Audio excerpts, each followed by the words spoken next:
ಪುನೀತ್ ಕೊಡ್ತಿದ್ದೆ ನಾನು ಮುಂದೆ ತೋರಿಸಿದಂತೆ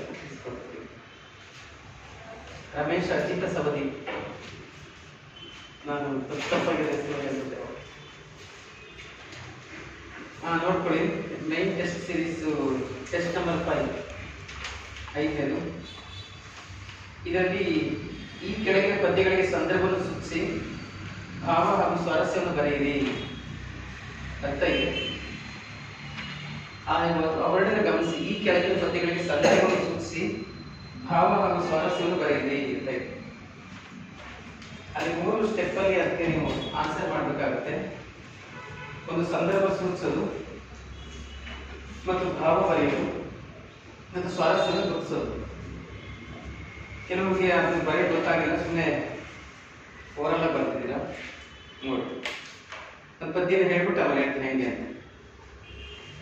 ದೋಷಮೇ ನಿಮ್ಮ ಪೇಳುವುದು ನನಗೆ ಎಂತೂ ಒಡಬಡಲಪ್ಪದು, ಅದೊಂದೇ ದುಶ್ಯಾಸನ ರಕ್ತ ಪಾದಗಳ ಸೊರ್ಕಿದ ಪಾತಕನನ್ನು ಹೊರಡಿಸಿ ಕೊಂದು ಈ ಸಮರ ಅವನೀತಳದೊಳು ಬಲಿಗೆ ಇದೆ. ಅಲ್ಲೇನೆ ಒಲ್ಲೆನಂತೆ ನಿರ್ದೋಷಿಗಳು ಪೃಥಾಸುತ್ತವಳಿಗೆ ಮಗುಳ್ದು ಪುದುವಾಳಿದಂತೇನೆ. ಓಕೆ, ಈ ಪದ್ಯ ವಿಕ್ರಮಾರ್ಜುನ ವಿಜಯದಲ್ಲಿ 13ನೇ ಆಶ್ವಾಸದಲ್ಲಿ ಬರುವಂತ ಪದ್ಯ ಇದು. ಗೊತ್ತಲ್ವೇ ಯಾವ ಸಂದರ್ಭ ಅಂತ? ಕೆಲವೊಂದು ಚೆನ್ನಾಗಿ ಬರೆದಿದ್ದೀರಾ, ಬಹುಶಃ ಮ್ಯಾಕ್ಸಿಮಮ್ ಸರಿಯಾಗಿ ಬರೆದಿದ್ದೀರಾ, ಯಾರಿಗೇನು ತಪ್ಪೇನು ಆಗಿಲ್ಲ ಅನ್ಕೋತೀನಿ. ಕರ್ಣನು ಕೂಡ ಸತ್ತೋಗಿದ್ದಾನೆ ಯುದ್ಧಭೂಮಿಯಲ್ಲಿ. ಕರ್ಣನು ಸತ್ತೋಗಿರುವಾಗ ಇನ್ನು ಅವನಿಗೆ ಆಸರೆ ಯಾರೂ ಇಲ್ಲ, ಯಾಕೆ ದುರ್ಯೋಧನಿಗೆ. ಹಾಗಾಗಿ ಅವನು ಶೋಕದಲ್ಲಿ ದುಃಖದಲ್ಲಿ ಕುಳಿತಿರುವಾಗ ಅವನ ತಂದೆ ತಾಯಿ ಧೃತರಾಷ್ಟ್ರ ಮತ್ತು ಗಾಂಧಾರಿ ಇಬ್ಬರು ಕೂಡ ಬರ್ತಾರೆ. ಬಂದು ಹೋದ್ರು, ನೀನೊಬ್ಬ ಇದ್ದೀಯಲ್ಲ, ಆಕಾಶದಲ್ಲಿ ಸೂರ್ಯ ಇದ್ದಂಗೆ, ಎಷ್ಟು ನಕ್ಷತ್ರ ಇದ್ರೇನಂತೆ ಲೆಕ್ಕಕ್ಕೆ ಬರಲ್ಲ, ಸೂರ್ಯ ಒಬ್ಬ ಇದ್ರೆ ಸಾಕಲ್ವೇ ಅಂತ ಅವರು ಹೇಳಿ ಸಂಧಿ ಮಾಡ್ಕೋ ಪಾಂಡವರ ಜೊತೆಯಲ್ಲಿ, ನೀನೊಬ್ಬ ಇದ್ರೆ ನಮಗೆ ಸಾಕು ಅಂತ ಹೇಳಿದಾಗ ಅವನು ಈ ತರ ರಿಪ್ಲೈ ಮಾಡ್ತಾನೆ. ದುರ್ಯೋಧನ ಈ ತರ ಪ್ರತ್ಯುತ್ತರವನ್ನು ಕೊಡ್ತಾನೆ. ದೋಷವೇ ನಿಮ್ಮ ಪೇಳುವುದು ನನಗೆ, ನೀವು ಹೇಳೋದ್ರಲ್ಲಿ ಏನು ತಪ್ಪೇನಿಲ್ಲ, ದೋಷವೇನಿಲ್ಲ. ಎಂತೂ ಒಡಂಬಡಲಪ್ಪದು, ನೀವು ಹೇಗೆ ಹೇಳಿದ್ರು ನನಗೆ ಒಪ್ಪಿಗೆ ಆಗುತ್ತೆ, ಯಾಕೆಂದ್ರೆ ಎಷ್ಟೇ ನೀವು ತಂದೆ ತಾಯಿಗಳು, ನನಗೆ ಒಪ್ಪಿಗೆ ಆಗುತ್ತೆ. ಆದರೆ ಒಂದು ಮಾತ್ರ ಒಪ್ಪಿಗೆ ಆಗಲ್ಲ. ಅದೇನಂದ್ರೆ ದುಶ್ಯಾಸನ ರಕ್ತ ಪಾಂಡುಗಳ ಸೊರ್ಕಿದ ಪಾತಕನಂ. ಭೀಮ ದುಶ್ಯಾಸನ ಕೊಲ್ದು ಬಹಳ ಕ್ರೂರವಾಗಿ ಕೊಂದಾಕ್ಬಿಟ್ಟಿದ್ದಾನೆ, ಅವನ ರಕ್ತ ಎಲ್ಲ ಹೀರಿದ್ದಾನೆ. ಅದರಿಂದ ಆ ದುಶ್ಯಾಸನ ರಕ್ತಪಾನ ಹೀರಿ ಸೊಕ್ಕಿದನಲ್ಲ ಪಾತಕಿ ಭೀಮ, ಅವನನ್ನ ಹೊರಳಿಸಿ ಕೊಂದು ಉರುಳಾಡಿಸ್ಕೊಂಡು ನೋಡಿ. ಆ ಶಬ್ದದಲ್ಲಿ ಆ ಫೀಲ್ನ ಗಮನಿಸ್ಬೇಕು ನೀವು. ಪಂಪ ಅಂತ ಮಹಾಕವಿ ಸುಮ್ಮನೆ ಕೊಂದೋಗಿಲ್ಲ, ಉರುಳಾಡಿಸ್ಕೊಂಡು ಹೊಡಿಬೇಕು ಅಂತ ಹೊರಳಿಸಿ ಕೊಂದು ಈ ಸಮರ ಅವನೀತಳದೊಳಗೆ ಬಲಿಗೆ ಇವೆನು. ಈ ಸಮರ ಅವನೀತಳದ ಈ ಯುದ್ಧ ಭೂಮಿಯಲ್ಲಿ ಅವನ ಬಲಿ ಆಗ್ತೀನಿ, ಅವನ ಬಲಿ ಆಗ್ತೀನಿ. ಆಮೇಲೆ ಈ ಉಳಿದವರಿದ್ದಾರಲ್ಲ ಪಾಂಡವರು, ಅವ್ರ ನಿರ್ದೋಷಿಗಳು, ಅವ್ರಲ್ಲೇನು ದೋಷ ಇಲ್ಲ, ಅವ್ರ ನಿಷ್ಪಾಪಿಗಳು ಪಾಪ. ಅವ್ರ ಜೊತೆ ನಾನು ಮಗುಳ್ದು ಅಂದ್ರೆ ವಾಪಸ್ ಪುದುವಾಳಿದ ಮೇಲೆ ನಾನು ಅವ್ರ ಜೊತೆ ಕೂಡಿ ಬಾಳಲ್ಲ ಅಂತ ಹೇಳ್ತೇನೆ. ಅಂದ್ರೆ ಅವ್ರ ಜೊತೆ ಕೂಡಿ ಬಾಳೋದಕ್ಕೆ ರೆಡಿ ಅಂತ, ಅವ್ರ ಜೊತೆ ಕೂಡಿ ಬಾಳೋದಕ್ಕೆ ರೆಡಿ ಇದ್ದೀನಿ ನಾನು. ಆದರೆ ಇವ್ರ ಜೊತೆ ಭೀಮನ ಜೊತೆ ಮಾತ್ರ ನಮಗೆ ಸಾಧ್ಯವೇ ಇಲ್ಲ. ಇದು ಪದ್ಯ. ಈಗ ನೀವು ಇದಕ್ಕೆ ಸಂದರ್ಭ ಬರೀತೀರಾ. ಅಂದ್ರೆ ಇಂಥ ಸಂದರ್ಭ, ತನ್ನೆಲ್ಲರನ್ನು ಕಳ್ಕೊಂಡು ದುರ್ಯೋಧನ ಹತಾಶನಾಗಿ ದುಃಖಿತನಾಗಿದ್ದ ಸಂದರ್ಭದಲ್ಲಿ ಅವನ ತಂದೆ ತಾಯಿ ಗಾಂಧಾರಿ ಮತ್ತು ಧೃತರಾಷ್ಟ್ರ ಬಂದು ಸಂಧಿ ಮಾಡ್ಕೋ ಅಂತ ಹೇಳಿದಾಗ ಹೇಳುವಂತ ಮಾತು ಅಂತ ಬರೀತೀರ. ಅದಕ್ಕೊಂದು ಪ್ಯಾರಾಗ್ರಾಫ್ ಅಂತ ಅಂದ್ಕೊಳ್ಳಿ. ಪ್ಯಾರಾಗ್ರಾಫ್ ಹೆಚ್ಚು ಕಡಿಮೆ 40 ವರ್ಡಲ್ಲಿ, ಒಂದು 50 ವರ್ಡಲ್ಲಿ ಬರೀತೀರ ಅಂದ್ಕೊಳ್ಳಿ. ಆಮೇಲೆ ಭಾವ ಅಂದಾಗ ಅದರ ಕಂಪ್ಲೀಟ್ ನಿರ್ಧಾರಕ ಸಾರಾಂಶ ಬರೀಬೇಕು, ಹೇಗಿದೆ ಹಾಗೆ. ಈಗ 100% ಪಕ್ಕ ಬರೀಬೇಕು ಅಂತ ನಾವು ಎಕ್ಸ್ಪೆಕ್ಟ್ ಮಾಡ್ತೀವಿ. ಆದರೆ ಅಷ್ಟು ಬರೆಯೋಕ್ಕಾಗಲ್ಲ ಅಂದರೆ ಮಿನಿಮಮ್ ಒಂದಷ್ಟು ಅದರ ಒಂದು ಆಗಿ ಬರೀಬೇಕು. ಭಾವ ಅಂದರೆ ಇಷ್ಟೇ ಭಾವ. ನೀವು ಹೇಳುವುದರಲ್ಲಿ ದೋಷವೇನಿದೆ, ನೀವು ಹೇಳೋದು ನನಗೆ ಒಪ್ಪಿತವೆ, ಆದರೆ ಒಂದನ್ನು ಮಾತ್ರ ಒಪ್ಪಲಾರೆ. ದುಶ್ಯಾಸನ ರಕ್ತವನ್ನು ಹೀರಿ ಸೊಕ್ಕಿರುವಂತಹ ಭೀಮನ ಪಾತಕಿಯನ್ನ ಯುದ್ಧ ಭೂಮಿಗೆ ಹೊರಳಾಡಿಸಿ ಬಂದು ಬಲಿಯಾಗುತ್ತೇನೆ. ಆನಂತರ ಉಳಿದಂತಹ ನಿರ್ದೋಷಿಗಳಾದಂತಹ ಪಾಂಡವರ ಜೊತೆ ನಾನು ಕೂಡಿ ಬಾಳುವುದಿಲ್ಲ ಎನ್ನುತ್ತೇನೆಯೇ. ಇದರ ಭಾವ ಅಂತ ಬರೀರಿ. ಆಮೇಲೆ ಏನಿದೆ, ಈ ಕೆಳಗಿನ ಪದಗಳಿಗೆ ಸಂದರ್ಭ ಸೂಚಿಸಿ ಭಾವ ಮತ್ತು ಸ್ವಾರಸ್ಯ ಬರೀರಿ. ಸ್ವಾರಸ್ಯ ಅಂದಾಗ ನಾವು ಏನು ಗುರುತಿಸಬೇಕು? ಒಂದು ಪದದಲ್ಲಿ ಸ್ವಾರಸ್ಯ ನೋಡಿ. ಸ್ವಾರಸ್ಯನ ಪದ ಅರ್ಥ ಏನು? ಸ್ವಾರಸ್ಯ ಅಂದ್ರೆ ಟೇಸ್ಟ್ ಅಂತ ಅಲ್ವಾ? ರುಚಿ ಅಥವಾ ಸವಿ ಅಂತ. ಸ್ವಾರಸ್ಯ ಅಂತಂದ್ರೆ ಯಾವ ಕಾರಣಕ್ಕೆ ಪದ್ಯ ಸವಿಯಾಗಿದೆ ಅಥವಾ ರುಚಿಯಾಗಿದೆ ಅಥವಾ ಇಷ್ಟ ಆಗುತ್ತೆ ಅಥವಾ ವಿಶೇಷವಾಗಿದೆ ಅಂತ ಸ್ವಾರಸ್ಯ. ನೋಡಿ ಏನ್ ಗುರುತಿಸೋದಿಲ್ಲಿ? ಒಂದು ದುರ್ಯೋಧನ, ಅವನಿಗೆ ಇಡೀ ಪಾಂಡವರ ಮೇಲೆ ಕೋಪ ಇಲ್ಲ, ಬರೀ ಭೀಮನ ಮೇಲೆ ಮಾತ್ರ ಕೋಪ ಇದೆ ಅಂತ ಗೊತ್ತಾಗುತ್ತೆ. ಬರೀ ಭೀಮನ ಮೇಲೆ ಅಷ್ಟು ಕೋಪ, ಇಡೀ ಪಾಂಡವರ ಮೇಲೆ ಕೋಪ ಇಲ್ಲ. ಮತ್ತು ತಂದೆ ತಾಯಿಗಳಿಗೆ ಅವನು ಒಂದು ಮರ್ಯಾದೆ ಕೊಡ್ತಾನೆ. ನೋಡಿ, ನೀವು ಬೇಡದು ನಿಮ್ಮ ಬೇಡದ ನನಗೆ ಎಂತೂ ಮಾಡಬಾರ್ದು, ನೀವು ಹೇಳೋದು ಹೆಂಗಿದ್ರೆ ನನಗೆ ಒಪ್ಪಿಗೆ ಆಗುತ್ತೆ. ತಂದೆ ತಾಯಿಗಳು ಗೌರವ ಕೊಡ್ತಾ ಇದ್ದಾನೆ ಅನ್ನೋದು ಇದೆ. ಮತ್ತು ಅವನ ಒಳಗಿನ ಆಕ್ರೋಶನ ಎಷ್ಟು ಚೆನ್ನಾಗಿ ಶಬ್ದಗಳಲ್ಲಿ ಪಂಪನಿಗೆ ಬರೆಯಕ್ಕೆ ಸಾಧ್ಯ ಆಗಿದೆ ನೋಡಿ. ದುಶ್ಯಾಸನ ರಕ್ತಪಾನಗಳು ಸೊರಕಿದ ಪಾತಕನ ಪೊರಚಿಕೊಂಡು ಈ ಸಮರ ಅವನಿ ತಳದಳು ಬಲಿಗೆ. ಅಂದ್ರೆ ಭೀಮನ ಕೊಲ್ಲಬೇಕು ಅಂತ ಆಸೆ ಇದೆ, ಅದರ ಸುಮ್ಮನೆ ಕೊಲ್ಲೋಂಗಿಲ್ಲ. ಅವನು ದುಶ್ಯಾಸನ ಎಷ್ಟು ಹಿಂಸಾತ್ಮಕವಾಗಿ ಕೊಂದಿದ್ದಾನೋ ಅಷ್ಟೇ ಹಿಂಸಾತ್ಮಕವಾಗಿ ಇವನು ಕೊಲ್ಲಬೇಕು ಅನ್ನೋಂಥ ನೋಡಿ. ಅದು ಆ ಸಾಲುಗಳಲ್ಲಿ ವ್ಯಕ್ತ ಆಗುತ್ತೆ. ಆ ಬರವಣಿಗೆಯ ಸೌಂದರ್ಯ ಏನು?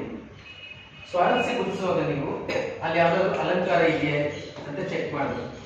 ಅಲಂಕಾರ ಇದೆಯಾ, ದೇಸಿ ಪದ ಇದೆಯೇ, ದೇಸಿ ಇದೆಯಾ, ಧ್ವನಿ ಇದೆಯಾ, ರಸವಿದೆಯೇ, ಈ ತರ ಯಾವ್ದಾದ್ರು ಕೂಡ ಅಲಂಕಾರ, ದೇಸಿ, ಧ್ವನಿ, ರಸ ಇದೆಯಾ, ಅಥವಾ ಯಾವ್ದಾದ್ರು ಒಂದು ಮುಖ್ಯ ಘಟನೆ ಪ್ರಸ್ತಾಪ ಇದೆಯೇ, ಮುಖ್ಯ ಘಟನೆ ಪ್ರಸ್ತಾಪ ಇದೆಯಾ, ಇದು ಯಾವ್ದಾದ್ರು ಇಲ್ಲ ಗುರುತಿಸ್ಬೇಕಷ್ಟೇ. ಯಾವ್ದಾದ್ರು ಇದ್ದೇ ಇರುತ್ತೆ, ಸುಮ್ಮನೆ ಅಂತ ಕೇಳಿಲ್ಲ, ಅದ್ರಲ್ಲಿ ಏನಾದ್ರು ಒಂದು ಇರ್ತದೆ. ಹಾಗೆ ಇಲ್ಲಿ ಒಂದು ನೀವು ಗಮನಿಸ್ಬೇಕಾದ್ರೆ ದುರ್ಯೋಧನ ವಿಕ್ರಮಾರ್ಜುನ ವಿಜಯದಲ್ಲಿ ಅನ್ನೋದ್ರೆ ಉದಾತ್ತ ನಾಯಕ, ಖಳನಾಯಕ ಆದ್ರೂ ಉದಾತ್ತನಾಗಿ ಚಿತ್ರಿಸಲಾಗಿದೆ. ಅದರ ಪೂರಕವಾಗಿ ಪದ್ಯ ಇದೆ. ಅದು ಪೂರಕವಾಗಿ ಅಂದ್ರೆ ಅವನು ಸಂಪೂರ್ಣ ದುಷ್ಟನಲ್ಲ. ಅವನು ಇಡೀ ಪಾಂಡವರ ಮೇಲೆ ದೋಷ ಇಲ್ಲ, ಭೀಮನ ಮೇಲೆ ಅಷ್ಟೇ ದ್ವೇಷ. ಈ ಉಳಿದು ಪಾಂಡವರಿಗೆ ಗೌರವ ಕೊಡ್ತಾನೆ, ಅವನು ನಿರ್ದೋಷಿಗಳು ಅಂತ ಅವನು ಹೇಳ್ತಾ ಇದ್ದಾನೆ. ಜೊತೆಗೆ ತಂದೆ ತಾಯಿಗಳ ಮೇಲೂ ಕೂಡ ಅವನಿಗೆ ಗೌರವ ಇದೆ, ಅದನ್ನು ಗಮನಿಸಿ ಹೇಳ್ತಾ ಇದ್ದಾನೆ ಅಂತ ನೀವು ಬರೀರಿ. ಅಷ್ಟು ಬರೆದ್ರೆ ಈ ಪದ್ಯದಲ್ಲಿ ಸಾಕಾಗುತ್ತೆ.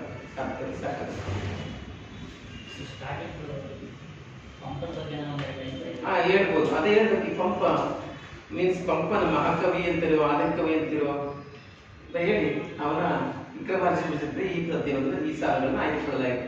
13ನೇ ಆಶ್ವಾಸ ಅಂತ ಗೊತ್ತಿಲ್ಲ, 13ನೇ ಆಶ್ವಾಸ 12 ಅಂತ ಗೊತ್ತಿಲ್ಲ, 12 ಬರೀ. ನಿಮ್ಗೆ ಗೊತ್ತಿದೆ ಕರ್ಣ ಸಾಯುವವರೆಗೂ 12ನೇ ಆಶ್ವಾಸ, ಕರ್ಣ ತೀರ್ಕೊಂಡ್ರೆ 13ನೇ ಆಶ್ವಾಸ. ಗೊತ್ತಾಗುತ್ತೆ ಒಂದು ಅಂದಾಜು ನಿಮಗೆ. ಅದು ಗೊತ್ತಿದ್ರೆ 12 ಬರೀರಿ, ಗೊತ್ತಿಲ್ಲ ಅಂತಂದ್ರೆ ವಿಕ್ರಮಾರ್ಜುನದಿಂದ ಆಯ್ದುಕೊಳ್ಳಲಾಗಿದೆ ಅಂತ ಬರೀತು. ಕಿರಣ ಪೇಪರ್ ಸಿಗ್ತಾ ನಿಮಗೆ? ಓಕೆ, ಅಷ್ಟು ನೋಡಿ. ಇನ್ನು 2ನೇ ಪದ್ಯ ನೋಡಿ, ಬಿ. ಬಿದಿ ಹೊಸದಿಂದ ಪುಟ್ಟುವುದು ಪುಟ್ಟಿಸುವ ಬಿದಿ, ಪುಟ್ಟಿದಂದಿಂದ ಇವಂಗಿದು ಬಿಯಂ ಒಳ್ಪು, ಇವಂಗಿದು ವಿನೋದಂ, ಇವಂಗಿದು ಸಾವಪ್ಪಂದು, ಇವಂಗಿದು ಪಡೆಮಾತು, ಇವಂಗಿದು ಪರಾಕ್ರಮಂ ಎಂಬುದನ್ನೆಲ್ಲ ಮಾಳಿಗೆಯು ಬಿದಿ ಸಮಕಟ್ಟಿ ಕೊಟ್ಟೊಡೆ ಎಡೆಯಲ್ಲಿ ಕಿಡಿಸಲು ಕುಡಿಸಲು ಸಮರ್ಥರ. ಇದನ್ನು ಬಹುತೇಕ ಎಲ್ಲರೂ ಕೂಡ ಸರಿಯಾಗಿ ಗುರುತಿಸಿದ್ದೀರ.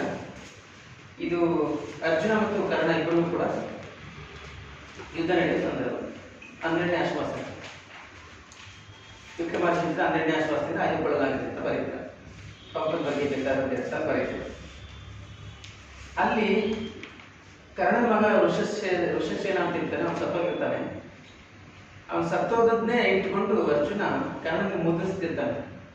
ನೀನು ಯಾವ ಈಗ ನಿನ್ನ ಮಗ ಸತ್ತರೂ ಕೂಡ ನೀನು ಸುಮ್ಮನೆ ಇದ್ದೀಯಾ, ನಿನ್ನ ಪೌರುಷ ಎಲ್ಲ ಭಾಳ ನಕಲಿ ಸಟ್ಟಿ ಬಳ್ಳಕ್ಕೆ ಹಿಡಿದು ಅನ್ನೋಂಗೆ ಅಂತ ಚುಚ್ಚಿ ಚುಚ್ಚಿ ಮಾತಾಡ್ತಾ ಇರ್ತಾರೆ.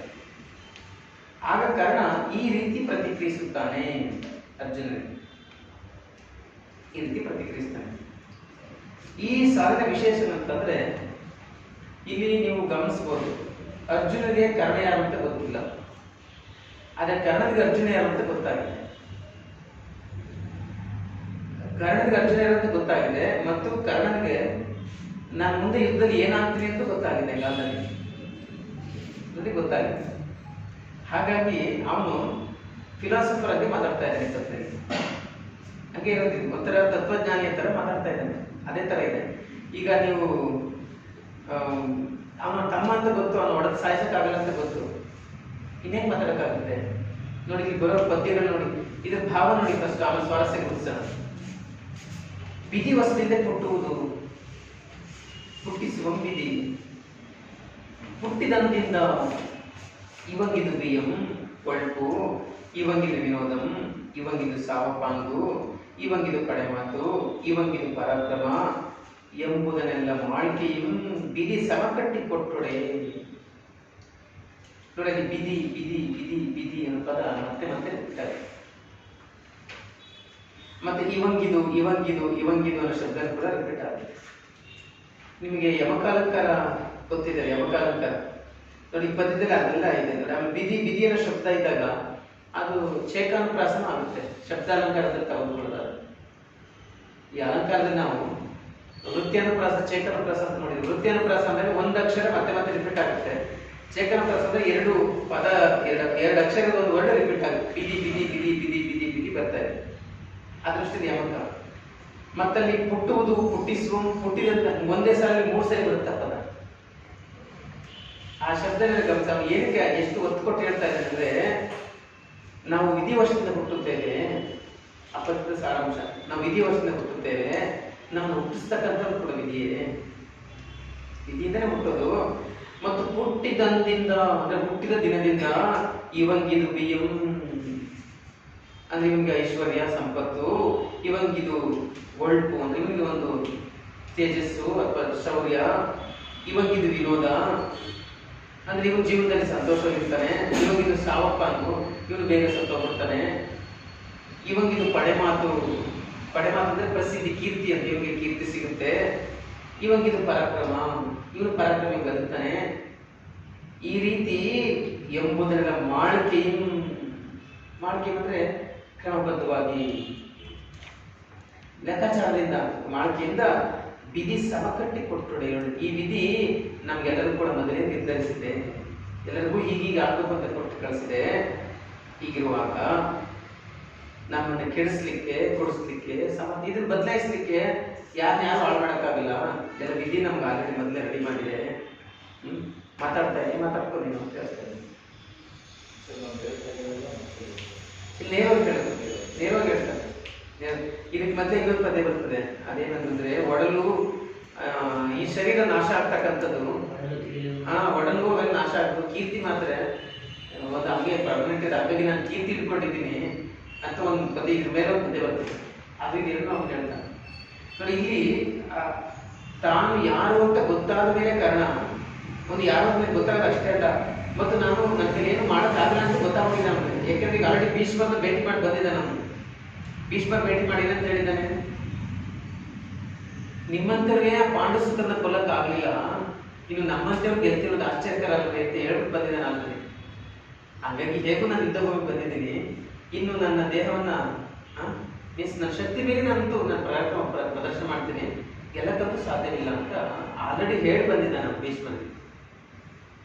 ಮತ್ತು ಅವರು ಸುಳ್ಳು ಪಡೆಯಲು ಕೂತ್ಕೊಳ್ಳೋ ಮಹಾಜರಂಗದಲ್ಲಿ ಆ ಮಾತು ಅವ್ನಿಗೆ ಈಗ ಅರ್ಥ ಆಗಿದೆ. ಆ ಥರ ಎಲ್ಲವೂ ಕೂಡ ಇಲ್ಲಿ ಗರ್ಣನ ಆ ಒಂದು ವಿಧಿ ಎಷ್ಟೊಂದು ಅವನು ಹಿಂದೆ ಆಟ ಆಡ್ಕೊಳ್ಳೋದ ಆ ವಿಧಿ ವಿಧಿ ವಿಧಿ ಆ ಪದದ ಪುನರಾವರ್ತಿ ಕೂಡ ಅದನ್ನು ತೋರಿಸ್ತದೆ.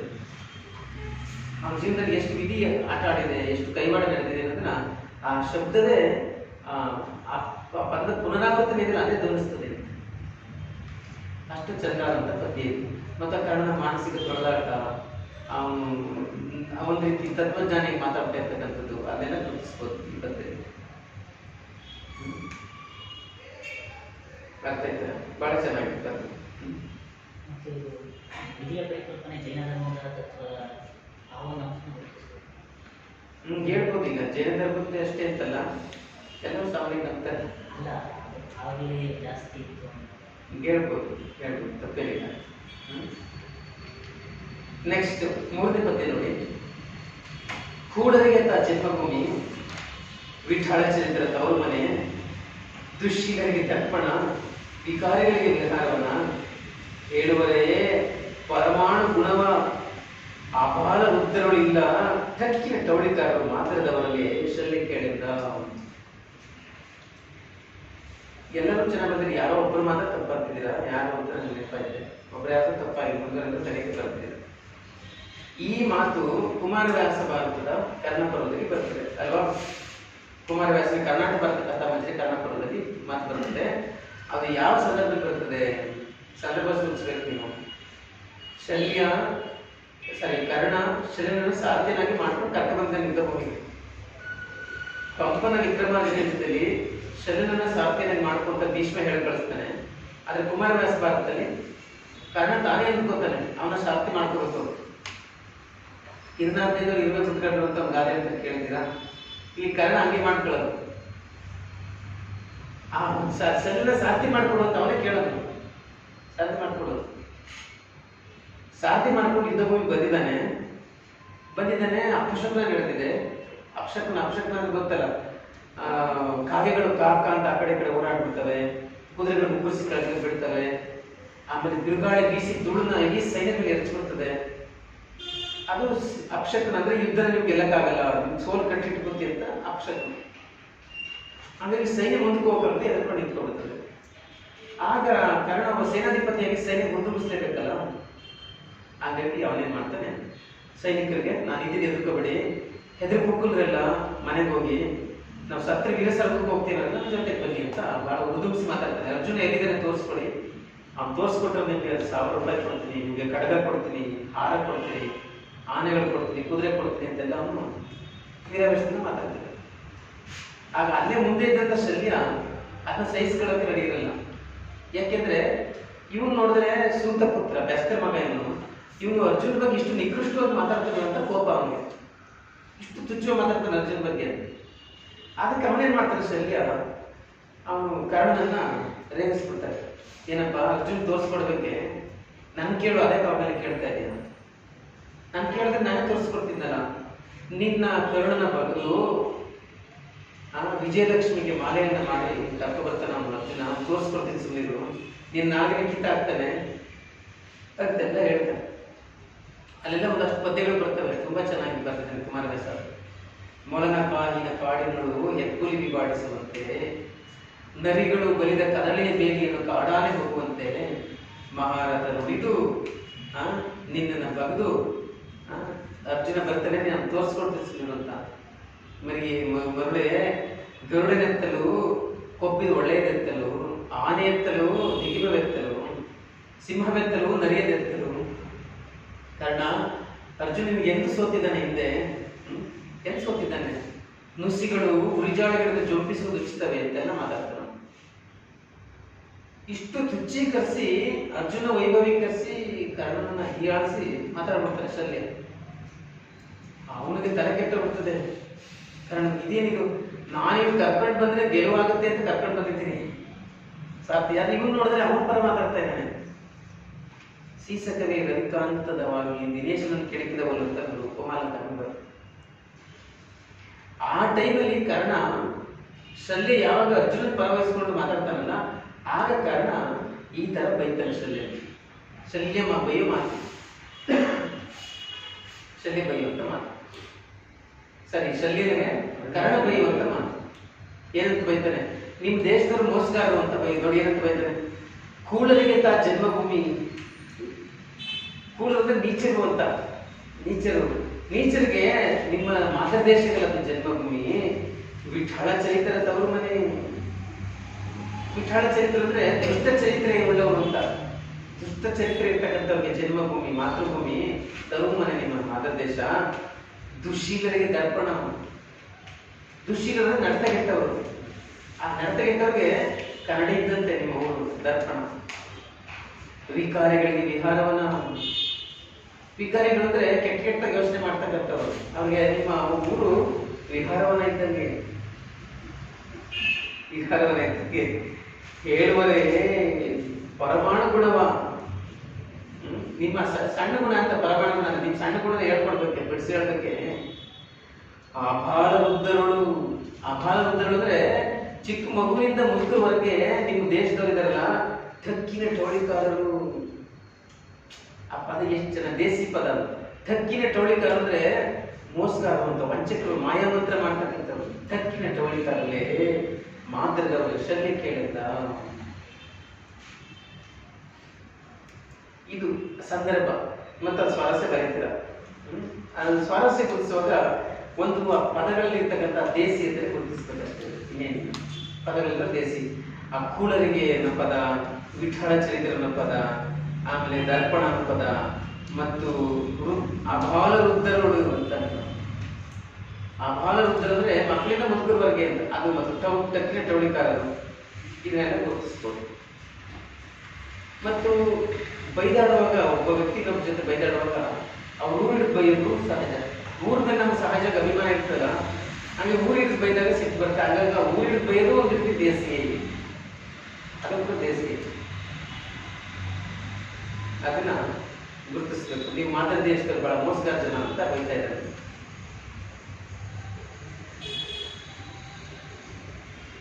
ನೆಕ್ಸ್ಟ್ ಮತ್ತಲ್ಲಿ ಒಂದು ಪ್ರಾಸನ ನೋಡಿ ಹೆಂಗಿದೆ ನೋಡಿ. ವಿಠಲ ಚರಿತ್ರೆ ತವರು ಮನೆ, ದುಷ್ಟಿಗಳಿಗೆ ದರ್ಪಣ, ವಿಕಾರಿಗಳಿಗೆ ವಿಹಾನವನ, ಆ ವಿ ವಿ ದು ದು, ಅದೊಂದು 4 ಪ್ರಾಸನೂ ಇದೆ, ಚೆನ್ನಾಗಿದೆ, ಅದನ್ನೆಲ್ಲ ಗಮನಿಸ್ಬೋದು. ನೆಕ್ಸ್ಟ್ ಡಿ ಪದ್ಯ. ಹಡಗು ದ್ವೀಪಕ್ಕೆ ಹೋಗುತ್ತಿರಲು ಅಲ್ಲಿ ವಸ್ತುವ ಕಡಡಿಸಿ ಕಳೆದುಕೊಂಡಂತೆ, ಬಿಡದೆ ಮುಕ್ತಿಗೆ ಹೋಗ ಮುನಿಯ ಕೈಗೆ ಅನ್ನವ ನೀಡಬಿಡದೆ ಎಂದು ನೆನೆವ. ಉಣರಿದ ಜಿನಪ್ರತಿಮೆ ಪೂಜೆ ನುಡಿಸುವುದು ಉಪಚಾರ ಭಕ್ತಿ, ಉಣಬಲ್ಲ ಮುನಿಯೆಂಬ ಜಿನೆಗೆ ಅನ್ನವಿವಸಂದರೆ ಮುಖ್ಯ ಭಕ್ತಿ ಎಂಬ. ನೋಡಿ, 2 ಪದ್ಯ ಜೊತೆ ಕೇಳಿದ್ರೆ, ಯಾಕಂದ್ರೆ ಒಂದು ಪದ್ಯಕ್ಕೆ 10 ಮಾರ್ಕ್ಸ್ ಬರೆಯೋಷ್ಟು ಮೆಟೀರಿಯಲ್ ಇರೋದೇ ಇಲ್ಲ. ಅದಕ್ಕೆ 2 ಪದ್ಯ ಬರೆದ್ರೆ ಸರ್ವೋಕ್ತಿ ಅಂತ 2 ಪದ್ಯ ಕೇಳಿದ್ರು. ಇದು ಭರತೇಶ್ವರ ಮುನಿಗುಪ್ತಿ ಸಂಧಿ ಬರುವಂತ ಪದ್ಯಗಳು. ಮುನಿಗುಪ್ತಿ ಸಂಧಿ ನಿಮ್ಗೆ ಗೊತ್ತು, ಬಹುಶಃ ಎಲ್ಲರೂ ಸರಿಯಾಗಿ ಬರೆದಿಲ್ಲ. ಮುನಿಗುಪ್ತಿ ಸಂಧಿ ಅಂದಾಗ ಭರತನ ದಿನಚರಿಯಲ್ಲಿ ಮುನಿಗಳ ಊಟ ಮಾಡಿಸಿ ತಾನು ಊಟ ಮಾಡುವಂತ ಒಂದು ಪದ್ಧತಿ. ಅವನು ತಾನು ಫಸ್ಟ್ ಊಟ ಮಾಡೋಲ್ಲ, ಅವನು ಮುನಿಗಳಿಗೆ, ಜೈನ ಮುನಿಗಳಿಗೆ ಊಟ ಮಾಡಿಸಿ ಊಟ ಮಾಡೋದು. ಈಗ ಅದಕ್ಕೆ ಮುನಿಗಳಿಗೆ ಅಂತ ಕಾಯ್ತಾ ನಿಂತಿದ್ದಾನೆ. ನಿಂತಿರುವಾಗ ಅವನೇನು ಯೋಚನೆ ಮಾಡ್ತಾ ಇದ್ದಾನೆ ಅಂತ ಈ ಸಂದರ್ಭ. ಹಡಗು ದ್ವೀಪಕ್ಕೆ ಹೋಗುತ್ತಿರಲು ಅಲ್ಲಿ ವಸ್ತುವ ಕಡಡಿಸಿ ಕಳಗುವನಂತೆ. ನೋಡಿ, ಇದನ್ನ ಕೆಲವು ತಪ್ಪಾಗಿದೆ. ಈಗ ಹಡಗು ದ್ವೀಪಕ್ಕೆ ಹೋಗ್ತಾ ಇದೆ. ದ್ವೀಪಕ್ಕೆ ಹೋಗಿ ನಾವೇನ್ ಮಾಡ್ತೀವಿ, ನಮ್ದೊಂದಷ್ಟು ಲಗೇಜ್ ತಗೊಂಡು ಹೋಗ್ಬಿಡಿ ಅಂತ ಕಳಿಸ್ತೀವಲ್ವಾ, ಆತರ. ಈಗ ಯಾರು ಡೆಲ್ಲಿಗೆ ಹೋಗ್ಬೇಕು, ನಮ್ದೊಂದಷ್ಟು ಲಗೇಜ್ ಇದೆ ಕೊಡ್ಬಿಡ್ತೀರಾ, ಕೊಡ್ತೀವಲ್ಲ, ಆತರ ಅಂತ ಅರ್ಥ. ಹಾಗಾಗಿ ಹಡಗು ದ್ವೀಪಕ್ಕೆ ಹೋಗುತ್ತಿರಲು ಅಲ್ಲಿ ವಸ್ತುವ ಗಡಣಿಸಿ ಕಳುವಂತೆ, ವಸ್ತುವನ್ನು ತುಂಬಿ ಕಳಿಸುವನಂತೆ ಅಂತ, ಗಡಣಿಸಿ ಕಳುವುವಂತೆ. ಬಿಡದೆ ಮುಕ್ತಿಗೆ ಓಹ ಮುನಿಯ ಕೈಗೆ ಅನ್ನವ ನೀಡಬೇಡದೆ. ಹಡಗು ದ್ವೀಪಕ್ಕೆ ಹೋಗ್ತಾ ಇರುವಾಗ ನಾವು ಲಗೇಜ್ ತುಂಬ ಕಳಿಸ್ತೀವಿ. ಮುನಿಗಳು ಮುಕ್ತಿ ಕಡೆಗೆ ಹೋಗ್ತಾ ಇದ್ದಾರೆ, ಅವ್ರಿಗೆ ಅನ್ನ ಕೊಡಬೇಕು ಅಂತ ಇದ್ರ. ಮುನಿಗಳು ಮುಕ್ತಿ ಕಡೆಗೆ ಹೋಗ್ತಾ ಇದ್ದಾರೆ, ಹಾಗಾಗಿ ಅವ್ರಿಗೆ ಅನ್ನವನ್ನು ಕೊಡಬಾರ್ದೆ, ಕೊಟ್ಟರೆ ಪುಣ್ಯ ಬರ್ತದೆ ಅಂತ ಅವನು ಕಲ್ಪನೆ. ಅಲ್ಲಿ ಅಲಂಕಾರನ ಗಮನಿಸಿ, ಉಪಮಾಲಂಕಾರ ಇದೆ. ಹಂಗೆ ಉಣಲರಿಯದ ಜಿನಪ್ರತಿಮೆಯ ಪೂಜೆ ನುಡಿಸುವುದು ಉಪಚಾರ ಭಕ್ತಿ, ಉಣಬಲ್ಲ ಮುನಿಯೆಂಬ ಜಿನಗೆ ಅನ್ನವಿವಸಂದರೆ ಮುಖ್ಯ ಭಕ್ತಿ ಎಂದೆಂಬ. ನೋಡಿ, ಅಂದ್ರೆ ಜೈನ ಪ್ರತಿಮೆ ಅಂದ್ರೆ ಸ್ಟ್ಯಾಚ್ಯೂನ ಇಟ್ಬಿಟ್ಟು ಇವಾಗ ಕೆಡೆ ಇಟ್ಬಿಟ್ಟು ಉಣ್ಣು ಉಣ್ಣು ಉಣ್ಣು ಅಂದ್ರೆ ಹೆಂಗ್ ಉಣ್ಣಕ್ಕಾಗುತ್ತೆ? ಅದೇ ಉಣ್ಣುವಂತಹ ಉಣಬಲ್ಲ ಮುನಿ ಎಂಬ ಜಿನೆಗೆ, ಮುನಿ ಎಂಬ ಜಿನ, ಜಿನ ಅಂದ್ರೆ ಜೈನ, ಆ ಉಣ್ಣುವಂತಹ ಮುನಿಯ ಜೈನ ಮುನಿಗೆ ಅನ್ನ ಕೊಟ್ರೆ ಅದು ನಿಜವಾದ ಭಕ್ತಿ. ಇದು ಸಂದರ್ಭ ಭಾವಗಳು. ಇದು ಸ್ವಾರಸ್ಯ ಏನು? ಒಂದು ಇದರ ಅಲಂಕಾರ ಗುರುತಿಸಬೇಕು, ಜೊತೆಗೆ ವೀರಶೈವ ಧರ್ಮದ ಪ್ರಭಾವ ನೇರವಾಗಿ ಪದ್ಯಗಳ ಮೇಲೆ ಆಗಿರೋದನ್ನ ಗಮನಿಸ್ಬೇಕು ಅಲ್ವೋ. ಬಸವಣ್ಣ ಹೇಳ್ತಾರೆ, ಕಲ್ಲ ನಾಗರ ಕಂಡರೆ ಹಾಲನಡೆ ಎಂಬರು, ದೀಪದ ನಾಗರ ಕಂಡರೆ ಕೊಲ್ಲೆಂಬರಯ್ಯ. ನೋಡಿ ಅದೇ ಹಿಂಗೆ ಉಣಲರಿದ ಭುಜನ ಪ್ರತಿಮೆ ಪೂಜೆ ನುಡಿಸುವುದು ಉಪಚಾರ ಭಕ್ತಿ. ಉಣಲರಿದ ಉಣವೆಲ್ಲ ಮುನಿ ಭಜನೆಗೆ ಅನ್ನವೇ ಸಂದಾನೆ ಮುಖ್ಯ ಭಕ್ತಿ ಇರಲಿಲ್ಲ. ಅದನ್ನು ಗಮನಿಸ್ಬೇಕು. ಉಂಬ ಜಂಗಮ ಬಂದರೆ ಅತ್ತ ನಡೆ ಎಂಬರು, ಉನ್ನದ ಲಿಂಗಕ್ಕೆ ಬೋನ ಇಡಿ ಇಡಿ ಎಂಬರೆ. ಅದ್ರ ನೇರ ಈಗ ನಿಮ್ಗೆ ಗೊತ್ತಲ್ಲ, ರತ್ನಾಕರ ನೋಡಿ ಸ್ವಲ್ಪ ಕಾಲ ಜೈನ ಧರ್ಮದಿಂದ ವೀರಶೈವ ಧರ್ಮಕ್ಕೆ ಮತಾಂತರ ಆಗಿದ್ದ ಗೊತ್ತಲ್ವಾ? ಮತಾಂತರ ಆಗಿದ್ದ, ಆಮೇಲೆ ನನಗೆ ಇದು ಒಗ್ಗುದಿಲ್ಲ ಬಿಟ್ಟು ವಾಪಸ್ ಮತ್ತೆ ಜೈನ ಧರ್ಮಕ್ಕೆ ಬಂದಂತ. ಹಾಗಾಗಿ ಅದರ ಪ್ರಭಾವ ಆಮೇಲೆ ಆಗಿದೆ, ಅದನ್ನು ಗುರುತಿಸ್ಬೇಕು. ನೆಕ್ಸ್ಟ್ 5ನೇ ಪದ್ಯ. ಕಾಲುಗಳೆರಡು ಗಾಲಿ ಕಂಡಯ್ಯ, ದೇಹವೆಂಬುದೊಂದು ಬಂಡಿ ಕಂಡಯ್ಯ. ಬಂಡಿಯ ಹೊಡೆವರು 5 ಮಾನಿಸರು, ಒಬ್ಬರಿಗೊಬ್ಬರು ಸಮವಿಲ್ಲಯ್ಯ. ಅದರಿಚ್ಛೆಯಲ್ಲಿ ಹೊಡೆಯದಿದ್ದರೆ ಅದರಚ್ಚು ಮುರಿಯಿತು ಗುಹೇಶ್ವರ. ಚೆನ್ನಾಗಿದೆ, ಸರಳವಾಗಿದೆ. ಕೆಲವು ತಪ್ಪು ಬರೆದಿದ್ದಾರೆ, ಕೆಲವು ಸರಿಯಾಗಿ ಬರೆದಿದ್ದಾರೆ ನೋಡಿ. ಕಾಲುಗಳೆರಡು ಗಾಲಿ ಕಂಡಯ್ಯ, ದೇಹ ತುಂಬಿದ ಬಂಡಿ ಕಂಡಯ್ಯ. ಬಂಡಿ ಅಂದ್ರೆ ಗಾಡಿ, ಚಕ್ಕಡಿ ಅಂತಿರಲ್ಲ. ತುಂಬಿದ ಅಂದ್ರೆ ಎಲ್ಲ ಸುಸಜ್ಜಿತವಾದ, ಫುಲ್ಲಿ ಲೋಡೆಡ್ ಅಂತಿರಲ್ಲ ಇಂಗ್ಲಿಷಲ್ಲಿ. ತುಂಬಿದ ಬಂಡಿ ಯಾವುದು? ದೇಹ. ಆ ದೇಹಕ್ಕೆ ಬಂಡಿಗೆ ಕಾಲು ಚಕ್ರ ಯಾವುದು? 2 ಕಾಲುಗಳ ಚಕ್ರಗಳು, ಈ ಚಕ್ರಗಳು. ಈ ಗಾಡಿಯನ್ನು ಹೊಡೆಯೋರು ಯಾರು? 5 ಮಾನಿಸರು. ನೋಡಿ, ಬಂಡಿಯ ಹೊಡೆಯವರು 5 ಮಾನಿಸರು. 5 ಜನ ಮನುಷ್ಯರು ಈ ಬಂಡಿಯನ್ನು ಹೊಡಿತಾ ಇದ್ದಾರೆ. ಯಾರ ಮಾನಿಸರು? ಕಣ್ಣು, ಮೂಗು, ಬಾಯಿ, ಕಿವಿ, ಚರ್ಮ ಅಂದ್ರೆ ಇಂದ್ರಿಯಗಳು, ಪಂಚೇಂದ್ರಿಯಗಳು. 5 ಜನ ಈ ಬಂಡಿನ ಒಡೆಯೋರು, ನಿಯಂತ್ರಿಸೋರು. ಆದರೆ ದುರಂತ ಅಂದ್ರೆ ಒಬ್ಬರಿಗೊಬ್ಬರು ಸಮವಿಲ್ಲವಯ್ಯ. ಅವ್ರ 5 ಜನರಿಗೆ ಒಬ್ಬರಿಗೊಬ್ಬರಿಗೆ ಸಮ ಇಲ್ಲ, ಮ್ಯಾಚ್ ಇಲ್ಲ. ಎತ್ತು ಏರುಗಳಾದ್ರೆ ಕೊಳ ನೀರ್ಗಳಿತ್ತೆ ಅನ್ನೋ ತರ ಅವರು. ಹಾಗಾಗಿ ಗಾಡಿ ಹೋಗಾಗುತ್ತೆ. ಹಾಗಾಗಿ ಅದರಿಚ್ಛೆ ನರಿದು ಹೊಡೆಯದಿದ್ದರೆ ಅದರಚ್ಚು ಮುರಿಯಿತು ಗುಹೇಶ್ವರ. ಅಂದ್ರೆ ಆ ಗಾಡಿ ಇಚ್ಛೆ ಅದು ಹೆಂಗ್ ಹೋಗುತ್ತೆ ಅದನ್ನ ಕರೆಕ್ಟ್ ಆಗಿ ಹೊಡಿದೆ ಹೋದ್ರೆ ಅದ್ರ ಹಚ್ಚಿದ್ರೆ ಮುಂದೋಗುತ್ತೆ.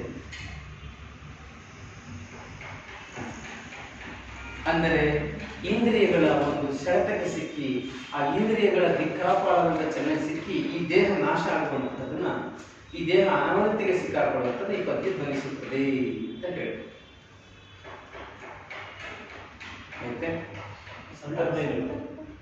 ಸಂದರ್ಭ ಹೆಂಗ್ ಹೇಳ್ತೀರಾ? ಸಂದರ್ಭ ಇದಕ್ಕೆ ಸೃಷ್ಟಿ ಮಾಡಬೇಕು ಅಲ್ವಾ? ಸಂದರ್ಭ ನಾವು ವಚನಗಳಲ್ಲಿ ನಾವು ಸೃಷ್ಟಿ ಮಾಡಬೇಕು. ಸಹಜವಾಗಿ ಶರಣರು ಸಾಧನೆ ಮಾಡೋದು ಅಂತ ಅಂದ್ರೆ ಭಗವಂತನ ಒಲಿಸ್ಕೋಬೇಕು ಅಂದ್ರೆ ನಮ್ಮ ದೇಹನ ನಿಯಂತ್ರಿಸಬೇಕು ಅಂತ ಅವರು ಇಷ್ಟಪಟ್ಟಿದ್ದಾರೆಲ್ಲ ಬಯಸ್ತಾರೆ. ಅವರು ಕೊಟ್ಟ ಕುದುರೆ ನೀರರಿದೆ, ಮತ್ತೊಂದು ಕುದುರೆ ಬಯಸುವವರು ವೀರರಲ್ಲ ಧೀರರಲ್ಲ ಅಂದಾಗ ಈ ಶರೀರನೊಂದು ಕುದುರೆ, ಅದನ್ನ ಪಳಗಿಸ್ಬೇಕು, ಅದನ್ನ ನಿಯಂತ್ರಿಸಬೇಕು. ಅಂದ್ರೆ ಭಗವಂತನ ಒಲಿಸ್ಕೋಬೇಕಾದ್ರೆ ದೇಹವನ್ನ ದಂಡಿಸೋದಲ್ಲ, ಆ ದೇಹವನ್ನು ನಿಯಂತ್ರಿಸಬೇಕು ಅಂತ.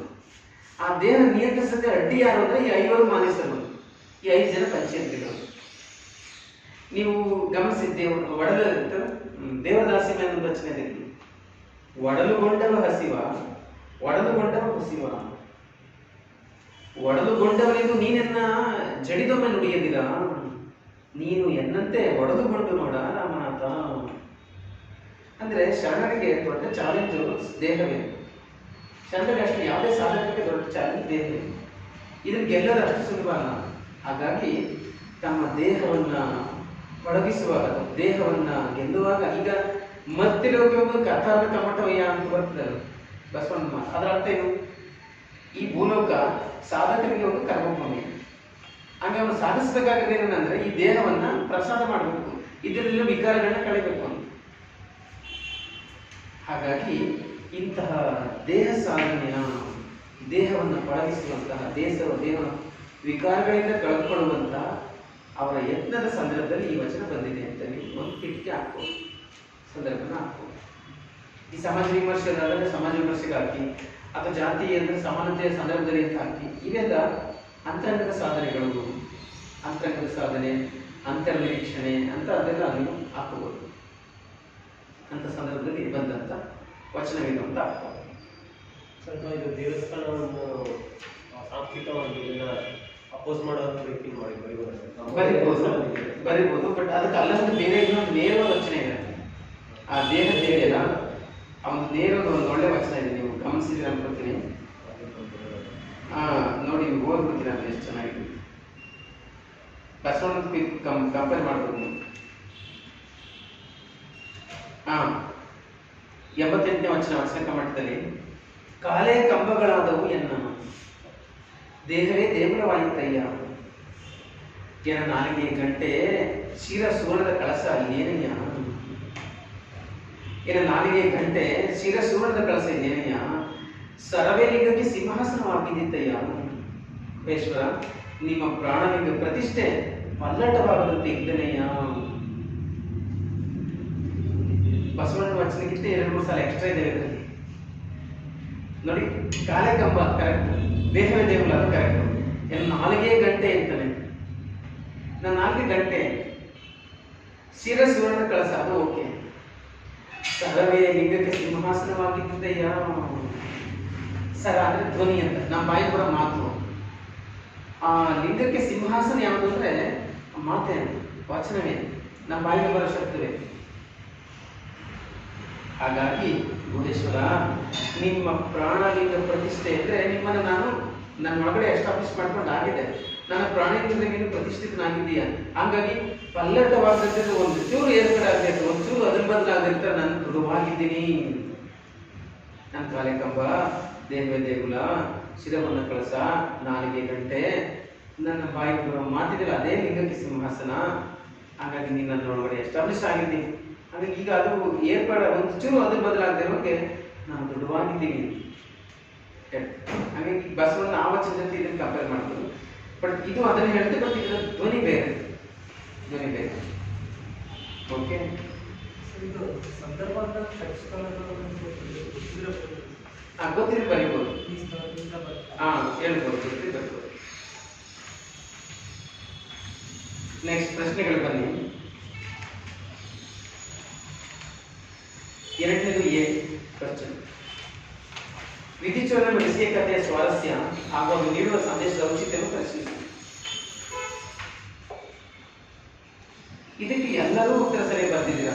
ದಿವಾಕರ್ ಒಬ್ಬರು ಬಿಟ್ಟರೆ ಉಳಿದವರೆಲ್ಲರೂ ಆ ಸಂದೇಶದ ಔಚಿತ್ಯನೇ ಗುರುತಿಸಿಲ್ಲ. ನೀವು ಉತ್ತರ ಸ್ವಾರಸ್ಯ ಅಂತ ಬರ್ತಿದೆ. ಸಂದೇಶದ ಔಚಿತ್ಯ, ನೀವು ಕಥೆ ಸ್ವಾರಸ್ಯ ಬರೀತೀರ. ಸ್ವಾರಸ್ಯ ಏನು? ಇದರಲ್ಲಿ ಭಾವಗಳಿಗಳ ಒತ್ತೊಡಕಿಲ್ಲ, ಸಿಂಹಾವಲೋಕನ ಕ್ರಮ ಇದೆ, ಒಳ್ಳೆ ಗದ್ಯ ಶೈಲಿ ಹಾಕಿದ್ದಾನೆ ಅಂತ ಬರೀತೀರ. ಸ್ವಾರಸ್ಯ. ಸಿಂಹಾವಲೋಕನ ಕ್ರಮ ಅಂದ್ರೆ ಗೊತ್ತಲ್ವ ಎಲ್ಲರೂ? ಎಲ್ಲರೂ ಗೊತ್ತಿದೆ ಅಂತ ಅನ್ಕೋತೀನಿ, ಏನು ಸಮಸ್ಯೆ ಇಲ್ಲ. ಈ ಮಣ್ಣ ಅವ್ರಿಗೆ ಗೊತ್ತಾ ಸಿಂಹಾವಲೋಕನ ಕ್ರಮ? ಗೊತ್ತಿಲ್ವಾ? ಓಕೆ, ಹೇಳ್ಬಿಡ್ತೀನಿ. ಈಗ ಕತೆ ಎ ಇಂದ ಶುರುವಾಗಲ್ಲ. ವಿಧಿಚೋರದ ಕತೆ ಅದು MN ಇಂದ ಶುರುವಾಗುತ್ತೆ. ಎ ಇಂದ MN ಗೊತ್ತಾಗುತ್ತೆ. ABCDFGHIJK LMN OPQ RST ಅಂತ ಶುರುವಾಗಲ್ಲ ಕತೆ. ಎ ಶುರುವಾಗಲ್ಲ, MNOPQ ಅಂತ ಶುರುವಾಗುತ್ತೆ. ಆಯ್ತಾ? ಆಮೇಲೆ ಮಧ್ಯದಲ್ಲಿ ಒಂದು ಸ್ವಲ್ಪ ಎಸ್ ಗಂಟೆ ಬಂದು ಮತ್ತೆ ಎ ಬರ್ತದೆ. ಸಿಂಹಾವಲೋಕನ ಕ್ರಮ ಅಂದ್ರೆ ಕಥೆಯನ್ನ ಮಧ್ಯದಿಂದ ಪ್ರಾರಂಭ ಮಾಡಿ ಆ ನಂತರ ಇದಕ್ಕೆ ಬರೋದು ಅಂತ ಫ್ಲಾಶ್ ಬ್ಯಾಕ್ ಸ್ಟೋರಿ ಅಂತ ಇಂಗ್ಲಿಷ್ ಅಲ್ಲಿ. ಅದಕ್ಕೆ ಸರಿಯಾದ ಪದ ಸಿಂಹಾವಲೋಕನ ಕ್ರಮ, ಫ್ಲಾಶ್ ಬ್ಯಾಕ್ ಸ್ಟೋರಿ. ಅಂದ್ರೆ ಇಲ್ಲಿ ವಿದ್ಯುಚ್ಛೋರ ಆಲ್ರೆಡಿ ಅವನು ಒಬ್ಬ ಮಹಾರಾಜ, ಅವನೊಂದು ರಾಜ್ಯ ಇದೆ, ಬಟ್ ಅಲ್ಲಿಂದ ಶುರುವಾಗಲ್ಲ ಕತೆ. ಈಗ ಅವನು ಕಳ್ಳನಾಗಿದ್ದಾನೆ, ಅಲ್ಲಿಂದ ಶುರುವಾಗ. ಕಳ್ಳನಾಗಿದ್ದಾನೆ, ವಾಮರತನ ಸರ್ವರೋಜಾಪಹಾರ ಕದ್ದಿದ್ದಾನೆ, ಮತ್ತು ಅಲ್ಲಿರುವಂತಹ ಎಲ್ಲ ನಾಗರಿಕರ ಪಟ್ಟಣದಲ್ಲಿರುವಂತಹ ಚಿನ್ನ ಎಲ್ಲ ಕದ್ದಿದ್ದಾನೆ. ಅವನ ಹುಡುಗಕ್ಕೆ ಅಂತ ವಾಮರತ ಯಮದಂಡನ ಕರೆದು ಆರ್ಡರ್ ಮಾಡ್ತಾನೆ. ನೋಡಪ್ಪ, ನೀವು 7 ದಿನ ಟೈಮ್ ಕೊಡ್ತೀನಿ, ನೀನು ನನ್ನ ಇಲ್ಲಿ ಗಂಟೆ ನನಗೆ ಒಕ್ಕಲಿಗರವರು, ವ್ಯಾಪಾರಸ್ಥರು, ರೈತರು ಅವರಿಗೂ ಕದೀತಾರೆ ಅಂತ ನನಗೆ ಸುದ್ದಿ ಬಂದಿತ್ತು. ಈಗ ನನ್ನ ಮನೇಲೇ ಸರ್ವರೋಜಾಪಹಾರ ಕದ್ಬಿಟ್ಟಿದ್ದಾನೆ, ನೀನು ಏನು ಮಾಡ್ತಾ ಇದ್ದೀನಿ? ನೀವು ಕಳ್ಳ ಹಿಡಿದೆ ಹೋದ್ರೆ ಕಳ್ಳನ ಕೊಡೋ ಶಿಕ್ಷೆ ನಿಮಗೆ ಕೊಡ್ತೀನಿ ಅಂತ.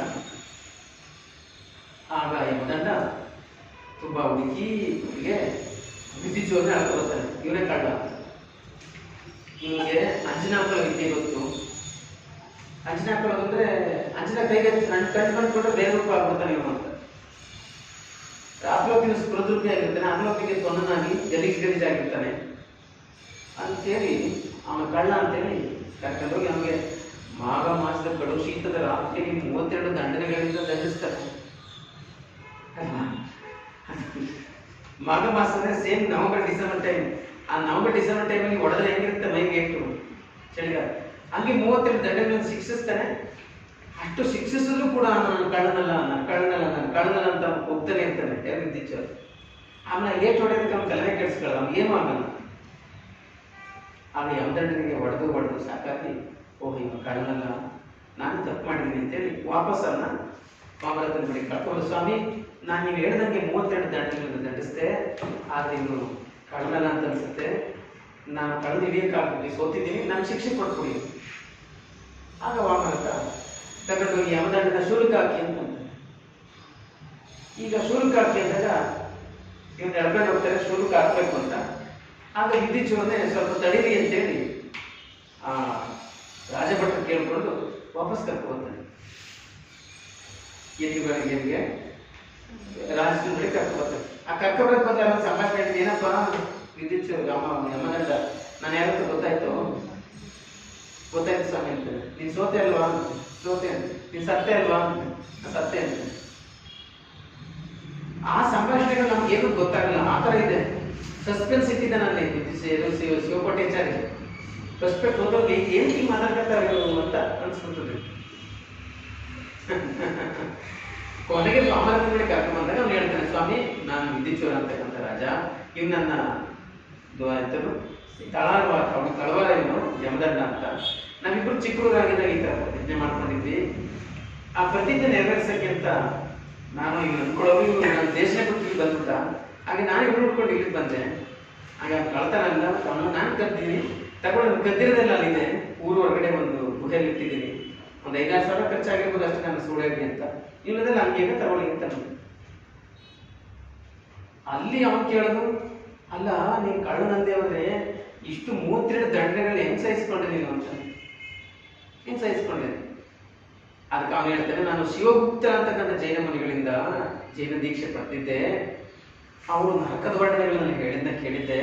ಆ ನರಕದಲ್ಲಿ ಕೂಡ ಶಿಕ್ಷೆ ಮುಂದೆ ಇದು ಏನೇನೂ ಅಲ್ಲ ಅಂತ ನನ್ನ ಮನಸ್ಸನ್ನ ಗಟ್ಟಿ ಮಾಡ್ಕೊಂಡೆ ಅಂತ.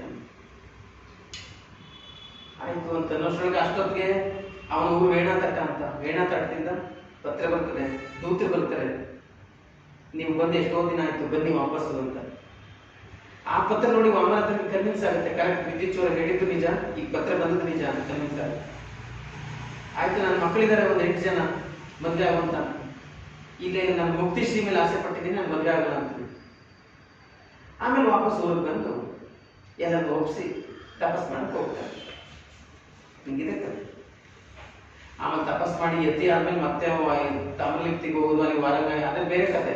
ಬಟ್ ಇಲ್ಲಿ ನೀವು ಆ ಸ್ವಾರಸ್ಯ ಬರೆಯುವಾಗ ನೋಡಿ, ಅವನು ಆ ಥರದ ಸಸ್ಪೆನ್ಸ್ ತಂದಿರೋದು, ಸೀಮಾರೋಪ ಕ್ರಮ ತಗೊಂಡು ಬಂದಿರೋದು, ಅದನ್ನೆಲ್ಲ ಗುರುತಿಸಿ ಬರೀತೀರ. ಬಟ್ ಸಂದೇಶದ ಔಚಿತ್ಯವೇನು ಅಂದಾಗ ನೀವಿಲ್ಲಿ ಗಮನಿಸ್ಬೇಕಾದೇನಂದ್ರೆ, ಜೈನ ಧರ್ಮದ ಪ್ರಕಾರ ನೀವು ಏನೇ ತಪ್ಪು ಮಾಡಿದ್ರು 7 ಜನ್ಮ ಎತ್ತಬೇಕು, 7 ಜನ್ಮ ಎತ್ತಬೇಕು, ಏನ್ ತಪ್ಪು ಮಾಡಿದ್ರೆ ಎತ್ತಬೇಕು ಅಂತ ಇರೋದು. ಅದು ಇಲ್ಲಿ ವಿದ್ಯುಚ್ಛೂರ ಈಗ ಆಲ್ರೆಡಿ ಶಿವಗುಪ್ತರ ಹತ್ರ ಅವನು ಜೈನ ಧರ್ಮದ ದೀಕ್ಷೆ ತಗೊಂಡಿದ್ದಾನೆ. ಜೈನ ಧರ್ಮದ ದೀಕ್ಷೆ ತಗೊಂಡ್ಮೇಲೆ ಕಳ್ತನ ಯಾಕೆ ಮಾಡ್ತಾ ಇದ್ದಾನೆ? ನಾನು ಸುಳಿದಾಗ 5,000 ರೂಪಾಯಿ ಖರ್ಚಾಗಿದೆ ಅಂತ ಹೇಳ್ತಾನೆ, ನೀವು ಕದ್ದಿರಲ್ಲಿ 5,000 ಖರ್ಚಾಗಿದೆ ಅಂತ ಹೇಳ್ತಾನೆ. ಆಮೇಲೆ ವೇಷ ಸಾಹಸ ಯಾಕೆ ಮಾಡ್ತಾ ಇದ್ದಾನೆ? ಇದು ಅಪರಾಧ ಅಲ್ಲೇ. ಅಂದರೆ ಈ ಜೈನ ಕತೆ, ವಿದ್ಯುಚ್ಛೂರದ ಕತೆ ಏನು ಸಂದೇಶ ಕೊಡ್ತಾ ಇದೆಯೋ ಅದಕ್ಕೂ ವಿದ್ಯುಚ್ಛೂರದ ಜೀವನ ಶೈಲಿಗಳು ಮ್ಯಾಚ್ ಆಗ್ತಾ ಇಲ್ಲ. ಅದೇ ಇಲ್ಲಿ ಅನೌಚಿತ್ಯ ಅಂತ ಬರಬೇಕು. ಅದೇ ಅನೌಚಿತ್ಯ ಅಂದ್ರೆ ಕಥೆಯನ್ನು ಹೇಳುವ ಭರದಲ್ಲಿ ಶಿವಕೋಟಿ ಏನ್ ಮಾಡಿದ್ದಾನೆ ಅಂದ್ರೆ, ಶಿವಕೋಟಿ ಕಥೆ ಹೇಳೋ ಭರದಲ್ಲಿ ಈ ತರದ ಗಮನ ಗಮನಿಸಿಲ್ಲ ನೀವು. ಅದೇ ಇದು ಸುಕುಮಾರ ಸ್ವಾಮಿ ಕಥೆ ಬನ್ನಿ. ಸುಕುಮಾರ ಸ್ವಾಮಿ ಕಥೆ ಏನಾಗುತ್ತೆ, ವಾಯು ಬುದ್ಧಿ ಗುರು ನಿಂದನೆ ಮಾಡಿದ್ದಕ್ಕೆ, ಕತ್ತಿಗೆ ನಿಂದನೆ ಮಾಡಿದ್ದಕ್ಕೆ ಅವನು 7 ಜನ್ಮ ಎತ್ತಾನೆ. ಬಟ್ ಇಲ್ಲಿ ವಿದ್ಯುಚ್ಛೂರ ಅವನು ಕಳ್ತನ ಮಾಡಿದ್ದಾನೆ, ಸುಳ್ಳು ಸವಸನ ಮಾಡಿದ್ದಾನೆ, ಎಲ್ಲ ಮಾಡಿದ್ದಾನೆ. ಆದ್ರೆ ನಿಮ್ಗೆ ಏನೂ ಇಲ್ಲ, ಯಾವ ಶಿಕ್ಷಣ ಇಲ್ಲ. ಸೀದಾ ಜೈನ ಎತ್ತಿ ಆದಂತ ಬಂದ್ಬಿಡ್ತಾನೆ. ತಪಸ್ ಮಾಡಿ. ಇದು ಸಂದೇಶದ ಅನೌಚಿತ್ಯ. ಅಂದ್ರೆ ಇದಿಚ್ಚೂರ ದೊಡ್ಡ ದೊಡ್ಡ ಫಿಲಾಸಫಿಕರ್ ಮಾತಾಡ್ತಾರಲ್ಲಿ ಅವನು. ನಿಮ್ಗೆ ಮುಂದೆ ಅವನು ತಪಸ್ಗೆ ಹೋಗ್ತಾರೆ, ತಪಸ್ಗೆ ಹೋಗುವಾಗ ಅಲ್ಲೆಲ್ಲ ಹೇಳ್ತಾರೆ ಅವನ ಮಂತ್ರಿಗಳೆಲ್ಲ, ನಿಮ್ಗೆ ಎಷ್ಟು ವಯಸ್ಸಾಗಿದೆ, ಯಾಕೆ ಈಗಲೇ ತಪಸ್ಗೆ ಹೋಗ್ಬೇಕು ನೀವು, ಇನ್ನು ತುಂಬಾ ಟೈಮ್ ಇದೆ. ಆಗ ಹೇಳ್ತಾನೆ, ಇಲ್ಲ ದೇಹ ಮುಪ್ಪು ಶಕ್ತಿ ಇರುವಾಗಲೇ ತಪಸ್ ಮಾಡ್ಬೇಕು, ಸಾಧನೆ ಮಾಡಬೇಕು. ಮುದುಕಾದಾಗ ಏನ್ ಮಾಡಕ್ಕಾಗುತ್ತೆ, ಮನೆ ಬೆಂಕಿ ಬಿದ್ದಾಗ ಬಾವಿ ತೋಡೋ ಪ್ರಯತ್ನ ಮಾಡಬಾರ್ದು, ನಾವು ಮೊದಲೇ ಎಲ್ಲವನ್ನ ಸಿದ್ಧಪಡಿಸ್ಕೋಬೇಕು ಅಂತೆಲ್ಲ ಅವನು ಅಷ್ಟು ಭಾಷಣ ಮಾಡೋನು ತಪ್ಪು ಮಾಡ್ತಾನೆ. ಇದು ಸಂದೇಶದ ಅನೌಚಿತ್ಯ ಅಂತ ಅದನ್ನು ಗುರುತಿಸ್ಬೇಕು. ಇದು ಬಂದಿದೆ ಪ್ರಶ್ನೆ, 2 ಸರಿ ಬಂದಿದೆ, ನೀವು ನೋಡಿ ಬೇಕಾದ್ರೆ. ನೆಕ್ಸ್ಟ್ ಪ್ರಶ್ನೆ ನೋಡಿ, ದುರ್ಯೋಧನ ಅವಸಾನವನ್ನು ಪಂಪ ಚಿತ್ರಿಸುವ ಬಗೆ ವಿಶ್ಲೇಷಿಸಿರಿ. ದುರ್ಯೋಧನ ಅವಸಾನ 13ನೇ ಆಶ್ವಾಸದಲ್ಲಿ ಇದೆ. ಎಲ್ಲಿಂದ ಬರಬೇಕಿದ್ದಕ್ಕೆ ತುಂಬಾ ಮೆಟೀರಿಯಲ್ ಇದೆ. ಅವ್ನು ಯಾವ ಪಾಯಿಂಟ್ಸ್ ಹೈಲೈಟ್ ಮಾಡಬೇಕು, ತುಂಬಾ ಪದ್ಯಗಳಿದ್ದಾರೆ, ಅದನ್ನು ಸ್ವಲ್ಪ ಸುಧಾರಿಸಿ ಗಮನಿಸಬೇಕು. ನೋಡಿ, ವೈಶಂಪಾಯನ ಸರೋವರದಿಂದ ತಗೊಳ್ಳಿದ್ದಾರೆ, ಅಲ್ಲಿ ತಗೊಳ್ಳಿ. ವೈಶಂಪಾಯನ ಸರೋವರಕ್ಕೆ ಭೀಷ್ಮನ ಸಲಹೆಗಳಿಗೆ ಬಂದವನು ಬಚ್ಚಿಟ್ಕೊಂಡಿದ್ದಾನೆ. ಯಾರು? ದುರ್ಯೋಧನ. ಪಾಂಡವರಿಗೆ ಗೊತ್ತಾಗುತ್ತೆ, ಅವ್ರು ಬಂದು ಹೊರಗಡೆಗೆ ಕರೀತಾರೆ. ಯಾರು ಕರೆದು ಬರಲ್ಲ, ಭೀಮ ಮುದ್ರಿಸ್ತಾರೆ, ಬಾಯಿ ಬಂದ ಮುಗಿಸ್ತಾರೆ. ನೀನೇ ಮೊಸಳಿಯೇ, ಇನ್ನು ನೀನು ಹುಟ್ಟದೇ ಇರೋ ನೀನು ಮತ್ತೆ ಸತ್ತರೆ ನೀನು ಹೇಳಿಯೇ ಆಗ ಹೇಗೆ ಅಂತೆಲ್ಲ ಮುದ್ರಿಸ್ತಾರೆ. ಮುದ್ರಿಸಿದ್ಮೇಲೆ ದುರ್ಯೋಧನ ಮೇಲೆ ಕೆತ್ತು ಬರ್ತಾರೆ. ಅದ್ಯಾರು 11 ಪದ್ಯನೇ ಬದಲಾಗ್ತಿದ್ದೀರ, ಒಬ್ರು ನೀರೊಳಗಿದ್ದು ಬೆಮ್ಮದೊಳಗೆ ಪತ್ತಾಕ ಅಂತ ಯಾರು ಬರ್ತಿದ್ದೀರ ನೋಡಿ, ಅದು ರನ್ನ ಹೇಳಿರೋದು, ಪಂಪ ಹೇಳಿರೋದಲ್ಲ. ಬೇಕಾದ್ರೆ ನೀವು ಅಷ್ಟೇ ಅಭಿಮಾನ ಇದ್ರೆ ಆ ಸಾಲ ಮೇಲೆ ಅಲ್ಲಿ ಬರೀರಿ, ರನ್ನ ಹಿಂಗೆ ಬರುತ್ತೆ, ರನ್ನ ಹೆಸರು ಹೇಳಿರ್ತಾರೆ, ಆಯ್ತಾ? ಬಟ್ ರನ್ನ ಹೇಳಿದ್ರು, ಪಂಪ ಹೇಳಿರೋದಲ್ಲ. ಮತ್ತೆ ಅವನು ಎದ್ದು ಬರ್ತಾನೆ. ಎದ್ದು ಬಂದಾಗ ಆಡೋ ಮೊದಲನೇ ಮಾತೇನಂದ್ರೆ, ನಾನು ನಿಮ್ಗೆ ಎದುರುಕೊಂಡು ಇಲ್ಲಿ ಒಳಗಡೆ ನಿಗಲ್ ಕೂತಿರ್ಲಿಲ್ಲ. ಹಿಂದೆ ನರಕಾಸುರ ಭೂದೇವಿಯನ್ನ ಹೊತ್ಕೊಂಡು ಹೋಗಿದ್ದಾಗ ಅವಳನ್ನ ಬಿಡಿಸ್ಕೊಬರಕ್ಕೆ ಅಂತ ಈ ಕೃಷ್ಣ ಅವನು ಮಾತಾಡಕ್ ಹೋಗಿ ಅವನು ರಸಾತನಕ್ಕೆ ಬಚ್ಚಿಟ್ಕೊಂಡಿದ್ದ.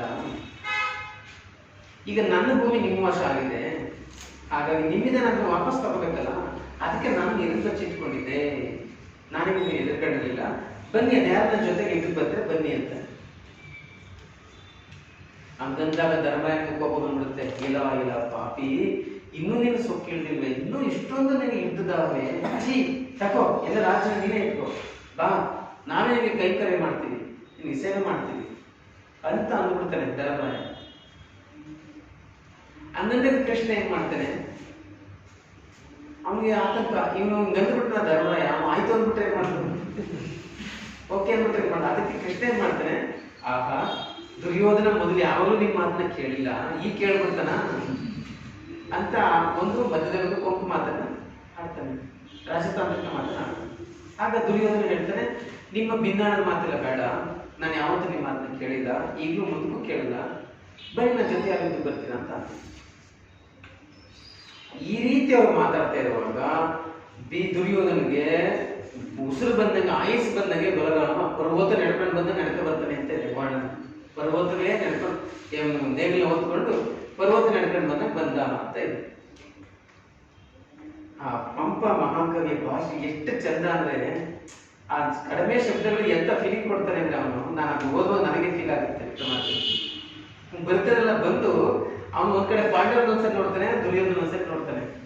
ತನ್ನ ಆಪ್ತ ಈಗ ಅಂಗರಕ್ಷಕರಲ್ಲಿ ಯಾರಿಲ್ಲ, ಅಸಹಾಯಕನಾಗ ಒಬ್ಬನೇ ನಿಂತ ನೋಡಿ ಅವನಿಗೆ ಕಣ್ಣೀರು ಬಂದ್ಬಿಡ್ತಾರೆ. ನನಗೆ ಬಲರಾಮನಿಗೆ ನನ್ನ ಸ್ನೇಹಿತರಿಗೆ ಯಾವ ಗತಿ ತಂದಿದ್ದಾರೆ ಇವರೆಲ್ಲ ಸೇರ್ಕೊಂಡು ಅಂತೇಳಿ ಮಾತಾಡಕ್ ಬಾಯಿ ತೆಗಿತಾನೆ ಬಲರಾಮ. ಅಷ್ಟೊತ್ತಿಗೆ ಕೃಷ್ಣ ಮಾತಾಡ್ತಾನೆ, ಅಣ್ಣ ಮುಳಿ ಒಡೆ ಏದೇ ಕೇಳಿದ್ರು ಮುಳಿ, ನೀನ್ ಕೋಪ ಮಾಡ್ಕೊಳ್ಳೋದಾದ್ರೆ ನಾನು ಹೇಳ್ದೆ ಚೆನ್ನಾಗಿ ಕೇಳಿಸ್ಕೊಂಡು ಆಮೇಲೆ ಕೋಪ ಮಾಡ್ಕೊ. ಈ ದುರ್ಯೋಧನ ಪಾಂಡು ತನುಜರ ಮುನಿನಾಳದ ಭೂಮಿಯನ್ನ ಎದ್ದು ಕೊಡಲು ಒಡಂಬಡದೆ, ಆ ಪಾಂಡವ ಮಧ್ಯ ಭೂಮಿ ಅದನ್ನ ಯಾವತ್ತೂ ಕೊಡೋದಕ್ಕೆ ಒಪ್ಪದೇನೆ ತನ್ನ ಇಡೀ ಸೈನ್ಯನ ಹಾಳು ಮಾಡ್ದ, ಇಡೀ ರಾಜ್ಯನ ನಾಶ ಮಾಡ್ದ. ಈಗಲೂ ಯುದ್ಧಕ್ಕೆ ಅವನೇ ಅವಳಿಸ್ಕೊಂಡು ಮೇಲ್ಮೇಲೆ ಬರ್ತಾ ಇದ್ದಾನೆ. ಕೇಳಿ ನೀವು ನೀ ಅವನೇ ಬೆಸಗಳು ಪುಸಿಯಂ ಸುಯೋಧನ ಮಾಡ್ತಾನೆ. ನೀನು ಅವನೇ ಕೇಳಿಸ್ಕೊ, ಅವನು ಸುಳ್ಳು ಹೇಳೋದು ಅಂತವನ್ನೆಲ್ಲ ದುರ್ಯೋಧನ ಅಂತ. ಮತ್ತೆ ಆಗ ಬಲರಾಮ ಇಂಥ ಮರುಳುತನ ನೀವು ಯಾಕೆ ಮಾಡಿದೆ ಅಂತ ಕೇಳ್ತಾರೆ ಅರ್ಜುನ. ಇಂಥ ಮರುಳುತನ ಯಾಕೆ ಮಾಡಿದೆ? ನೀವು ಈ ಆದೇಶದಲ್ಲಿ ಬುದ್ಧಿ ಓಡಲ್ಲ ಅನ್ನೋದಕ್ಕಿಂತ ಸಾಕ್ಷಿ. ಆಗ ದುರ್ಯೋಧನ ಒಂದು ಕೇಳಿ ಸೇರಿಸಿ ಚಾಡಿ ಹೇಳ್ಬೋದಾಗಿತ್ತು ಬಲರಾಮಗೆ, ಇವರೆಲ್ಲ ಮೋಸ ಮಾಡಿದ್ರು. ಆದರೆ ಹೇಳಲ್ಲ, ನೋಡು ನಾನೇನು ಕೇಳಬೇಡ, ಅವನೇನು ತಪ್ಪಿಲ್ಲ, ನಾನು ಯುದ್ಧದಿಂದ ಕುಡಿತಾ ಇದ್ದೀನಿ, ನಾನು ಯುದ್ಧ ಮಾಡಿಬಿಡು ಅಂತ. ನೀನು ನೋಡಿಬೇಕಾರೆ ಪದ್ಯ, ಅವನೇನು ತಪ್ಪಿಲ್ಲ, ನನ್ನ ಯುದ್ಧ ಮಾಡಿಬಿಡು, ನಾನು ಕುಡಿತಾ ಇದ್ದೇನೆ, ಆಯ್ತು ನಾನೇನು ಯುದ್ಧ ಮಾಡಿ ಅಂತ ಬಲರಾಮ ಸುಮ್ಮನೆ. ಈಗ ಇವರಿಬ್ಬರಿಗೂ ಯುದ್ಧ ನಡೆಯುತ್ತೆ, ಯಾರಿಗೆ? ಭೀಮನಿಗೂ ದುರ್ಯೋಧನ. ಆ ಭೀಮನಿಗೂ ದುರ್ಯೋಧನ ಯುದ್ಧ ನಡೆದಾಗ ದುರ್ಯೋಧನ ಹೊಡೆತಕ್ಕೆ ಭೀಮ ಮೋರ್ಚೆಗೆ ಕೆಳಗಡೆ ಯುದ್ಧ ಹೋಗ್ತಾರೆ. ಬಿದ್ದಾಗ ಇವನು ಗದೆನ ತಿರುಗಿಸ್ತಾ ಇರ್ತಾನೆ, ಯಾಕಂದ್ರೆ ಕೆಳಗೆ ಬಿದ್ದ ಹೊಡಿಬಾರ್ದು ಯುದ್ಧ ನಿಯಮ. ಆ ಗದೆ ತಿರುಗಿದ್ದ ಅವನಿಗೆ ಗಾಳಿ ಆಡಿಸ್ದಂಗೆ ಆಗುತ್ತೆ. ಅಲ್ಲಿ ದುರ್ಯೋಧನ ಒಂದು ವಿಶೇಷತೆ ಇದೆ, ಅಂದ್ರೆ ಯುದ್ಧ ನಿಯಮನ ಫಾಲೋ ಮಾಡ್ದ ಅಂತ. ಕೆಳಗೆ ಬಿದ್ದವನು ಹೊಡಿಲಿಲ್ಲ ಅಂತ, ಹೊಡೆದ್ರೆ ಸಾಯಿಸ್ಬಿಡ್ಬೋದಾಗಿತ್ತು ಬೇಕಾದ್ರೆ, ಅದು ಹೊಡೆಯಲ್ಲ. ಬಟ್ ಆಮೇಲೆ ಭೀಮನಿಗೆ ಕೃಷ್ಣನ ಸಹಾಯ ಇಲ್ಲದೆ ಹೋಗಿದೆ, ಕೃಷ್ಣ ತೊಡೆ ತೋರಿಸುವಂತಹ ಕೆಲಸ ಮಾಡದೇ ಹೋಗಿದೆ. ಭೀಮ ದುರ್ಯೋಧನ ಗೆಲ್ಲಕ್ಕಾಯ್ತಿರಲಿಲ್ಲ. ಆಮೇಲೆ ಕೃಷ್ಣ ತನ್ನ ತೊಡೆ ತಟ್ಟಿ ಆಮೇಲೆ ತೊಡೆ ನೋಡಿ ಅಂತ ಸೂಚನೆ ಕೊಟ್ಟಾಗ ಆಗ ಭೀಮ ದುರ್ಯೋಧನ ತೊಡೆಗೆ ಹೊಡೆದು ಕಳಿಸ್ತಾನೆ. ಆಗ ಕೆಳಗೆ ಬಿದ್ದಾಗ ಪಂಪ ಒಂದು ಚರಮಗೀತೆನ ಬರೆದಿದ್ದಾನೆ, ನೀವು ಅದನ್ನ ತಪ್ಪದೇ ಬರೀಬೇಕು. ಅದೇ ಇಂಪಾರ್ಟೆಂಟು ಚರಮಗೀತೆ. ಏನದು ಚರಮಗೀತೆ? ನುಡಿದುದನೈದೆ ತುತ್ತ ತುದಿ ಐದ್ವಿ ನಮ್ ನುಡಿದ ಮೂಲಂ.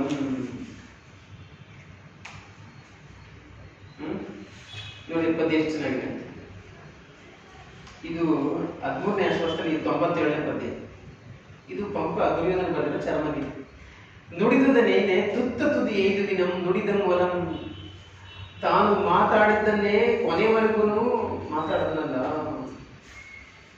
ಅಂದ್ರೆ ಮಾತು ಬದಲಾಯಿಸಲಿಲ್ಲ. ಚಲಂ ಬಿಡಿದುದನ್ನೇ ಇದೆ, ತಾನು ಏನು ಚಲವನ್ನ ಹಿಡಿದ್ನೋ ಅದನ್ನೇ ಮೂಕ್ ಬಿಡಿದ ಮೊದ್ಲೇನ್ ಸಲ ಅದೇ ಕೊನೆವರೆಗೂ ಹಿಡಿದ್ನಲ್ಲ. ಸಲೆ ಪೂರ್ಣಕ್ಕೆ ನೇರ್ಪಡೆ ನಡೆಬಂದಿದಂ. ತಾನು ಮಾಡಿದ ಪ್ರತಿಜ್ಞೆ ನೆರವೇರುವವರೆಗೂ ನಡೆದನು ಅಳ್ಕದೆ ಬಳ್ಕದೆ. ಎದುರ್ಕೊಳ್ಳಿಲ್ಲ, ಹಂಗೆ ಮುಂದೆ ನಡ್ಕೊಂಡು ಬಂದ. ತನ್ನ ನೋಡಲು ಪಡಲ್ ಬಡವಿನ ಹಣ್ಣು ಬಂದನೆ, ತನ್ನ ದೇಹ ಗಜ್ಗುಜ್ಜಾದ ಕೂಡ ಅವನು ಎದುರಿಕೊಂಡನೆ. ದನಿ ನಿಜವಾಗ್ಲಿ ಅದೇನು ಅಭಿಮಾನದನು ಈ ಸುಯೋಧನ, ನಿಜವಾಗ್ಲಿ ಎಷ್ಟು ಅಭಿಮಾನ ಶ್ರೀಮಂತನೋ ಈ ಸುಯೋಧನ ಅಂತ ಅವನಿಗೆ ಚರಮಗೀತೆ ಬರ್ತದೆ. ಇದು ಹೈಲೈಟ್ ಆಗುತ್ತೆ, ತುಂಬಾ ಇಂಪಾರ್ಟೆಂಟ್. ಯಾಕಂದ್ರೆ ದುರ್ಯೋಧನ ಅವಸಾನದಲ್ಲಿ ಅದೇ ಬರಬೇಕು. ಸುಮಾರು ಜನ ಅದನ್ನು ಗಮನಿಸಿದೆ ನೀವು ನೋಡಿ. ಅದಾದ್ಮೇಲೆ ಆಗೋದೇನು, ಇವ್ ಕೆಳಗಡೆ ಬಿದ್ದೋಗಿದ್ದಾನೆ. ಬಿದ್ದಾಗ ಬಲರಾಮ ಹೇಳ್ತಾನೆ, ಈಗ ಅವ್ನು ಕೆಳಗೆ ಬಿದ್ದಾನೆ, ಅವ್ನ ಕೈ ಮಾಡಕ್ ಕೂತು ನೀನು, ನಿನ್ ಕತೆ ಮುಗೀತು, ನಿನ್ ಕೆಲಸ ಮುಗೀತು, ಸೋಲ್ಸಿದ್ದೆ ಅನ್ನೋ. ಅದನ್ನ ಭೀಮ ಬಿಡಲ್ಲ, ಹತ್ರ ಬಂದು ಇದರೊಳು ಮೂರ್ಧಾಭಿಷೇಕಂ ತನಯಗಡ ಸಮಂತ ಆಯ್ತು ಅಂತ ಪದ್ಯ ಬರ್ತಾರೆ. ಅಂದ್ರೆ ಈ ಕಿರೀಟವಲ್ವೇ ಪವಿತ್ರ ಜನಗಳಿಂದ ಅಭಿಷೇಕ ಮಾಡಿಸ್ಕೊಂಡಿದ್ದು, ಇದೇ ಕಿರೀಟವಲ್ವೇ ನವಿಲುಗರಿ ಸುತ್ತ ಅರಳ್ಕೊಂಡು ನೆರಳುಕೊಂಡು ಇಷ್ಟು ದಿನ ನನಗೆ ಇದೇ ಕಿರೀಟ ಅಲ್ವೇ ಎಂದು ಮಾತು ಭಾಗದುಗಳ ಯಾರಿಗೂ ಎಂದು ತಲೆಬಾಗದಿರುವಂತ ಕಿರೀಟ ಇದೆ ಅಲ್ವೇ ಅಂತ ಹೇಳಿ ಆ ಕಿರೀಟ ಚಲ್ಲಪಿಲ್ಲಿ ಆಗುವಂಗೆ ಬಲವಾಗಿ ಬಂದು ತನ್ನ ಕಾಲಿನ ಒದ್ದು ಅದನ್ನ ಉರುಳಿಸ್ತಾನೆ ಕಿರೀಟ. ಅದು ಅಲ್ಲಿಗೆ ದುರ್ಯೋಧನಿಗೆ ಅವ್ನು ತುಂಬಾ ಏಟಾಗುತ್ತೆ. ಅದರಿಂದ ಅವ್ನು ನತ್ತಿಯೇ ಹೊರತು ರಕ್ತ ಸುರಿಯೋದಾಗುತ್ತೆ. ಅದನ್ನ ನೋಡಕ್ಕಾಗ್ತದೆ ಬಲರಾಮ ಬಹಳ ಬೇಜಾರು ಮಾಡ್ಕೊಂಡು ದ್ವಾರಕತೆಗೆ ಹೊರಟೋಗ್ತಾನೆ. ಇಷ್ಟು ದುರ್ಯೋಧನ ಅವಸಾನ. ಇಲ್ಲಿವರೆಗೆ ಆಮೇಲೆ ಅಶ್ವತ್ಥಾಮ ಬರೋದು, ಅಶ್ವತ್ಥಾಮ ಬಂದು ಅವನು ಏನೇನೋ ಹೇಳ್ತಾನೆ, ನೀನು ನನ್ನನ್ನು ಬಿಟ್ಟು ಯುದ್ಧ ಮಾಡಕ್ ಹೋದೆ, ಅದಕ್ಕೆಲ್ಲ ಹಿಂಗಾಯ್ತು, ಅದು ಏನ್ ಮಾಡೋದು, ನಿನ್ಗೆ ನೀನ್ ನೋಡೋಕೆ ಸ್ಥಿತಿ ನಾನು ರೆಡಿ ಇಲ್ಲ, ಹಂಗಾಗಿ ನಾನು ಪಾಂಡವರಿಂದ ಸೇರಿ ತೀರ್ಸ್ಕೋತೀನಿ ಅಂದಾಗ ಆಯ್ತು, ನಾನು ತೀರ್ಸ್ಕೊಳ್ಳೋದ್ರೆ ಹೋಗು, ತೀರ್ಸ್ಕೊಬರೋ ಕಳಿಸ್ತಾನ. ಅವನು ಹೋಗಿ ಪಾಂಡವ್ರ ಮಕ್ಕಳ ತರ ಕರ್ಕೊಂಡು ಬರ್ತಾನೆ. ಕತೆ ನಿಮ್ಗೆ ಗೊತ್ತು, ಮುಂದಕ್ಕೆ ಏನು ಗೊತ್ತು. ಆಮೇಲೆ ದುರ್ಯೋಧನ ಬೈತಾನೆ, ಅಯ್ಯೋ ದಡ್ಡ ಕೃಷ್ಣ ಅವ್ರ ಜೊತೆಗಿರೋದು ನನ್ಗೆ ಎಲ್ಲಿ ಜಯ, ನಿನ್ನ ಮಕ್ಕಳನ್ನ ಕೊಂದು ನೀವು ಶಿಶು ಹತ್ಯೆ ಮಾಡ್ತಾನೆ, ಪಾಪ ಗುರಿಯಾಗಿದ್ಯಾ ಅಂತ ಬೈದು ನಾವು ಅವ್ನು ತಪಸ್ಸು ಹೋಗ್ತಾನೆ, ನೀವು ಸತ್ತ ಹೋಗ್ತಾನೆ. ಆ ಥರ ಇದೆ ಕತೆ ಮುಂದಕ್ಕೆ. ಹೀಗೆ ಅವನ ಅವಸಾನ ಅಂದಾಗ ಆ ತುಂಬಾ ಮುಖ್ಯವಾದಂತಹ ಪದ್ಯಗಳನ್ನ ಉಲ್ಲೇಖ ಮಾಡ್ತೀವಿ. ಮತ್ತೆ ಅಂದ್ರೆ ಅವನ ಉದಾತ್ತ ಗುಣಗಳು ಹೆಂಗೆ ತಂದು ಕೊನೆಗೂ ಅವನಿಗೆ ಅದೇ ಥರದ ಒಂದು ಅಂತ್ಯವನ್ನ ಕೊಟ್ಟಿದ್ದಾನೆ ಪಾಪ. ನೆಕ್ಸ್ಟ್ ಅಟ್ಲೀಸ್ಟ್ ಹೊಸಗಡದಲ್ಲಿ ಬಂದು ನಡೀತೆ ಆಗ ನೆನಪು ಆಗಲಿಲ್ಲ ಅಂದ್ರೆ ಕರ್ಣನ ಭೀಷ್ಮ ದರ್ಶನ ಪ್ರಸಂಗ ವಿಶೇಷತೆ ಏನು? ಇದು ಕೇಳಿರೋ ಪ್ರಶ್ನೆ ನೋಡಿ. ಅದೇನಾಗುತ್ತೆ, ಇದು ವಿಕ್ರಮಾರ್ಜುನ ವಿಜಯನ ಸ್ವಂತ ಸೃಷ್ಟಿ, ಪಂಪನ ಸ್ವಂತ ಸೃಷ್ಟಿ. ಯಾಕಂದ್ರೆ ಮೂಲ ವ್ಯಾಸ ಬರ್ತಲ್ಲಿ ಇದಿಲ್ಲ, ಇವನ್ ಕುಮಾರವ್ಯಾಸ ಬರ್ತಲ್ಲಿ ಇನ್ಸಿಡೆಂಟ್ ಇಲ್ಲ, ನಿಮ್ಗೆ ಗೊತ್ತು. ಈಗ ಮೊದಲು ಭೀಷ್ಮರಿಗೆ ಪಟ್ಟ ಕಟ್ಟುವಾಗ ಕರ್ಣ ವಿರೋಧ ಮಾಡಿದ್ದ, ಈ ಮುದುಕರಿಗೆ ಯಾಕೆ ಪಟ್ಟ ಕಟ್ತಾರೆ, ಇವನಿಗೆ ಏನಾಗುತ್ತೆ ಅಂತ ವಿರೋಧ ಮಾಡಿದ್ದ. ಈಗ 15 ದಿವಸ ಕಳೆದೋಗಿದೆ. 15 ದಿವಸದಲ್ಲಿ 10 ದಿವಸ ಭೀಷ್ಮರು ಯುದ್ಧ ಮಾಡಿದ್ದಾರೆ, 5 ದಿನ ದ್ರೋಣ ಯುದ್ಧ ಮಾಡಿದ್ದಾನೆ, 15 ದಿವಸ ಮುಗಿಸಿದ್ದಾರೆ. ಇಬ್ಬರು ಸೇರ್ಕೊಂಡು ಲಕ್ಷಾಂತರ ಜನ ಸತ್ತಿದ್ದಾರೆ. ಈಗ ಇವರಿಗೆ ಪಟ್ಟ ಕಟ್ಟಿದ್ದಾರೆ ಕನ್ನಡ.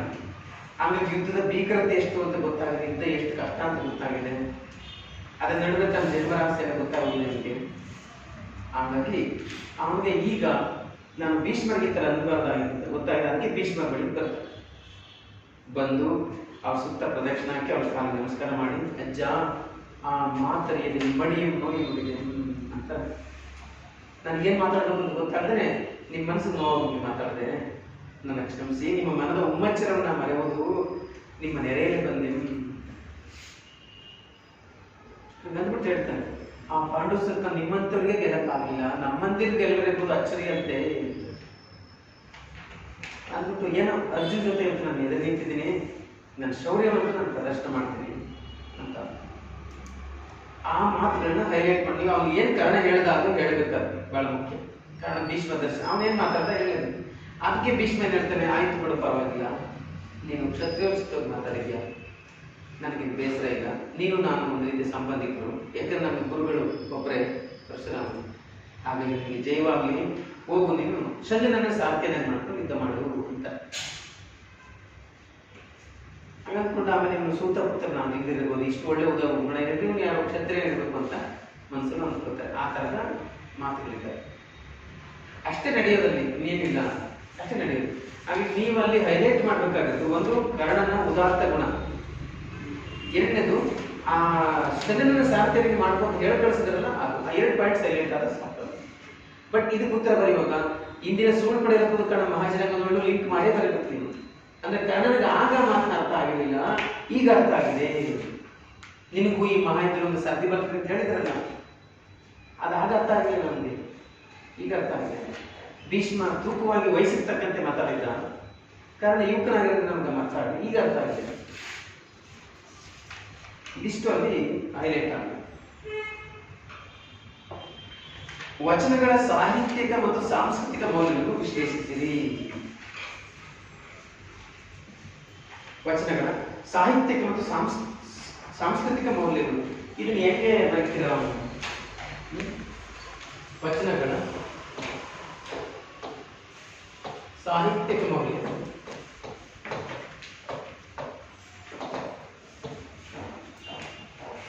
ಸಾಹಿತ್ಯಿಕ ಮೌಲ್ಯ. ಈಗ ಸಾಹಿತ್ಯಿಕ ಮೌಲ್ಯ ಅಂದ್ರೆ ಏನ್ ಗುರುತಿಸ್ಬೇಕು? ಅಂದ್ರೆ ನಾವು ಸಾಹಿತ್ಯ ಅಂದ್ರೆ ಏನು ಅಂತ ಓದಿದೀವಿ ಕಾವ್ಯಮೀಮಾಂಸೆಯಲ್ಲಿ. ಶಬ್ದಾರ್ಥವು ಸಹಿತವು ಅಗ್ರಕವಿ ವ್ಯಾಪಾರ ಶಾಲಿನಿ ಬಂದೇ ವ್ಯವಸ್ಥಿತವು ಕಾವ್ಯ ತದ್ವಿಧಾಕಾರದ ಕಾರಣಿ. ಅದೇ ತಾನೇ ಕುಂತಕನ ಸೂತ್ರ ಅಲ್ವಾ? ವಾಕ್ಯಂ ರಸಾತ್ಮಕ ಕಾವ್ಯ ಪ್ರೀತಿರಾತ್ಮಕ ಕಾವ್ಯಸ್ಯ ಆತ್ಮಧ್ವನಿ. ಕಾವ್ಯ ಅಂದ್ರೆ ಏನು ಅಂತ ಅಲ್ಲೇ ತಾನು ಹೇಳಿದ್ರು. ಅಂದ್ರೆ ನಮ್ಗೆ ಗೊತ್ತಿರೋದೇನು, ಒಂದು ಸಾಹಿತ್ಯ ಅನಿಸ್ಕೋಬೇಕಾದ್ರೆ ಅಲ್ಲಿ ಅಲಂಕಾರ ಇರಬೇಕು, ರೀತಿ ಇರಬೇಕು, ರಸ ಇರಬೇಕು, ಧ್ವನಿ ಇರಬೇಕು, ಔಚಿತ್ಯ ಇರಬೇಕು. ಇವತ್ತಾನೆ ಸಾಹಿತ್ಯ ಅಂತ ಅದನ್ನು ಗುರುತಿಸ್ಬೇಕೀಗ ನೀವಿಲ್ಲಿ. ಸಾಹಿತ್ಯಾತ್ಮಕ ಅಂಶಗಳು ಅಂದಾಗ ವಚನ ಸಾಹಿತ್ಯದ ಅಲಂಕಾರಗಳು ಯಾವುವು? ಅಲಂಕಾರಗಳು ಹೇಗಿದೆ ಗಮನಿಸಿ. ಯಾವ ಅಲಂಕಾರ ಇಲ್ಲ ವಚನದಲ್ಲಿ? ಉಪಮಾಲಂಕಾರಗಳಿದ್ದಾವೆ, ರೂಪಕ ಇದೆ, ದೀಪಕ ಇದೆ, ದೀಪಕ ಇದೆ, ದೃಷ್ಟಾಂತ ಅಲಂಕಾರಗಳಿದ್ದಾವೆ. ಎಲ್ಲ ಅಲಂಕಾರಗಳು ಇದ್ದಾವೆ. ಮ್ಯಾಕ್ಸಿಮಮ್ ಶಬ್ದ ಅಲಂಕಾರಗಳ ಜೊತೆ ಅವು ಇವೆ, ಪ್ರಾಸ ಇದೆ, ಅನುಪ್ರಾಸ ಇದೆ, ಯಮಕ ಇದೆ, ಈ ಎಲ್ಲನೂ ಬಳಸಿದ್ದಾರೆ ಅವರು.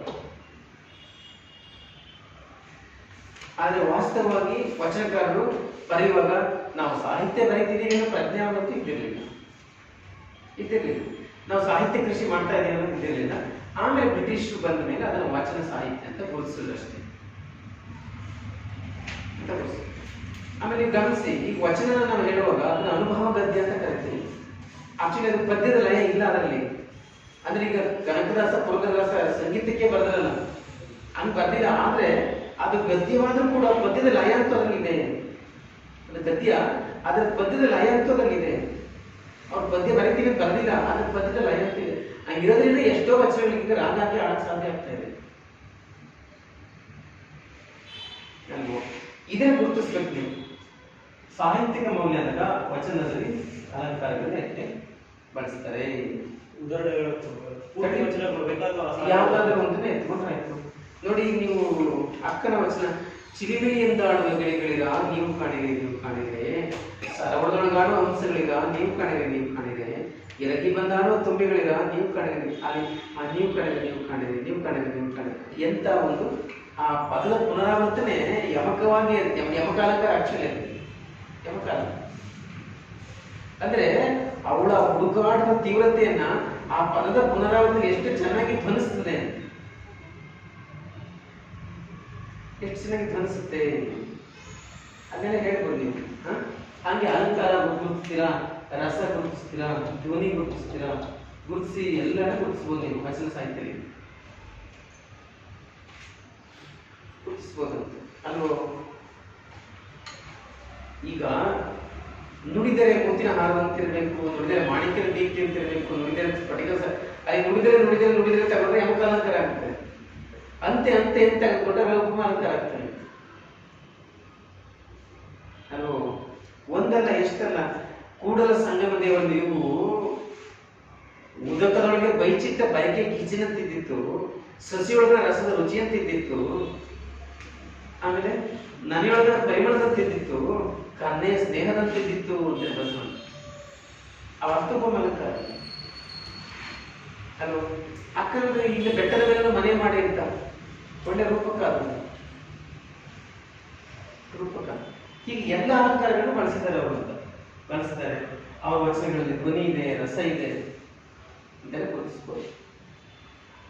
ಈಗ ಅಕ್ಕನೊಂದು ವಚನ ಇದೆ, ಏನದು? ಕಿಚ್ಚಿಲದ ಬೇಗೆಯಲ್ಲಿ ಬೆಂದೆನವ, ಕಿಚ್ಚಿಲದ ಬೇಗೆಯಲ್ಲಿ ಬೆಂದೆನವ,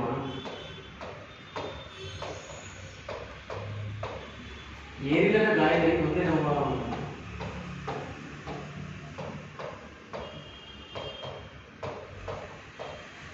ಸುಖವಿಲ್ಲದೆ ದಾವತಿಗೊಂಡೆನವ.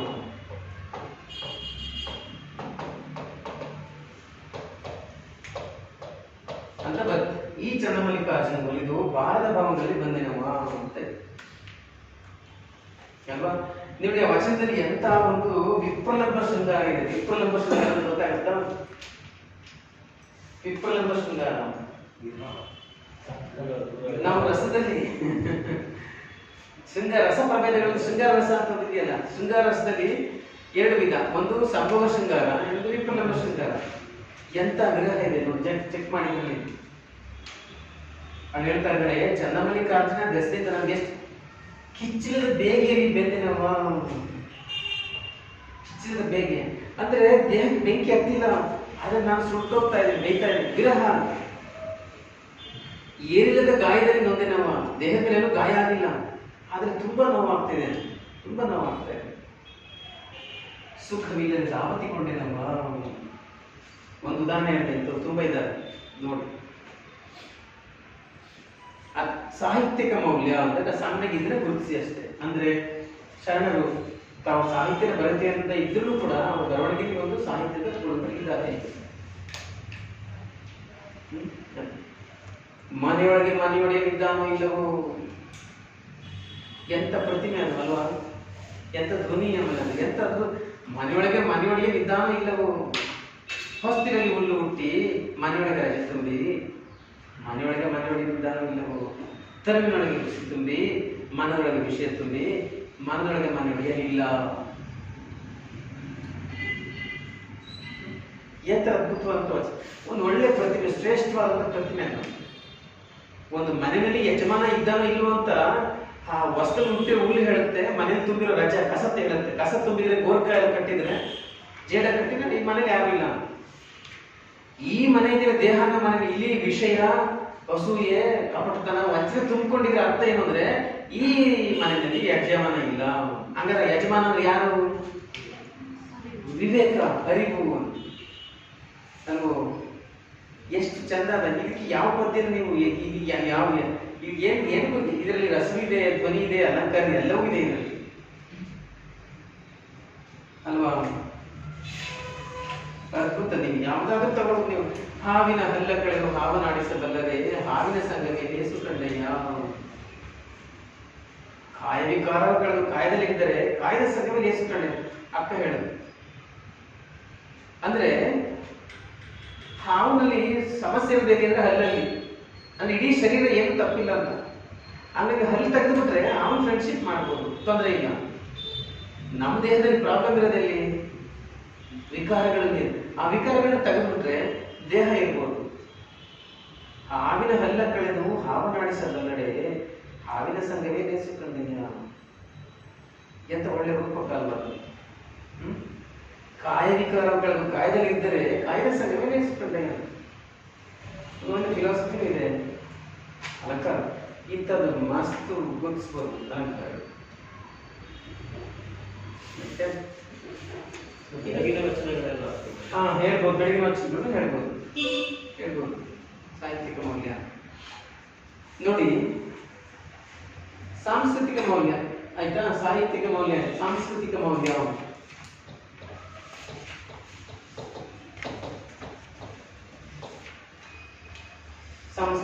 ಸಂಸ್ಕೃತಿ ಅಂದ್ರೆ ಏನು? ಸಂಸ್ಕೃತಿ ಅಂದ್ರೆ ಏನು? ನಮ್ಮ ನಡೆ, ನುಡಿ, ಮಾತು, ಊಟ, ಬಟ್ಟೆ ಇದೆ ತಾನೆ. ನಾವು ಹೆಂಗ್ ಮಾತಾಡ್ತೀವಿ, ಹೆಂಗ್ ನಡ್ಕೊತೀವಿ, ಹೆಂಗ್ ಹಬ್ಬ ಮಾಡ್ತೀವಿ, ಹೆಂಗ್ ಸತ್ತಾಗ ಹೆಂಗ್ ರಿಯಾಕ್ಟ್ ಮಾಡ್ತೀವಿ, ಊಟದಾಗ ಹೆಂಗ್ ರಿಯಾಕ್ಟ್ ಮಾಡ್ತೀವಿ, ಇದೇ ಸಂಸ್ಕೃತಿ ಅಂದಾಗ. ನಮ್ಮ ಉಡುಪು ಹೆಂಗಿದೆ, ನಮ್ಮ ಮಾತೆಗಿದೆ ಸಂಸ್ಕೃತಿ ಅಂದಾಗ. ಹಂಗಾಗಿ ಶರಣರು ನೋಡಿ, ಸಂಸ್ಕೃತಿ ಅಂದಾಗ ಶೌಚ ಭಾವ ಅಂದ್ಕೊಳ್ಳಿ. ಶೌಚ ಭಾವ ಅಂದ್ರೆ ಶುದ್ಧತೆ, ದೇಹದ ಶುದ್ಧತೆ, ಮನಸ್ಸಿನ ಶುದ್ಧತೆ, ಅದು ಸಂಸ್ಕೃತಿ ಒಂದು ಭಾಗ ತಾನೆ. ಕಳಬೇಡ, ಕುಲಬೇಡ, ಹುಸಿ ನುಡಿಯಲು ಬೇಡ, ನೀರಿನ ಸಹಾಯ ಪಡಬೇಡ, ಡ್ಯಾಶ್ ಎತ್ಕೊಳ್ಳಿ. ನುಡಿದರೆ ಮುತ್ತಿನ ಹಾರದಂತಿರಬೇಕು, ನುಡಿದರೆ ಮಾಣಿಕ್ಯ ದೀಪ್ತಿ ಅಂತಿರಬೇಕು. ಎತ್ಕೊಳ್ಳಿ ಆಯ್ತು. ಮತ್ತೆ ಅಲ್ಲಿ ಏನ್ ಹೇಳ್ತಾರೆ ಬಸವಣ್ಣ? ಏನು ಬಂದಿರಿ ಕದುಳಗಿದ್ದೀರೆ ಎಂದರೆ ನಿಮ್ಮ ಮನೆ ಹಾರಿ ಹೋಗುವುದೇ, ಕುಳ್ಳೆಂದರೆ ನೆಲೆ ಕುಡಿ ಹೋಗುವುದೇ ಅಂತ. ಕೊಡಲಿಲ್ಲದಿದ್ದರಂತೂ ಗುಣವಿಲ್ಲದಿದ್ದರೆ ನಿಮ್ಮ ಕೆಳಗೆ ಮುಗಿಕೊಯ್ದೆ ಮಾಡದನೆ ಕೊಡಲ ಸಂಗಮದೇವನು ಅಂತ. ಅಂದ್ರೆ ಏನು ಬಂದ್ರಿ, ಚೆನ್ನಾಗಿದ್ದೀರಾ ಅಂದ್ಬಿಟ್ರೆ ನಿಮ್ಗೆ ತಲೆ ಹೊಟ್ಟೋಗುತ್ತಾ ಅಂತ. ಕೂತ್ಕೊಳ್ಳಿ ಬಿಟ್ರಿ ಮನೆ ಕುಳಿ ಆಗ್ಬಿಡ್ತದ. ನೀವೇನು ಕೊಡದೇ ಇದ್ರೆ ಅಟ್ಲೀಸ್ಟ್ ಈ ಗುಣವೂ ಬೇಡವೇ ನಿಮ್ಮಲ್ಲಿ ಅಂತ. ಅದೆಲ್ಲ ಸಂಸ್ಕೃತಿ ಭಾಗ. ಅಂದ್ರೆ ನಾವು ಹೆಂಗಿರ್ಬೇಕು ಅನ್ನುವಂತ ಒಂದು ಪರಂಪರೆಯನ್ನು ಸಂಸ್ಕೃತಿಯಲ್ಲಿ ಹೇಳ್ಕೊಟ್ಟಿದ್ದಾರೆ ನೋಡಿ. ಶೌಚ ಭಾವ ಅಂತ ಒಂದು ತಗೊಳ್ಳಿ, ಯಾವ ಅದಕ್ಕೆ ಸಂಬಂಧಪಟ್ಟಂತೆ ಯಾವ್ದಾದ್ರು ಒಂದು ಶೌಚ ಭಾವ ಸಂಸ್ಕೃತಿಯ ಭಾಗ. ದಾಸೋಹ ಮಾಡುವುದು ಸಂಸ್ಕೃತಿಯ ಭಾಗ. ದಾಸೋಹ ಸಂಸ್ಕೃತಿ ಭಾಗ. ಕಾಯಕ ಮಾಡುವುದು ಸಂಸ್ಕೃತಿಯ ಭಾಗ ಅಲ್ವೋ? ಸಂಸ್ಕೃತಿ ಭಾಗ ಕಾಯಕ ಮಾಡ್ತಕ್ಕಂಥದ್ದು ಆಯ್ತಾ? ಶೌಚ ಭಾವ, ಭಕ್ತಿ, ಕಾಯಕ. ಆಮೇಲೆ ಎಲ್ಲರೂ ಸಮಾನ ನೋಡ್ಕೊಳ್ಳೋದು, ಸಮಾನ ಭಾವ, ಸಮಾನತಾ ಭಾವ. ಅದರಲ್ಲಿ ಜಾತಿ ಆಗ್ಬೋದು ಅಥವಾ ಲಿಂಗ ಆಗ್ಬೋದು, ಎರಡು ಸೇರಿಸಿ ಅದು ಸಂಸ್ಕೃತಿ ಭಾವ ಅಲ್ವೋ? ಭಕ್ತಿ ಆಗ್ತದೆ. ಭಕ್ತಿ ಆಕ್ಚುಲಿ ಇವೇ ಭಕ್ತಿ ಅಂತ ಹೇಳೋದ್ರಲ್ಲಿ ಭಕ್ತಿ ಅಂತ ಹೇಳೋದು. ಭಕ್ತಿಗೆ ಒಂದು ಹೊಸ ರೂಪ ಕೊಡ್ತಾರೆ. ಇದನ್ನು ನೀವು ಗಮನಿಸಿ, ಶೌಚ ಭಾವ ಅಂತ. ಸರಿ, ಸಂಸ್ಕೃತಿ ಎಂತ ಸಂಸ್ಕೃತಿ ಹೇಳ್ತವೆ ಆಯ್ತು. ಇದಕ್ಕೆ ಸಂಬಂಧಪಟ್ಟಂತ ವಚನಗಳನ್ನ ಉದಾಹರಿಸಬೇಕಷ್ಟೇ. ಒಂದೊಂದು ಉದಾಹರಿಸಿದ್ರೆ ಉತ್ತರ ಒಂದು ಇಲ್ಲಿ ದಾಸೋಹಕ್ಕೆ ಸಂಬಂಧಪಟ್ಟ ಯಾವ್ದು ಉದಾಹರಣೆ ಮಾಡ್ತೀರಾ? ಯಾವ ಉದಾಹರಣೆ ಕೊಡ್ತೀರಾ?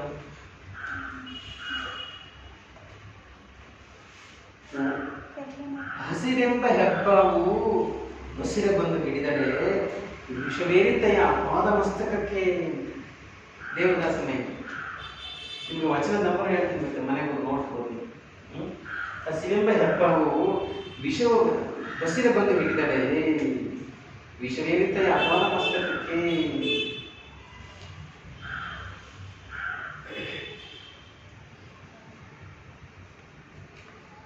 ಉಣ್ಣುವ ಜಂಗಮ ಬಂದರೆ ಮುಂದೆ 53ನೇ. ಅದು ಕೊಡ್ಬೋದು. ಹಾ ಉಣ್ಣುವ ಜಂಗಮ ಬಂದರೆ ಮುಂದೆ ಹಾ ಹೇಳ್ಬೋದು. 53 ಹಸಿರೆಂಬ ಹೆಬ್ಬಾವು ಬಸಿರೆ ಬಂದು ಹಿಡಿದರೆ ವಿಷವೇರಿತೆಯ ಅಪಾರ ಮಸ್ತಕಕ್ಕೆ. ಮುಂದಕ್ಕೇನಿದೆ? ಹಸಿವಿಗೆ ಅನ್ನವನಿಗೆ ವಿಷವನ್ನಿಡುವ ಬಲ್ಲಡೆ ಮುಸುದಿಯೊಳಗೆ ಆತನೇ ಗಾರುಡಿಗ ಕಾಣರಾಮನಂತ. ಅಂದ್ರೆ ಆ ಹಸಿದವನ ಅನ್ನ ಕೊಟ್ಟು ಆ ಹಸುವನ್ನ ವಿಷ ಇಳಿಸ್ತಾನಲ್ಲ, ಅವನೇ ಭೂಮಿ ಮೇಲೆ ದೊಡ್ಡ ಗಾರುಡಿಗ, ದೊಡ್ಡ ಮಂತ್ರವಾದಿ. ಅನ್ನದಾನ ಹೇಳುತ್ತದೆ ಬಹಳ ಮುಖ್ಯವಾಗಿ. ನುಲಿಯ ಚಂದಯ್ಯನದು ವಚನ ಇದೆ. ನುಲಿಯ ಚಂದಯ್ಯ ನೇರ ವಚನ. ಅನ್ನದಾನ ಅದೆಷ್ಟು ಮುಖ್ಯ ಅಂತ ಹೇಳ್ತಾನೆ ನುಲಿಯ ಚಂದಯ್ಯ. ಎಷ್ಟನೇ ಗೊತ್ತದು? 484ನೇ ವಚನ. 484ನೇ ವಚನ ನೋಡಿ. ಕೇಳಿದ್ರೆ ನೀವು ಮುಂದೆ ಬೇರೆ ಬೇರೆ ಬೇಕಾಗುತ್ತೆ, ಚೆನ್ನಾಗಿ ಕೇಳಿಸ್ಕೊಳ್ಳಿ. ಜಲಚರಕ್ಕೆ ತೆಪ್ಪದ ಹೊಂದು. ಅಫ್ಕೋರ್ಸ್ ಅಳಗಂದ ಬರೀಕಾಗ ಹೊಸಗಂದ ಬರೀಬಹುದು. ಜಲಚರಕ್ಕೆ ತೆಪ್ಪದ ಹೊಂದು. ಜಲಚರ ಅಂದ್ರೆ ನೀರಿನಲ್ಲಿ ವಾಸಿಸುವಂತ ಪ್ರಾಣಿ. ಮೀನು, ಕಪ್ಪೆ ಅಂತ. ಅವಕ್ಕೆ ತೆಪ್ಪ ಬೇಕಾ? ಯಾಕಂದ್ರೆ ಅವು ತೆಪ್ಪ ಇದ್ರೆ ನೀರಲ್ಲಿ ಈಜ್ಕೊಂಡಿರ್ತಾವಲ್ಲ, ಅವು ತೆಪ್ಪ ಬೇಕಾಗಿಲ್ಲ. ವಿಹಂಗಕ್ಕೆ ಅಡಿಬಜ್ಜೆ ಮೆಟ್ಟು. ವಿಹಂಗ ಅಂದ್ರೆ ಪಕ್ಷಿ. ಪಕ್ಷಿ ನಡೆಯದೇ ಅದಕ್ಕೆ ಚಪ್ಪಲಿ ಹಾಕಬೇಕು. ಅಡಿಬಜ್ಜೆ ಮೆಟ್ಟು ಅಂದ್ರೆ ಕೆಳಗಿನ ಪಾದದ ಮೆಟ್ಟು ಬೇಕೆ, ಅದಕ್ಕೆ ಬೇಕಾಗಿಲ್ಲ. ಮಧುರ ರಸಕ್ಕೆ ಮೇಲಪ್ಪ ಸಿಹಿ.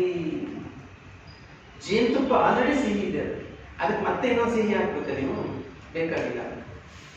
ಹಾಗೆ ದಾಸೋಹವನ್ನು ಅರಿತು ಮಾಡುವಗೆ. ದಾಸೋಹವನ್ನು ಅರ್ಥ ಮಾಡ್ಕೊಂಡು ಮಾಡ್ತಾನಲ್ಲ, ಅವನಿಗೆ ಇನ್ನೇತರ ಪೂಜೆ, ಇನ್ನೇತರ ಪುಣ್ಯ. ಚನ್ನ ಬಸವಣ್ಣ ಪ್ರಿಯ ಚಂದೇಶ್ವರ ಲಿಂಗಕ್ಕೆ ಎಡೆದರಪಿಲ್ಲ. ಚನ್ನ ಬಸವಣ್ಣ ಪ್ರಿಯ ಚಂದೇಶ್ವರ ಲಿಂಗ ಎಡೆ ತೆರಕು ಇಲ್ಲ. ಎಡೆ ಅಂದ್ರೆ ನಿರ್ದಿಷ್ಟ ಸ್ಥಳ, ತೆರಕು ಅಂದ್ರೆ ಗುರುತು ಅಂತ. ಆಮೇಲೆ ನಿರ್ದಿಷ್ಟ ಸ್ಥಳ ಇಲ್ಲ, ಆಮೇಲೆ ಗುರುತಿಲ್ಲ. ಹಾಗಾಗಿ ನಾವು ಯಾವ ಪೂಜೆ ಮಾಡಬೇಕಾಗಿಲ್ಲ. ದಾಸೋಹವೇ ದೊಡ್ಡ ಪೂಜೆ. ಇನ್ನೇತರ ಪೂಜೆ, ಇನ್ನೇತರ ಅಂದ್ರೆ ಇನ್ಯಾವ ಪೂಜೆ ಮಾಡ್ತೀರಾ ನೀವು ನೋಡಿ. ದಾಸೋಹವನ್ನು ಅರಿತು ಮಾಡುವಾಗೆ ಇನ್ನೇತರ ಪೂಜೆ, ಇನ್ನೇತರ ಯಾವ ಪೂಜೆ ಮಾಡ್ತೀರಾ? ಬೇಕಾಗಿಲ್ಲ. ಜೇನಿಗೆ ಇನ್ನೊಂದು ಸಿಹಿ ಹೆಂಗ್ ಬೇಕಾಗಿಲ್ವೋ, ಪಕ್ಷಿಗೆ ಚಪ್ಪಲಿ ಹೆಂಗೆ ಬೇಕಾಗಿಲ್ವೋ, ಅಥವಾ ಜಲಚರಕ್ಕೆ ತೆಪ್ಪ ಹೆಂಗೆ ಬೇಕಾಗಿಲ್ವೋ, ಹಾಗಾಗಿ ದಾಸೋಹ ಮಾಡ್ತಕ್ಕಂಥ ನೀನ್ ಯಾವ ಪೂಜೆನ ಮಾಡಬೇಕಾಗಿಲ್ಲ, ಪುಣ್ಯನ ಬೇಕಾಗಿಲ್ಲ ಅಂತ ಹೇಳ್ತಾರೆ. ಈ ತರದ್ದು ದಾಸೋಹದ ಬಗ್ಗೆ ಎಷ್ಟು ಇಂಪಾರ್ಟೆಂಟ್ ಕೊಡ್ತಾರೆ ಅವರು, ಅದ್ರ ಬಗ್ಗೆ ಉದಾಹರಣೆ ಕೊಡ್ತಾರೆ.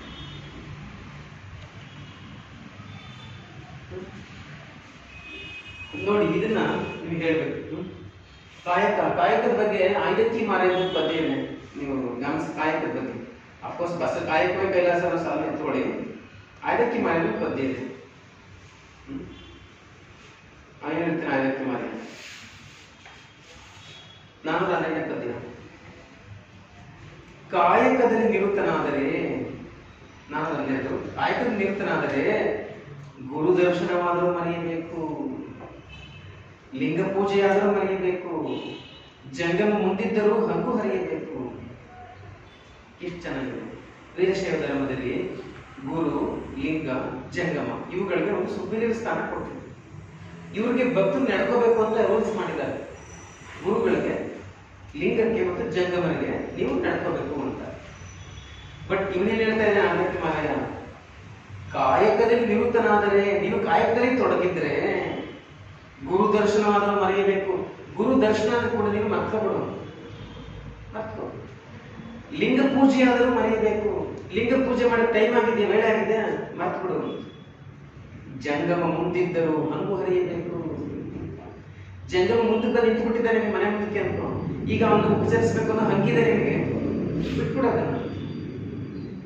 ಯಾಕೆಂದ್ರೆ ಕಾಯಕವೇ ಕೈಲಾಸವಾದ ಕಾರಣ ಅಮರೇಶ್ವರ ಲಿಂಗವಾಯಿತಾದರೂ ಕಾಯಕದೊಳಗು.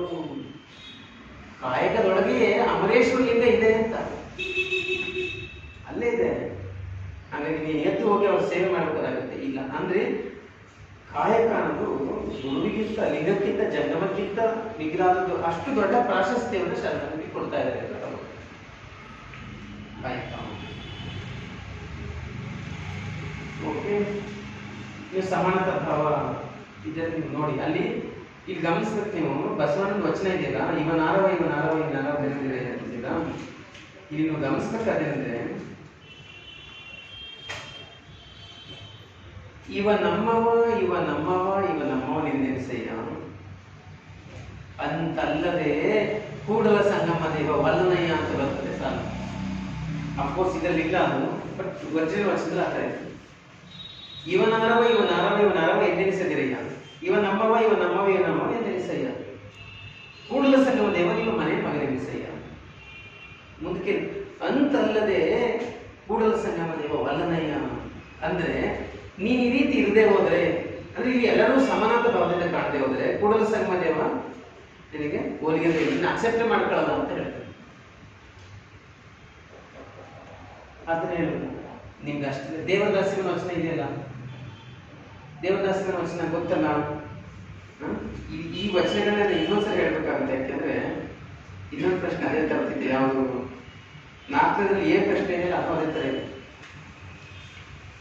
ಓಕೆ, ಅದನ್ನ ಬೇರೆ ರೀತಿ ವ್ಯಾಖ್ಯಾನ ಮಾಡ್ತೀನಿ, ಗಮನಿಸಿ ನೋಡಿ. ಏನಿದೆ, ಮಡದಿಯ ಪ್ರಾಣಕ್ಕೆ ಮೊಲೆ ಮುಡಿ ಇದ್ದಿತ್ತೆ, ಒಡೆಯರ ಪ್ರಾಣಕ್ಕೆ ಇದ್ದಿತ್ತೆ ಯಜ್ಞೋಪವೀತ, ಕಡಿಲಿದ ಅಂತ್ಯಜನ ಹಿಡಿದಿದ್ದೇನೆ ಪ್ರಾಣದಲ್ಲಿ ಹಿಡಿಬೋದ. ಈ ಸಾಲನ್ನ ಗಮನಿಸಿ. ಮಡದಿ ಇದ್ದಾಳ ಅಂದ್ರೆ ದೇಹ, ಹೆಂಡತಿ ಇದ್ದಾಳ, ಸ್ತ್ರೀ ಅನ್ಕೊಳ್ಳಿ, ಸ್ತ್ರೀಯ ದೇಹದ ಮೇಲೆ ಮೊಲೆಗಳಿದ್ದಾವೆ, ಆದ್ರೆ ಅವಳ ಆತ್ಮ ಇದೆಯಲ್ಲ, energy neither be created not be destroyed ಅಂತೀವಲ್ಲ ನಾವು ವಿಜ್ಞಾನದಲ್ಲಿ. ಆ ಎನರ್ಜಿಗೆ ಮೊಲೆ ಇದೆಯೇನು? ಇಲ್ಲ. ಒಡೆಯರ ಪ್ರಾಣಕ್ಕೆ ಇದ್ದಿತ್ತೆ ಯಜ್ಞೋಪವೀತ. ಒಡೆಯರು ಬ್ರಾಹ್ಮಣರು ದೇಹದ ಮೇಲೆ ಜನ್ಮನ ಇದೆ, ಆದ್ರೆ ಪ್ರಾಣ ಇದೆಯಲ್ಲ ಎನರ್ಜಿ, ಅದಕ್ಕೂ ಜನ್ಮನ ಇದೆಯೇ? ಇಲ್ಲ. ಕಡಿಲಿದಂತೆ ಜನ ಅಸ್ಪೃಶ್ಯ ಊರು ಹೊರಗಡೆ ಇದ್ದಾನೆ, ಅವನು ಕೋಲ್ ಇಟ್ಕೊಂಡಿರ್ತಾನೆ, ಅದು ಸಿಂಬಲ್ ಆಫ್ ಅನ್ಟಚಬಿಲಿಟಿ. ಕ್ಲಾಸಲ್ಲಿ ಹೇಳಿದ್ದೀನಿ, ಅವನು ದೇಹದಲ್ಲಿ ಕೋಲ್ ಹಿಡಿದಿದ್ದಾನೆ, ಆದ್ರೆ ಅವನು ಪ್ರಾಣದ ಕೋಲ್ ಹಿಡಿದಿದೆಯೇನು? ಅಂದ್ರೆ ವಚನಕಾರರು ಇಷ್ಟು ಆಳಕ್ಕಿಳಿದು ಲಿಂಗಭೇದ ಮತ್ತು ಜಾತಿ ಭೇದವನ್ನು ನಿರಾಕರಿಸ್ತಾ ಇದ್ದಾರೆ. ಹಾಗಾಗಿ ಆ ಸರ್ವ ಸಮಾನತಾ ಭಾವ ಅಂತ ಅಂದ್ರೆ ಸಂಸ್ಕೃತಿ, ಎಂತ ಒಂದು ಸಂಸ್ಕೃತಿಯನ್ನ ಕರ್ನಾಟಕದಲ್ಲಿ ವಚನ ಕೊಟ್ಟರು ಅನ್ನೋದಕ್ಕೆ ನೋಡಿ ಸಂಸ್ಕೃತಿ ಮೌಲ್ಯ. ಕಾಯಕ ನಿಷ್ಠೆ, ಶೌಚ ಭಾವ, ದಾಸೋಹತ್ವ, ಸಮಾನತಾ ಭಾವ, ಇದನ್ನೆಲ್ಲವನ್ನು ವೇದ ಪುರಾಣಗಳನ್ನ ಹೇಳ್ಬೋದು. ಅದಕ್ಕೆ ಅದು ಇಷ್ಟೇ ಸಾಕು ಅನ್ಕೊಂಡ್ಬಿಡ್ತೀನಿ, ಅದು ಒಂದೇ ಸರಿ ಎಕ್ಸ್ಟ್ರಾ ಸೇರಿಸ್ತೇನೆ, ಇಷ್ಟೇ ಹೇಳ್ಬೋದು ಸಾಕು ಅಂತ. ಆಯ್ತಾ? ಇದು ಒಂದು ಪ್ರಶ್ನೆ. ನೆಕ್ಸ್ಟ್ ಪ್ರಶ್ನೆ ಏನಿದೆ ನೋಡಿ, ಹರಿಹರ ಮತ್ತು ಕುಮಾರವ್ಯಾಸರ ಕಾವ್ಯಗಳಲ್ಲಿನ ಭಕ್ತಿಯನ್ನು ತೌಲನಿಕವಾಗಿ ವಿಶ್ಲೇಷಿಸಿರಿ. ಇದು ಕೇಳಿರೋ ಪದ್ಯವೇ. ಕ್ವಶನ್ ಇನ್ಪುಟ್ ಕೇಳಿ ಏನ್ ಬರೀಬೇಕು? ಎಲ್ಲರೂ ಸರಿಯಾಗಿ ಉತ್ತರ ಬರ್ತಿದ್ದೀರ. ಇಲ್ಲಿ ನೀವು ಗಮನಿಸಬೇಕಾಗಿದ್ದು 2 ಅಂಶಗಳನ್ನ ಗಮನಿಸಬೇಕು. ಭಕ್ತಿಯ ಬಗ್ಗೆ ಬರೆಯುವಾಗ ಇಬ್ರು ಕೂಡ ಮೈಮರೆತು ಬಿಡ್ತಾರೆ. ಇಬ್ರು ಮೈಮರೆತು, ಅವ್ರಿಗೆ ಎಷ್ಟು ಸಾಲ ಆಯ್ತು, ಎಷ್ಟು ಪದ್ಯಗಳಾಯ್ತು ಅನ್ನೋ ಪರಿವೇ ಇರುವುದಿಲ್ಲ ಭಕ್ತಿಯ ಬಗ್ಗೆ ಬರೆಯುವಾಗ. ಆ ತರ ಭಾವಪ್ರವಶತೆ ಇದೆ. ಹರಿಹರನಿಗೆ ಕುಮಾರವ್ಯಾಸ ಒಂದು ಪದ್ಯ ಬರೆಯುತ್ತಾರೆ, 10 ಬರೆದಿರ್ತಾರೆ. ಯಾಕಂದ್ರೆ ಭಕ್ತಿ ಹೆಂಗೆ ಕೇಳ್ತಾ ಇರ್ತದೆ ಇಬ್ಬರು ಮೇಲೆ. ಹಾಗೆ ಅದು ಫಸ್ಟ್ ಪಾಯಿಂಟ್. ಅವರು ಹರವಶ ಆ ಭಕ್ತಿಯ ಅಬ್ಬರ ಇದೆಯಲ್ಲ ಅದು ಜಾಸ್ತಿ ಹೆಚ್ಚು ಬರೀತಾರೆ. ಎರಡನೇದು ಇಲ್ಲಿ ನೋಡಿ, ಹರಿಹರನ ಕಾವ್ಯಗಳಲ್ಲಿ ಭಕ್ತ ಏನ್ ಮಾಡೋದು ಕೂಡ ಭಕ್ತಿಯೇ ಅಂತ. ಭಕ್ತ ಏನ್ ಮಾಡಿದ್ರು ಭಕ್ತಿಯೇ ಅನ್ನೋ ಶಿವಭಕ್ತರು ಏನ್ ಮಾಡಿದ್ರು ಭಕ್ತಿಯೇ. ಈಗ ನೇಕಾರಿಕೆ ಮಾಡ್ತಾ ಇದ್ರೆ ಅದು ಶಿವಪೂಜೆಯೇ, ಚಮ್ಮಾರಿಕೆ ಮಾಡ್ತಾ ಇದ್ರೆ ಅದು ಶಿವಪೂಜೆಯೇ, ಕಮ್ಮಾರಿಕೆ ಮಾಡ್ತಾ ಇದ್ರೆ ಅದು ಶಿವಪೂಜೆಯೇ. ಹೌದೇ? ಹೇಳ್ಕೊಂಡು ಹೇಳ್ಕೊಂಡು ಹೇಳ್ಕೊಂಡು ಹೇಳ್ಕೊಂಡು ಎಲ್ಲಿ ಬರ್ತಾರೆ ಅಂದ್ರೆ ಭಕ್ತರು ಕಾಮಿಸ್ತಾರಲ್ಲ, ಅವ್ರಿಬ್ರು ಒಬ್ರಿಗೊಬ್ರಿಗೆ ಸಂಭೋಗ ಮಾಡ್ತಾರಲ್ಲ, ಅದು ಶಿವಪೂಜೆ ಅಂತಾರೆ ಅಲ್ವಾ? ಅದು ಶಿವಪೂಜೆ. ಭಕ್ತರಾದವರಿಗೆ ಏನ್ ಮಾಡಿದ್ರು ಶಿವ ಪೂಜೆ. ಅಷ್ಟು ಅತಿರೇಕಕ್ಕೆ ಹೋಗುವಂತಹದ್ದು ಹರಿಹರನ ಕಾಣ. ಮತ್ತು ಭಕ್ತರಿಗಾಗಿ ಶಿವ ಏನ್ ಬೇಕಾದ್ರೂ ಮಾಡ್ತಾರೆ, ಕುಂಟಿಣಿ ಆಗ್ಬೇಕಾದ್ರೂ ಬರ್ತಾರೆ ಅಂತ ಹೇಳ್ತಾರೆ. ಗೊತ್ತಲ್ಲ, ಕುಂಟಿಣಿಯಲ್ಲಿ ಹೇಳ್ಬೇಕು, ನೀನು ಹೇಳ್ಕೊಡ್ಬೇಕಾಗ. ಇಲ್ಲಿ ಕುಮಾರವ್ಯಾಸನಲ್ಲಿ ಏನಾಗುತ್ತೆ, ಇಲ್ಲೂ ಅಂಥದ್ದೇ ಅತಿರೇಕ ಇದೆ, ಇಲ್ಲಿ ಅಂತ ಅತಿರೇಕ ಇದೆ. ಕೃಷ್ಣ ಭಕ್ತರಿಗಾಗಿ ಏನು ಬೇಕಾದ್ರೂ ಮಾಡ್ತಾನೆ, ಏನ್ ಬೇಕಾದ್ರೂ ಮಾಡ್ತಾನೆ. ಅರ್ಜುನಿಗೆ ಸಾರಥ್ಯನ ಬೇಕಾದ್ರೂ ವಹಿಸ್ತಾನೆ, ಕರ್ಣನಿಗೆ ಮೋಕ್ಷ ಬೇಕಾದ್ರೂ ಕೊಡ್ತಾನೆ. ಹಂಗೆ ಅಷ್ಟೇ ದುರ್ಯೋಧನಿಗೆ ದುಷ್ಟನಿಗೂ ಮೋಕ್ಷ ಕೊಡ್ತಾನೆ. ಅದು ಇಲ್ಲಿ ವಿಚಿತ್ರ. ಮತ್ತು ನೀವು ಇಲ್ಲಿ ಗಮನಿಸಿ, ಕುಮಾರ ಜಿ ಎಸ್ ಶಿವರುದ್ರಪ್ಪರದು ಸಮಗ್ರ ಗದ್ಯ ಭಾಗ 1ರಲ್ಲಿ ಕುಮಾರವ್ಯಾಸ ಭಾರತ ಕೆಲವು ಮನುಚಿತ್ರಗಳು ಅಂತ ಚಾಪ್ಟರ್ ಇದೆ. ನೀವು ಗಮನಿಸಿದಿರಬೇಕು, ಗೊತ್ತಿಲ್ಲ, ಟೈಮ್ ಇದ್ರೆ ನೋಡಿಲ್ಲ ಅಂದ್ರೆ ಬ್ಯಾಡ. ಅಲ್ಲಿ ಒಂದು ಕ್ವಶನ್ ಎತ್ತಾರೆ ಅವರು. ಏನ್ ಕ್ವಶನ್ ಅಂದ್ರೆ, ಈಗ ನೀವು ನೋಡಿ ಕುಮಾರವ್ಯಾಸ ಭಾರತದಲ್ಲಿ ದುರ್ಯೋಧನ ಕೂಡ ಕೃಷ್ಣ ಭಕ್ತ ಅಲ್ವಾ? ಅಲ್ಲೇನ್ ಬರ್ತದೆ, ಮಣಿದು ಬದುಕುವವನಲ್ಲ, ಕೈದಣೆ ಹೋರಾಡುವನು, ಕೃಷ್ಣನ ಕೆಣಕಿದರೆ ವಹಿಲದಲ್ಲಿ ಕೈವಲ್ಯವಿಲ್ಲ ಅಂತ ಬರ್ತದೆ. ಇನ್ನು ಕೆಣಕ್ತಿದ್ರೆ ನನಗೆ ಕೈವಲ್ಯ ಮೋಕ್ಷ ಸಿಗಲ್ಲ ಅಂದ್ರೆ ಕೃಷ್ಣನ ಕೆಣಕಬೇಕು, ಜಗಳ ಮಾಡಬೇಕು, ಇವಕ್ಕೆ ಹೊಡೆಸ್ಕೋಬೇಕು, ಸಾಯಬೇಕು, ನನಗೆ ಮೋಕ್ಷ ಪಡೆಯಬೇಕು ಅಂದ್ರೆ ಕೃಷ್ಣನ ಪಾರಮ್ಯವನ್ನ, ಶ್ರೇಷ್ಠತೆಯನ್ನ ದುರ್ಯೋಧನ ಒಪ್ಪಿದ್ದಾನೆ ಅಂತ ಬರ್ತದೆ. ಒಪ್ಪಿದ್ದಾನೆ ಆದ್ರೂ ಕೂಡ ನಮಗೆ ನಾನು ಮಣಿದು ಬದುಕುವನಲ್ಲ ಅಂತ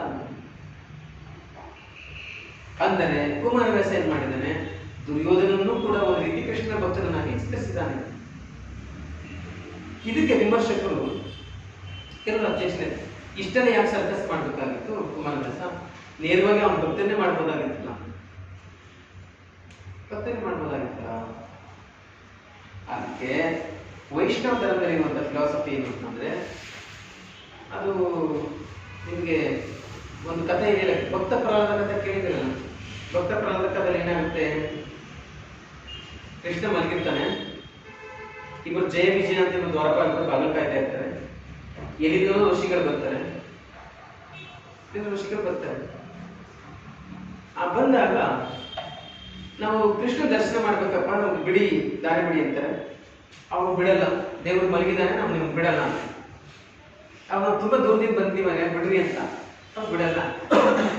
ಕೊನೆಗೆ ಆ ಋಷಿಗಳಿಗೆ ಸಿಟ್ಟು ಬಂದು, ನೀವು ಇರೋಕ್ಕೆ ಅರ್ಹರಲ್ಲ, ನೀವು ಭೂಲೋಕಗಳಿಗೆ ಮನಸ್ಸರಾಗುತ್ತಿ ಅಂತ ಶಾಪ ಕೊಟ್ಟು ಹೊರಟೋಗ್ತಾರೆ. ಆಗ ಅವರು ಕೃಷ್ಣ ಹತ್ರ ಬಂದು, ಸ್ವಾಮಿ ನಿಮ್ಮನ್ನ ಬಿಟ್ಟು ನಾವಿಲ್ಲ ಅಲ್ಲಿ ಅಂತ ರಿಕ್ವೆಸ್ಟ್ ಮಾಡ್ತಾರೆ. ನೀವು ಬಿಟ್ಟು ನಮ್ಗೆ ಇರಕ್ಕಾಗಲ್ಲ, ಆದ್ರಿಂದ ಶಾಪ ಆಗುತ್ತಿದೆ. ಅದಕ್ಕೆ ಕೃಷ್ಣ ಹೇಳ್ತಾನೆ, ಆಯ್ತು, ಇದು ಋಷಿ ಶಾಪ ತಪ್ಪಿಸ್ಕೊಳಕ್ಕಾಗಲ್ಲ, ನೀವು ಭೂಮಿಗೆ ಹೋಗ್ಲೇಬೇಕು. ಆದ್ರೆ ಒಂದು ಷರತ್ತು, ಏನು, ಭೂಮಿಯಲ್ಲಿ ನೀವು ನನಗೆ ಮಿತ್ರರಾಗಿ ಬದುಕೋದಾದ್ರೆ ಆ ಜನ್ಮ ಎತ್ತಿ ನನ್ನಂತೆ ಬರಬೇಕಾಗುತ್ತೆ. ಇಲ್ಲ ಶತ್ರುಗಳಾಗಿ ಬದುಕೋದಾದ್ರೆ 3ನೇ ಜನ್ಮಕ್ಕೆ ನೀವು ವಾಪಸ್ ಬರ್ಬೋದು. ಆಗ ಅವ್ರು ಏನ್ ಹೇಳ್ತಾರೆ, ಸ್ವಾಮಿ ನಿಮ್ಮನ್ನು ಬಿಟ್ಟು ನಾವು ಜಾಸ್ತಿ ಇರಕ್ಕಾಗಲ್ಲ, ಹಾಗಾಗಿ ಶತ್ರುಗಳಾಗಿದೆ ಇರಕ್ಕೆ ಇಷ್ಟಪಡ್ತೀನಿ ಅಂತ. ಆಯ್ತು, ತಥಾಸ್ತು ಅಂತಾನೆ. ಇವರು ಇಲ್ಲಿ ಹಿರಣ್ಯಕಶಿಪುಗೆ ಹೋಗ್ತಾರೆ ಅಂತ ಕಥೆ ಇರೋದು. ಅಂದರೆ ನೀವು ಗಮನಿಸ್ಬೇಕಾದೇನಂದ್ರೆ, ಮಿತ್ರನಾಗಿರೋರಿಗೆ ಆ ಜನ್ಮ ಎತ್ತಿ ಬರ್ಬೇಕು, ಬಹಳ ಲೇಟಾಗಿ ಕರ್ಸ್ಕೊತಾನೆ. ಶತ್ರುಗಳಾಗಿರೋರ್ನ 3ನೇ ಜನ್ಮಕ್ಕೆ ಬೇಗ ಹತ್ರ ಹೋಗ್ತಾನೆ. ಇದು ಏನು ಸೂಚಿಸ್ತದಂದ್ರೆ, ಇದು ಅರ್ಥ ಏನು ಅಂದರೆ, ಭಗವಂತ ಹಾದಿ ತಪ್ಪದವರ ಪರ ಇರ್ತಾನೆ. ಈಗ ನೀವೊಂದು ಮನೆಯಲ್ಲಿ ಗಮನಿಸಿ, ಒಂದು ಮನೆಯಲ್ಲಿ ಇಬ್ಬರು ಮಕ್ಕಳು ಇರ್ತಾರೆ, ಒಬ್ಬ ದುಷ್ಟ, ಒಬ್ಬ ಒಳ್ಳೆಯದು. ತಂದೆ ತಾಯಿಗಳು ಯಾರ ಬಗ್ಗೆ ಗಮನ ಕೊಡ್ತಾರೆ ಜಾಸ್ತಿ?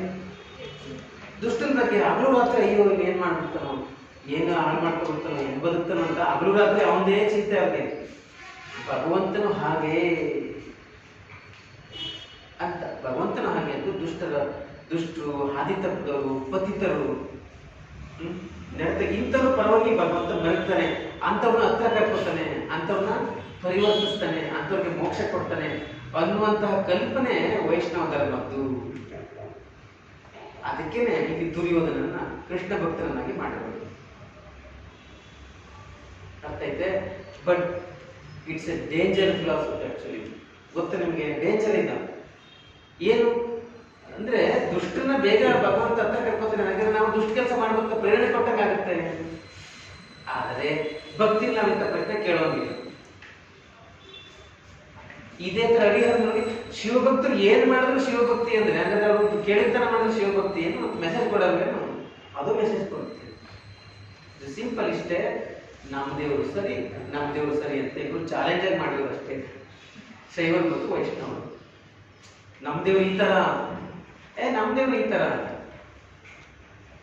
ಅದಕ್ಕೆ ನೀವು ಗುರುತಿಸ್ಬೇಕು ಭಕ್ತಿ ಅಂತ. ಇಲ್ಲಿ ಭಕ್ತರಿಗೆ ಶಿವ ಏನ್ ಬೇಕಾದ್ರೂ ಮಾಡ್ತಾರೆ ಒಂದು, ಮತ್ತು ಶಿವಭಕ್ತರು ಏನ್ ಮಾಡಿದ್ರೆ ಭಕ್ತಿ ಅನ್ನುವಾಗ ಅದು ಒಂದು ಅತಿರೇಕ. ಆದ್ರೆ ಇಲ್ಲಿ ಭಗವಂತ ಆದಿತತ್ವರ ಪರ ಇರ್ತಾನೆ. ಕೇಡಿಗರು, ಪತಿತರು ಇಂಥವ್ರಿಗೆ ಹೆಚ್ಚು ಗಮನ ಕೊಡ್ತಾರೆ ಎನ್ನುವಂತ ಒಂದು ತತ್ವ.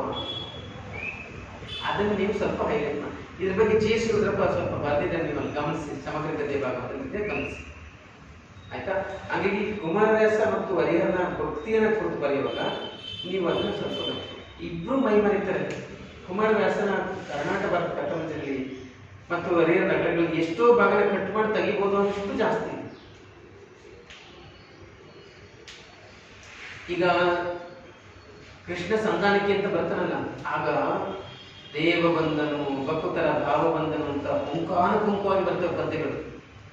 ಆಮೇಲೆ ವಿದುರನ ಮನೆಗೆ ಬರ್ತಾನಲ್ಲ ಆಗ, ಆಮೇಲೆ ದ್ರೌಪದಿಗೆ ಅಕ್ಷಯ ವಸ್ತ್ರ ಕೊಡುವಾಗ ಇವೆಲ್ಲ ಮಸ್ತ್ ಪದ್ಯಗಳು ಬರ್ತವೆ. ಮೈ ಮರೆತು ಬರ್ತಾರೆ ಕುಮಾರವ್ಯಾಸ ಬರೆಯೋರು. ಹರಿಹರನು ಹಾಗೆ, ಅದನ್ನ ಸ್ವಲ್ಪ ಗಮನಿಸಿ ಅಷ್ಟೇ. ನೆಕ್ಸ್ಟ್ ಕ್ವಶನ್, ರಾಮಧನ್ ಚರಿತ್ರೆಯಲ್ಲಿ ಶಿಷ್ಟ ಜನಪದಗಳ ಚರ್ಚೆ.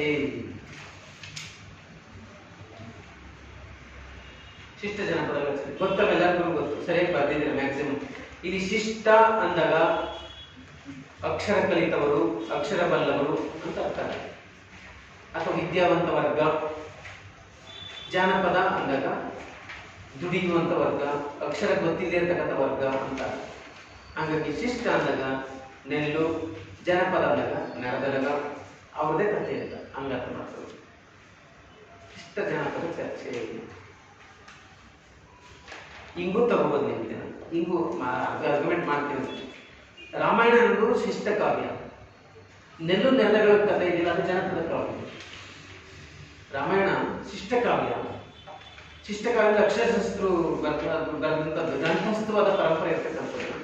ಬಟ್ ನೆಲ್ಲು ಮತ್ತು ನೆರದಗಳ ಸ್ಟೋರಿ ಇದೆಯಲ್ಲ ಅದು ಜನಪದ. ಬಟ್ ಕನಕದಾಸನಿಗೆ ರಾಮಾಯಣ ಹೇಳೋದು ಉದ್ದೇಶ ಅಲ್ಲ, ಜನಪದ ಹೇಳೋದು ಉದ್ದೇಶ. ಆದ್ರೆ ಆ ಜನಪದ ಹೇಳಿದ್ರೆ ಕೇಳುವಂತ ಕಾಲ ಅದಲ್ಲ.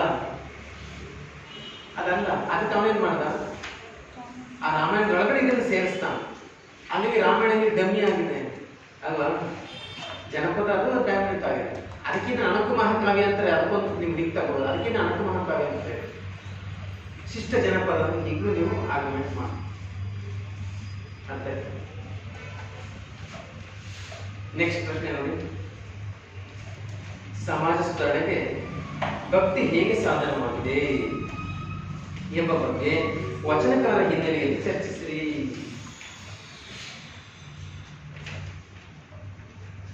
ಸಮಾಜ ಸುಧಾರಣೆಗೆ ಭಕ್ತಿ ಹೇಗೆ ಸಾಧನವಾಗಿದೆ, ಇದಕ್ಕೇನು ಬರೆಯುವುದು ಸೇಮ್ ಬೇರೇನು ಅಲ್ಲ ನೋಡಿ. ಇವೇ ಸಮಾಜ ಸುಧಾರಣೆ. ಭಕ್ತಿ ಹೇಗೆ ಸಾಧನವಾಗಿದೆ ಸ್ವಲ್ಪ ಗಮನಿಸಿ. ಆ ಕಳಬೇಡ, ಕುಲಬೇಡ, ಹುಸಿ ನುಡಿಯಲು ಬೇಡ, ಡ್ಯಾಶ್ ಡ್ಯಾಶ್ ಡ್ಯಾಶ್ ಅನ್ನೋದು ಇದೇ ಅಂತರಂಗ ಶುದ್ಧಿ, ಇದೇ ಬಹಿರಂಗ ಶುದ್ಧಿ, ಇದೇ ನಮ್ಮ ಕೂಡಲ ಸಂಗಮ ದೇವರನ್ನು ಒಲಿಸುವ ಪರಿ ಅಂತ ಬರ್ತದೆ. ಇದೇ ನಮ್ಮ ಕೂಡಲ ಸಂಗಮ ದೇವರನ್ನು ಒಲಿಸುವ ಪರಿ. ಆ ಸಾಲ ನೀವು ಸೂಕ್ಷ್ಮ ಗಮನಿಸಿ. ಅಂದ್ರೆ ಇಲ್ಲಿ ಭಕ್ತಿಗೆ ಬಸವಣ್ಣ ಹೇಳ್ತಾ ಇರೋದೇನಂದ್ರೆ, ನೀವು ಪೂಜೆ ಪುರಸ್ಕಾರ ಮಾಡ್ಬೇಕಾಗಿಲ್ಲ. ನೀವು ಕೂಡಲ ಸಂಗಮ ಒಲಿಸ್ಬೇಕಾದ್ರೆ ಸುಳ್ಳು ಹೇಳಬಾರ್ದು, ಕಳ್ತನ ಮಾಡಬಾರ್ದು, ಇನ್ನೊಬ್ಬರು ವಹಿಸಬಾರ್ದು. ಅಂತರಂಗ ಶುದ್ಧಿ ಇಟ್ಕೋಬೇಕು, ಬಹಿರಂಗ ಶುದ್ಧಿ ಇಟ್ಕೋಬೇಕು. ಅದೇ ನಿಮ್ಗೆ ದೇವರನ್ನ ಒಲಿಸೋಕೋರಿ. ನೋಡಿ, ಭಕ್ತಿ ಪ್ಲಸ್ ಸಮಾಜ ಸುಧಾರಣೆ ಜೊತೆಗೆ ಯಾಕೆ ಆಗ್ತಾರೆ? ಲೋಕದ ಡೊಂಕ ನೀವೇಕೆ ತಿದ್ದುವಿರಿ, ನಿಮ್ಮ ನಿಮ್ಮತನವ ಸಂತೈಸಿಕೊಳ್ಳಿ, ನಿಮ್ಮ ನಿಮ್ಮ ಮನವ ಸಂತೈಸಿಕೊಳ್ಳಿ. ನೆರೆಮನೆಯ ದುಃಖಕ್ಕೆ ಅಳುವವರ ವೆಚ್ಚ. ಕೂಡಲ ಸಂಗಮ ದೇವ ನೋಡಿ ದೋಸ್ತ, ಈಗ ಸಮಾಜ ಪರಿವರ್ತನೆ ಎಲ್ಲಿಂದ ಆಗ್ಬೇಕು? ನನ್ನಿಂದ ಆಗ್ಬೇಕು. ಚಾರಿಟಿ ಬಿಗಿನ್ಸ್ ಅಟ್ ಹೋಮ್ ಅಂತ ಅಲ್ವಾ? ಪರಿವರ್ತನೆ ನನ್ನಿಂದನೇ ಆಗ್ಬೇಕು. ಅದಕ್ಕೆ ನಾನು ಕರೆಕ್ಟ್ ಆಗ್ಬೇಕು ಅಂತ. ಲೋಕದ ಡೌಟ್ ನೀನೇ ಕಿತ್ತಿದ್ದೀವಿ, ನಿಮ್ಮ ಧರ್ಮ ಸಂತೈಸಿಕೊಳ್ಳಿ, ನಿಮ್ಮ ಮನಸ್ಸು. ಇದು ಪ್ರತಿಯೊಬ್ಬರು ಆಗ್ಬಿಟ್ರೆ ನೀವು ಯಾರಿಗೆ ಬುದ್ಧಿ ಹೇಳ್ಬೇಕು ಲೋಕದಲ್ಲಿ? ಯಾರಿಗೆ ಬುದ್ಧಿ ಹೇಳ್ಬೇಕಂತ ಪ್ರಶ್ನೆ ಬರೋದೇ ಇಲ್ಲ. ನೋಡಿ, ಭಕ್ತಿ ಪ್ಲಸ್ ಸಮಾಜ ಪರಿವರ್ತನೆ ಹೇಗಿದೆ ಅಬ್ಸರ್ವ್ ಮಾಡಿ. ಮತ್ತೆ ಹಂಗೇನೆ ಬಸವಣ್ಣನ ವಚನ ಅಥವಾ ಅಲ್ಲಮ್ಮನ ವಚನ ಕಾಲೇ ಕಂಬ ದೇಹವೇ ದೇಗುಲ ಶಿರವನ್ನ ಕಳಸವಯ್ಯ ಅನ್ನುವಾಗ ಇದಕ್ಕೂ ಲಿಂಕ್ ಕೊಟ್ಕೊಡಿ ನೀವು. ಯಾವ್ದು 3 ವಚನಗಳಿಗೆ ಲಿಂಕ್ ಕೊಡ್ಬೋದು ನೀವು. ನೋಡಿ, ದೇಹವೇ ದೇಗುಲ ವಚನ ತಗೊಳ್ಳಿ, ಮನೆಯೊಳಗೆ ಮನೆಯೊಡಿ ಇದ್ದಾನೆ ಇಲ್ವೋ ತಗೊಳ್ಳಿ, ಮತ್ತು ಈ ಕಳಬೇಡ ಕೊಲಬೇಡ ತಗೊಳ್ಳಿ. ಈ 3 ವಚನಗಳು ಇಟ್ಕೊಳ್ಳಿ ಪಕ್ಕ, ವಿಶ್ಲೇಷಣೆ ಮಾಡಿ ನೋಡಿ ಎಂತ ಒಳ್ಳೆ ಮೆಸೇಜ್ ಇದೆ. ಕಾಲೇ ಕಂಬ ದೇಹವೇ ದೇಗುಲ ಶಿರವನ್ನ ಕಳಸವಯ್ಯ ಅಂದಾಗ, ಅಂದ್ರೆ ನನ್ನ ಶರೀರವೇ ದೇಹ ಅಂದಾಗ, ಆಮೇಲೆ ದೇವರು ಎಲ್ಲಿದ್ದಾನೆ ಅಂತ ಅರ್ಥ ಆಗುತ್ತೆ. ಎಲ್ಲಿದ್ದಾನೆ ಅಂತ ಅರ್ಥ ಆಗುತ್ತೆ. ನನ್ನ ಒಳಗಡೆ ಇರುವ ವಿವೇಕ ಇದೆ, ಅದೇ ದೇವರು ಅಂತ ಆಗುತ್ತೆ. ಹೌದು, ನೀವು ದೇವಸ್ಥಾನ ಹೊರಗಿದ್ದಾಗ ನೀವು ಹೆಂಗ್ ಬೇಕಾದ್ರೂ ಇರ್ಬೋದು, ಅಸ್ತವ್ಯಸ್ತವಾಗಿರ್ಬೋದು, ಕಳ್ತನ ಮಾಡ್ಬೋದು, ಮೋಸ ಮಾಡ್ಬೋದು, ಗಲೀಜಾಗಿರ್ಬೋದು, ವ್ಯಭಿಚಾರ ಮಾಡ್ಬೋದು. ಯಾಕಂದ್ರೆ ದೇವರು ಹೊರಗಡೆ ಇದ್ದಾನೆ ಅಂತ ನೀವು ನೋಡ್ತಾ ಇದ್ದೀರಾ. ದೇವರು ನನ್ನ ಒಳಗಡೆ ಇದ್ದಾನೆ ಅಂದಾಗ ಹೆಂಗಿರ್ಬೇಕಾಗುತ್ತೆ? ಎಷ್ಟು ಕ್ಲೀನಾಗಿ ಇರ್ಬೇಕಾಗುತ್ತೆ. ಅರ್ಥ ಮಾಡ್ಕೊ. ನೀವು ಮನೆಯೊಳಗೆ ನಿದ್ದಾನೋ ಇಲ್ಲವೋ, ಹೊಸ್ತಿಲಲ್ಲಿ ಹುಲ್ಲು ಹುಟ್ಟಿ ಮನೆಯೊಳಗೆ ರಜೆ ತುಂಬಿ ಮನೆಯೊಳಗಿದ್ದಾನೋ ಇಲ್ಲವೋ, ತಲೆವಿನೊಳಗೆ ಉಸಿ ತುಂಬಿ ಮನೆಯೊಳಗೆ ವಿಷಯ ತುಂಬಿ ಮನೆಯೊಳಗೆ ಇಲ್ಲ ಅನ್ನೋವಾಗ ನೀವು ಗಮನಿಸಿ. ಅಂದ್ರೆ ದೇಹದಲ್ಲಿ ವಿಷಯ, ಭೋಗ, ಅಸೂಯೆ, ಹುಸಿ ತುಂಬಿಕೊಂಡಾಗ ಮನೆಯೊಳಗೆ ಇರಲ್ಲ.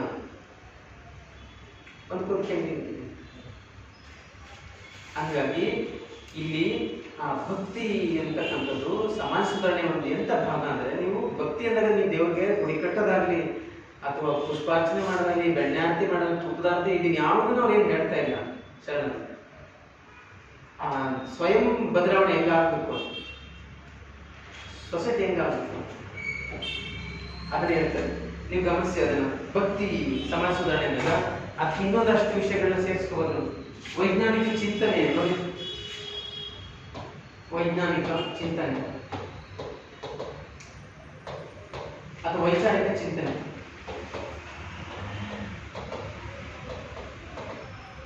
ವೈಚಾರಿಕ ಚಿಂತನೆ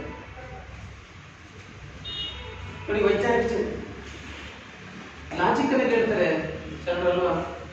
ಹಾಲು ನೇಮ ಹಿಡಿದಾತ ಕಪ್ಪಿಯಾಗಿ ಹುಟ್ಟುವ, ಸಾರಿ ಬೆಕ್ಕಾಗಿ ಹುಟ್ಟುವ.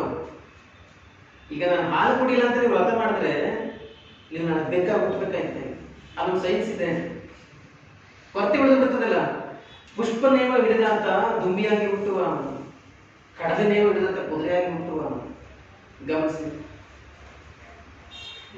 ಹಾಗೆ ನೀವು ನೋಡಿ, ನೀರ ಕಂಡಲ್ಲಿ ಮುಳುಗೋರಯ್ಯ, ಜಲವ ಕಂಡಲ್ಲಿ ಮುಳುಗೋರಯ್ಯ, ಮರವ ಕಂಡಲ್ಲಿ ಸುತ್ತುವರಯ್ಯ. ನೀವು ಅದನ್ನು ಗಮನಿಸಿ. ಕಲ್ಲನಾಗರ ಕಂಡರೆ ಹಾಲದರೆ ಎಂಬರು, ದಿಟ್ಟನಾಗರ ಕಂಡರೆ, ಎಂತ ಡಬಲ್ ಸ್ಟ್ಯಾಂಡರ್ಡ್ ಇದು. ಉಂಬ ಜಂಗಮ ಬಂದರೆ ಅತ್ತ ನಡೆಯಂಬರು, ಉಣ್ಣದಲ್ಲಿ ಹೋಗುವ ಹಿಡಿಯಂಬರೇ ಅನ್ನೋದೇ ಜಸ್ಟ್ ಡಬಲ್ ಸ್ಟ್ಯಾಂಡರ್ಡ್ ಗಮನಿಸಿ. ಅಂದ್ರೆ ಸೊಸೈಟಿ ಹೆಂಗ್ ಪರಿವರ್ತನೆ ಆಗಬೇಕು ಅಂತ ಹೇಳಿ ವೈಜ್ಞಾನಿಕ ಚಿಂತನೆ, ವೈಚಾರಿಕ ಚಿಂತನೆಯನ್ನು ಅವರು ಹೇಳ್ತಾರೆ. ಆಮೇಲೆ ಬಸವಣ್ಣನ 3-4 ವರ್ಷ ಕಂಟಿನ್ಯೂಸ್ ಇದಾವೆ ನೋಡಿ. ನೀವು ಏನು ಬಂದಿರಿ ಅದೊಳಗಿದ್ದೀರಿ ಎಂದ್ರೆ ನಿಮ್ಮ ಮೈಸೂರಿಗೆ ಹಾಗೆ ಹೋಗುದಿಲ್ಲ ಈಗ ಹೇಳಿದ್ರೆ ಅದನ್ನೆಲ್ಲ ಗಮನಿಸ್ಬೋದು. ಈ ತರದೆಲ್ಲ ನೀವು ಗಮನಿಸಿದ್ರೆ ಭಕ್ತಿ ಮೂಲಕ ಹೇಗೆ ಸಮಾಜ ಸುಧಾರಣೆ ಮಾಡಬಹುದು ಅಂತ ಅವರು ಹೇಳ್ತಾರೆ. ನೀವು ದಾಸ ಸಾಹಿತ್ಯಗಳು ಶರಣರು ಕಂಪೇರ್ ಮಾಡಿ, ದಾಸ ಸಾಹಿತ್ಯಗಳು ಸಮಾಜದ ಬಗ್ಗೆ ಚಿಂತನೆ ಮಾಡಿದ್ರೆ ಬಹಳ ಕಡಿಮೆ, ರೇರ್ ಕಡಿಮೆ. ಅಲ್ಲೊಂದು ಸ್ವಲ್ಪ ಇನ್ನೊಂದು ಸ್ವಲ್ಪ ಬರ್ತದೆ, ಇಲ್ಲ ಅಂತ ಹೇಳಕ್ಕಾಗಲ್ಲ. ಅವ್ರಿಗೆ ಭಗವಂತನನ್ನ ನಾವು ಹೊಲಿಸ್ಕೊಂಡು ಭಜನೆ ಮಾಡಿ ಇದೆಲ್ಲ ಮಾಡ್ಕೊಂಡು ಮೋಕ್ಷ ಪಡಿಬೇಕು ಅನ್ನೋದು ಅವ್ರ ಇಲ್ಲ ಹಂಗಲ್ಲ. ಭಗವಂತ ಹಂಗ್ ಮಾಡಕ್ ಆಗಲ್ಲ. ಭಗವಂತನ ಹೊಲಿಸ್ಬೇಕಾದ್ರೆ ಕಾಯಕ ಮಾಡ್ಬೇಕು, ಶೌಚ ಕ್ಲೀನಾಗಿರ್ಬೇಕು, ದಾಸೋಹ ಮಾಡ್ಬೇಕು, ವೈಜ್ಞಾನಿಕ ಚಿತ್ರ ಎಲ್ಲರೂ ಸಮಾನ ಕಾಣ್ಬೇಕು.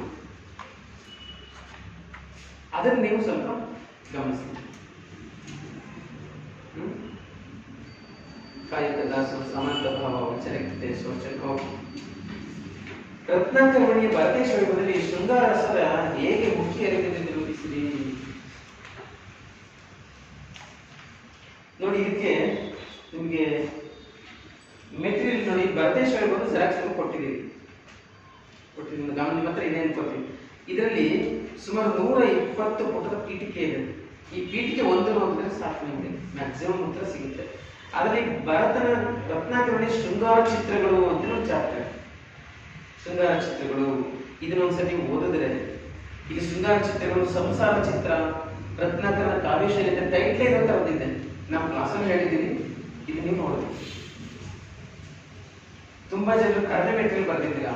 ಕಡಿಮೆ ಮೆಟೀರಿಯಲ್ ನೋಡಿ, ಅವನು ಮುಖ್ಯವಾಗಿ ಕುಸುಮಾಂಜಿ ಜೊತೆಲಿ, ಕುಸುಮಾಂಜಿ ಅವ್ರ ಜೊತೆ ಕಾಲ ಕಳೆಯುವ ಸಂದರ್ಭ, ಮಕರಂದಾಜ್ ಇವಳು ತಂಗಿ, ಅವಳು ಕುಸುಮಾಂಜಿ ತಂಗಿ ಮಕರಂದಾಜ್, ಅವ್ರ ಜೊತೆ ಕಾಲ ಕಳೆಯುವ ಸಂದರ್ಭ, ಪದ್ಮಿನಿ ಅಂತ ಇನ್ನೊಬ್ಬ ರಾಣಿ, ಅವ್ರ ಜೊತೆ ಕಾಲ ಕಳೆಯುವ ಸಂದರ್ಭ, ನೇತ್ರ ಮೋಹಿನಿ, ಚಿತ್ತ ಮೋಹಿನಿ, ಇವ್ರ ಜೊತೆ ಕಾಲ ಕಳೆ. ಈ ಇಷ್ಟು ಇನ್ಸಿಡೆಂಟ್ ಬರೆದ್ರೆ ಸಾಕು, ನೀವು ಇಷ್ಟು ಬರೆದು ಸಾಕು. ತುಂಬಾ ಇದೆ. ಕುಸುಮಾಜಿ ಮನೆಗೆ ಊಟಕ್ಕೆ ಬರ್ತಾನಲ್ಲ, ಅದನ್ನು ಬರೆದ್ರೆ ಮ್ಯಾಕ್ಸಿಮಮ್ ಸಾಕು. ಇವ್ರದನ್ನೆಲ್ಲ ಉಲ್ಲೇಖ ಮಾಡ್ಬೋದು ನೀವು. ಕುಸುಮಾಜಿ ಮನೆಗೆ ಊಟಕ್ಕೆ ಬಂದಾಗ ಅವರು ಆಡೋ ಸರಸ ಸಂದರ್ಭಗಳೇನು, ಅದನ್ನು ಡೀಟೇಲ್ ಬರೆದು ಸಾಕು. ಅಷ್ಟಿದೆ. ಅವಳು ಎಷ್ಟು ಹೆಸರು ಕರೆದ್ರು ಸಮ, ಕುಸುಮು, ಕುಸುಮಿ, ಕುಸುಮ ಕೋಮನೆ, ಕುಸುಮಿನಿ, ಕುಸುಮಿತಿ ಅಂತ ಅಷ್ಟು ಹೆಸರು ಕರಿತಿರ್ತಾನೆ. ಅಂದ್ರೆ ಆ ಪ್ರೀತಿ ಇದ್ದಾಗ ನಾವು ಹೆಂಗೆ ವರ್ತಿಸ್ತೀವಿ ಅಂತ. ಆಮೇಲೆ ಸಾಮಾನ್ಯವಾಗಿ ಒಬ್ರಿಗೊಬ್ರಿಗೆ ಸುರತದಲ್ಲಿರುವಾಗ ಅವ್ರು ಹೆಂಗೆ ಬಿಹೇವ್ ಮಾಡ್ತಾರೆ ಅದ್ರ ವರ್ಣನೆ ಇದೆ. ಆ ಸರಸ ಸಂಧಿ, ಭೋಗ ಸಂಧಿ ಅಂತ 2 ಸಂಧಿಗಳಲ್ಲಿ, ಮತ್ತು ರಾಜಲಾವಣ್ಯ ಸಂಧಿ ಅದೆಲ್ಲ ಜಾಸ್ತಿ ಇದೆ. ಈಗ ಅವಳೇ ಹೇಳ್ತಾಳೆ, ಕುಸುಮಾಜಿ ಹೇಳ್ತಾಳೆ, ಒಂದು ಪದ್ಯ ಇದೆ ನಿಮಗೆ, ಅಧರಕ್ಕೆ ಸಾರಿ ಚುಂಬನಕ್ಕೆ ಅಧರವೇ ಸಿಹಿ ಎಂಬ ಹುಯ್ಯಲಂತಿರಲಿ ಕೇಳಲಿ, ಅವನ ಮೈಯಲ ಸಿಹಿ ಅಂದ್ರೆ ಏನ ಹೇಳಲಿ, ನನ್ನ ಬೈಯದಿರಲಿ ಪಚ್ಚವಣೆ. ನಾವು ಒಬ್ರಿಗೊಬ್ರಿಗೆ ಮುಟ್ಕೊಡ್ಲಿಕ್ಕೆ ಅತ್ಯಂತ ಸಿಹಿಯಾದ ಭಾಗ್ಯ ಯಾವುದು ತುಟಿ ಅಂತ ಹಳೆ ನಂಬಿಕೆ, ಹಳೆ ನಂಬಿಕೆ. ಚುಂಬನಕ್ಕೆ ಅದರವೇ ಸಿಹಿ ಎಂಬ ಹುಯ್ಯಲಂತಿರಲಿ, ಅವನ ಮೈಯಲ ಸಿಹಿ ಅಂದ್ರೆ ಏನ ಹೇಳಲಿ, ಭರತನ ಮೈಯಲವೂ ಸಿಹಿಯೇ, ತುಟಿ ಅಷ್ಟೇ ಅಲ್ಲ ಅಂತ ಅವನು ಅಷ್ಟು ಓಪನ್ ಆದಂತ ಒಂದು ಕೆಲವು ಪದ್ಯಗಳು ಇದೆ ಅದರಲ್ಲಿ ಹೇಳ್ತಾರೆ. ಆಮೇಲೆ ಒಮ್ಮೆ ಅವರಿಬ್ಬರು ಏಕಾಂತದಲ್ಲಿರುವಾಗ ಈ ಹೊಟ್ಟೆಯ ಭಾಗದಲ್ಲಿ ಸಾಮಾನ್ಯವಾಗಿ ಒಂದು ಭರತನಿಗೊಂದು ಕಿರುರೋಮರಾಜಿ, ರೋಮಗಳದೊಂದು ಸಾಲ ಇರ್ತದೆ. ಅದು ಸಹಜ, ಎಲ್ಲ ಗಂಡಸರು ಇರ್ತಕ್ಕಂಥದ್ದು. ತೆಳ್ಳುವ ಸಿರಿನ ಕಿರುರೋಮರಾಜಿ ಕಂಡವು ಇರುವಿನ ಸಾಲಿನ ತೊಡೆದೆನು, ಅದಕ್ಕೆ ರಾಯರ ನಕ್ಕನ ನಾಚಿದೆನು ಅಂತ ಬರ್ತದೆ. ಅಂದ್ರೆ ಒಂದು ಸಣ್ಣ ರೋಮಗಳ ಸಾಲು, ಅದನ್ನ ಇವಳು ಇರುವೆ ಸಾಲು ಅಂತ ತೊಡೆಯಬಹುದಂತೆ, ರಾಜ ನಕ್ಕನಂತೆ ಅಂತ ಒಂದು ಸಾಲು ಬರ್ತದೆ.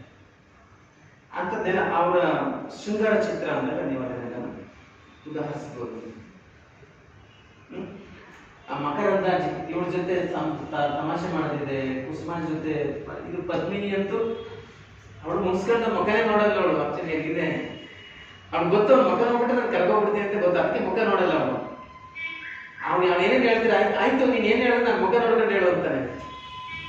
ಆಗ ನೋಡ್ಬಿಡ್ತಾಳೆ, ಅದಕ್ಕೆ ಕರ್ಕೊಂಡ್ಬಿಡ್ತಾಳೆ. ಆ ಥರದ್ದೊಂದು ಒಳ್ಳೆ ಸಂದರ್ಭ ಇದೆ. ಇಲ್ಲಿ ಶೃಂಗಾರ ಚಿತ್ರಗಳೆಲ್ಲ ಬರೆದಿದ್ದಾರೆ, ಒಂದ್ಸರಿ ನೋಡ್ಕೊಳ್ಳಿ ಶೃಂಗಾರ ಚಿತ್ರ. ಓಕೆ, ಬರೀ ದಾಂಪತ್ಯದ ಮಾತಾಡಬೇಕಾ ಅಥವಾ ಒಂದು ಭೋಗ ಜೀವನ ಎಲ್ಲ ಬರೀಬಹುದು, ಬಟ್ ಸದ್ಯಕ್ಕೆ ಅಷ್ಟು ಬರೆಯಕ್ಕೆ ಸಾಧ್ಯ ಆಗುತ್ತೆ. ಅಷ್ಟು ದಿಗ್ವಿಜಯ ಅಂತ ಹೋಗೋ ಮಕ್ಕಳು ಮದುವೆ ಆಗೋದು, ಅಲ್ಲಿ ನೂರಾರು ಜನ ಸೇರೋದು, ಮಕ್ಕಳು ಹುಟ್ಟೋದು ಎಲ್ಲ ಸೇರಿಸಿ ಉಲ್ಲೇಖ ಮಾಡ್ಬೋದು. ಇಲ್ಲ ಸರ್, ಮೊದಲನೇ ಇದರಲ್ಲಿ ಬರ್ತಲ್ಲ ಸರ್, ಯೋಗ ಭೋಗ ವಿಚಾರ ಆ ಥರದ ಯೋಗ ಭೋಗ ಏನಾದ್ರು ಇಲ್ಲ, ಅಗತ್ಯ ಇಲ್ಲ. ಅವಾಗ ಅಂದ್ರೆ ಫಸ್ಟ್ ಪೀಠಿಕೆ ಹಾಕೋಕೆ ಅದೆಲ್ಲ ಹಾಕಿ, ಬಟ್ ಶೃಂಗಾರಕ್ಕೆ ಹೆಚ್ಚು ಒತ್ತು ಕೊಟ್ಟಿದೆ. ಅಂಬಿಗರ ಚೌಡಯ್ಯನ ವಚನಗಳ ತಾಂತ್ರಿಕತೆ ಏನ್ ಬರೀತೀರಾ? ಅವನು ಸುಮಾರು ವಿಷಯಗಳ ಬಗ್ಗೆ ಬರೆದಿದ್ದಾನೆ. ಏನ್ ಬರೆದಿದ್ದು? 1, 2, 3, 4 ತುಂಬಾ ವಿಷಯಗಳಿದ್ದಾವೆ. ನೋಡಿ, ಒಂದೆರಡು ಮೂರು ನಿಮಗೆ ಗೊತ್ತಿರಲಿ ಅಂತ ಹೇಳ್ಬೋದು. Very very important.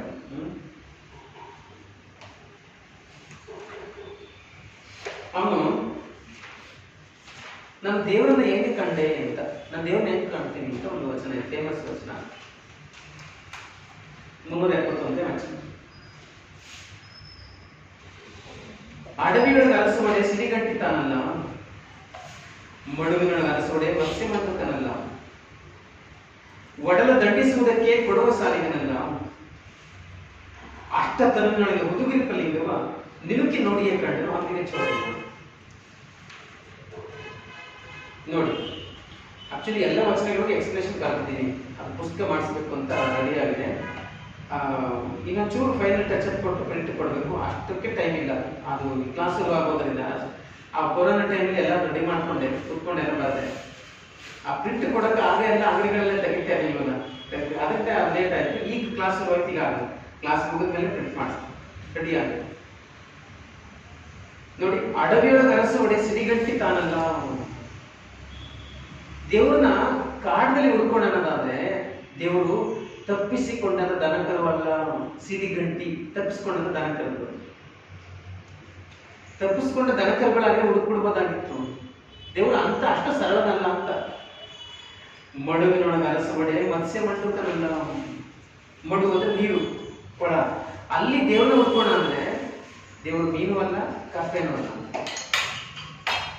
ಮತ್ತೆ ಒಡಲ ದಂಡಿಸುವುದಕ್ಕೆ ಕೊಡುವ ಸಾಲಿಗನಲ್ಲ. ದೇಹನ ದಂಡಿಸ್ಬಿಟ್ಟು ದೇವ್ರ ಕಾರಣ ಅಂದ್ರೆ ದೇವ್ರಿಗೂ ನನಗೂ ಸಾಲ ಕೊಟ್ಟಂತ ಸಂಬಂಧ ಏನಿಲ್ಲ.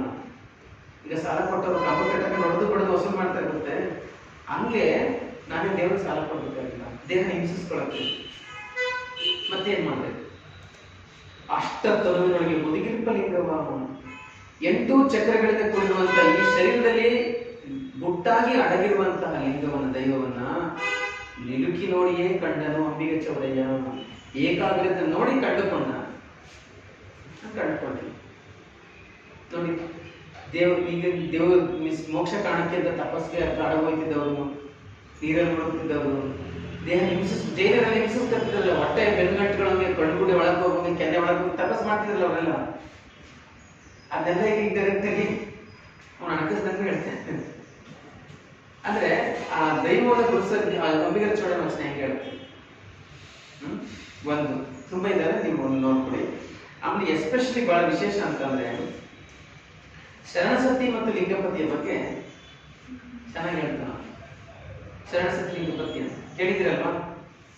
ಅಕ್ಕನ ವಚನಗಳಲ್ಲಿ ಸತಿಪತಿ ಭಾವ ಅಂದ್ರೆ ಗೊತ್ತಾನೆ ಬರೆಯೋದು. ಶರಣರ ಸತಿಯರು ಲಿಂಗವನ್ನೇ ಪತಿ ಎಂಬ ಕಾನ್ಸೆಪ್ಟ್. ಇದನ್ನ ಒಪ್ಪಲ್ಲ. ಯಾಕೆ ಒಪ್ಪಲ್ಲ ಅಂದ್ರೆ ಈ ಕಾನ್ಸೆಪ್ಟ್ ಹೆಂಗ್ ಬಂದಿದೆ ಅಂದ್ರೆ ಭಕ್ತ ಮತ್ತು ಭಗವಂತನ ಸಂಬಂಧ ಇದೆ, ಅದು ಗಂಡು ಹೆಣ್ಣಿನ ಸಂಬಂಧದಷ್ಟು ಅಟ್ರಾಕ್ಟಿವ್ ಅಂತ, ಅಷ್ಟು ಕ್ಲೋಸ್. ಇವರಿಬ್ರು ಹೆಂಗೆ ಅವನ ಜೊತೆಗಿರಕ್ ಬಯಸ್ತಾರೆ, ಹಂಗೆ ಭಕ್ತ ಮತ್ತು ಭಗವಂತ ಇವ್ರ ಜೊತೆಗಿರಕ್ ಬಯಸ್ತಾರೆ, ಹಂಗೆ ಕನೆಕ್ಟ್ ಮಾಡಿರೋದು. ಇದನ್ನ ಒಪ್ಪಲ್ಲ. ಈ ಸಂಬಂಧವು ಪರಿಪೂರ್ಣ ಅಲ್ಲ ಅಂತ. ಗಂಡು ಹೆಣ್ಣಿನ ಸಂಬಂಧ ಏನೇನು ಪರಿಪೂರ್ಣವೇ? ಯಾವಾಗಲೂ ಇಬ್ರು 24 ಗಂಟೆ ನಂಟಿಕೊಂಡೇ ಇರ್ತಾರ? ಇಲ್ವಲ್ಲ. ಅವ್ರಿಗೆ ಉದ್ರೇಕರಾದಾಗ ಇಬ್ರು ಕೂಡ್ತಾರೆ, ಆಮೇಲೆ ಉದ್ರೇಕ ಇರಿದಾಗ ಇಬ್ರು ದೇಹಗಳು ಬೇರೆ ಬೇರೆ ಆಗುತ್ತೆ. ಹಂಗಾರೆ ಪರಿಪೂರ್ಣ ಸಂಬಂಧ ಹೆಂಗಾಗುತ್ತೆ ಅಂತ. ನಾವು ಪರಿಪೂರ್ಣ ಸಂಬಂಧ ಹೆಂಗಿರ್ಬೇಕು ಅಂದ್ರೆ ಒಂದು ನೀರ್ನ ಇನ್ನೊಂದು ನೀರ್ನ ಬೆರೆಸ್ಬಿಟ್ರೆ ಆಮೇಲೆ ಚೇಂಜ್ ಮಾಡಕ್ ಆಗದೇ ಇರೋಲ್ಲ, ಬೇರೆ ಪಡಿಸಕ. ಹಂಗಿರ್ಬೇಕು ಭಕ್ತ ಮತ್ತು ಭಗವಂತ ಸಂಬಂಧ. ನೋಡಿ ಹೆಂಗಿದೆ ವಚನ ಅಂತ. 176. ಶರಣಸತಿ ಲಿಂಗಪತಿ ಎಂಬರು ಶರಣ ಹೆಣ್ಣಾದ ಪರಿ ನಿಂತು ಲಿಂಗ ಗಂಡಾದ ಪರಿ ನಿಂತು. ಶರಣ ಹೆಣ್ಣಾಗೋದು ಹೇಗೆ? ಲಿಂಗ ಗಂಡಾಗೋದು ಹೇಗೆ? ಸಾಧ್ಯವೇ? ಸಾಧ್ಯವಿಲ್ಲ. ನೀರು ನೀರ ಕೂಡಿ ಬೆರೆಸಿದಲ್ಲಿ ಭೇದಿಸಿ ಬೇರು ಮಾಡಬಹುದೇ? ಒಂದು ನೀರನ್ನ ಇನ್ನೊಂದು ನೀರನ್ನ ಮಿಕ್ಸ್ ಮಾಡ್ಬಿಟ್ಟು ಅವ್ರು ಬೇರೆ ಮಾಡೋಕ್ಕಾಗುತ್ತಾ? ಹಾಗೆಲ್ಲ. ಗಂಡು ಹೆಣ್ಣು ಯೋಗವಾದಲ್ಲಿ ಆತುರ ಹಿಂಗೆ ಘಟ ಬೇರಾಗ್ತು. ಗಂಡು ಹೆಣ್ಣು ಯೋಗ ಇಬ್ರು ಕೂಡಿದ್ರು ಅಂದ್ಕೊಳ್ಳಿ, ಎಷ್ಟೊತ್ತಿರ್ತಾರೆ ಆತರ ಇರೋರಿಗೆ, ಆಮೇಲೆ ಆತರ ಹಿಂಗೆ ಮೇಲೆ ಘಟ ಬೇರೆ ಆಗಿ ಶರೀರಗಳು ಬೇರೆ ಆಗ್ತವೆ. ಹಾಗಾಗಿ ಶರಣಸತಿ ಲಿಂಗಪತಿ ಎಂಬ ಮಾತು ಮೊದಲಿಗೆ ಮೋಸ. ಲಾಭ ಕದಿನ ಉಂಟೆ ಎಂದ ನಂಬಿಕೆ ಚೌಡಯ್ಯ. ಇದನ್ನ ಯಾರೋ ಲಾಭ ಮಾಡಿಕೊಳ್ಳಕ್ಕೆ ಕುದುರಿಸಿರೋ ತಂತ್ರ ಇದು ಅಂತ. ಗಣಪತಿ ಹಾಲು ಕುಡಿತಾನೆ ಬನ್ನಿ ಅಂತ ಕರೀತಾರಲ್ಲ, ಹಂಗೆ ಆಗೋ ತಂತ್ರ ಇದು ನೋಡಿ. ಅಷ್ಟು ದೊಡ್ಡ ಫಿಲಾಸಫಿಯನ್ನ ಇವನು ಪ್ರಶ್ನೆ ಮಾಡ್ತಾನೆ ಅಂದ್ರೆ, ಮತ್ತೆ ಇವನು ಬೆಸ್ಟ್ ಅಂಬಿಗನಲ್ವೇ ನೀರು ನೋಡ್ತಾ ಇದ್ದಾನೆ ಯಾವಾಗ, ಆಗ ಎಂತ ಅದ್ಭುತವಾದ ಕಲ್ಪನೆ ಅವನು. ನೀರನ್ನ ಕೂಡಿಸ್ಬಿಟ್ರೆ ಹೆಂಗೆ ಬೇರ್ಪಡಿಸಕ್ಕೆ ಸಾಧ್ಯವಿಲ್ವೋ ಹಂಗಿರ್ಬೇಕು ಭಕ್ತ ಮತ್ತು ಭಗವಂತನ ಸಂಬಂಧ. ಅದು ಪರಿಪೂರ್ಣ ಸಂಬಂಧ, ಗಂಡ ಹೆಣ್ಣಿನ ಸಂಬಂಧ ಅಲ್ಲ ಅಂತ ಅವನು ತುಂಬಾ ಚೆನ್ನಾಗಿದೆ. ಇನ್ನೂ ಸುಮಾರಿದೆ, ಬಟ್ ಸಮಯ ಇಲ್ಲ. ಅಂಥದ್ದು ಎರಡು ಮೂರು ಹೇಳ್ಕೊಳ್ಬೋದು ಅಷ್ಟೇ. ಒಂದಿದೆ 375 ಏನ್ ಹೇಳ್ತಾನೆ ನಾನು, ಹಿತ್ತಿಲ ಸೊಪ್ಪಿಗೆ ನೀರು ಒಯ್ದು ಮತ್ತೆ ಪುನರುದ್ಧಿಯಾಗಿ ಕೊಯ್ಯುವನಂತೆ ಭಕ್ತರಿಗೆ ಬೋಧೆ ಹೇಳಿ ಚಿತ್ತವೃತ್ತಿನಲ್ಲಿ ಬೇಡುವಂತೆ ಇನ್ನೆತ್ತನ ಮುಕ್ತಿ ಅಂದ್ರೆ ನಮ್ಗೆ ಇಚ್ಛೆಗಳಯ್ಯ.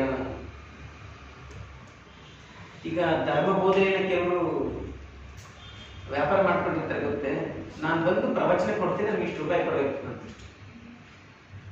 ಈಗೆಲ್ಲ ಅದಕ್ಕೇ ಮಾಡಿದ್ರು. ಟಿವಿ ಬರೋರು ಎಲ್ಲ ಬಿಟ್ಟಿ ಬಂದು ಹೇಳ್ಕೊಡ್ತಾರೆ. ಅವರೆಲ್ಲ ಟಿವಿ ಬರ್ತಾರೆ, ಅವರೆಲ್ಲ ಬ್ರಹ್ಮಾಂಡ ಸ್ವಾಮೀಜಿ ಅಂತ ಸ್ವಾಮೀಜಿ ಅಂತ ಎಲ್ಲ ಬಂದೆಲ್ಲ ಕಮರ್ಷಿಯಲ್ ಅಂತ ನೋಡಿ. ಏನ್ ಹೇಳ್ತಾನೆ, ಹಿತ್ತಿನ ಸೊಪ್ಪಿಗೆ ನೀರು ಹೊಯ್ದು ಮತ್ತೆ ಪುನರುದ್ಧಿಯಾಗಿ ಕೊಯ್ಯುವವನಂತೆ.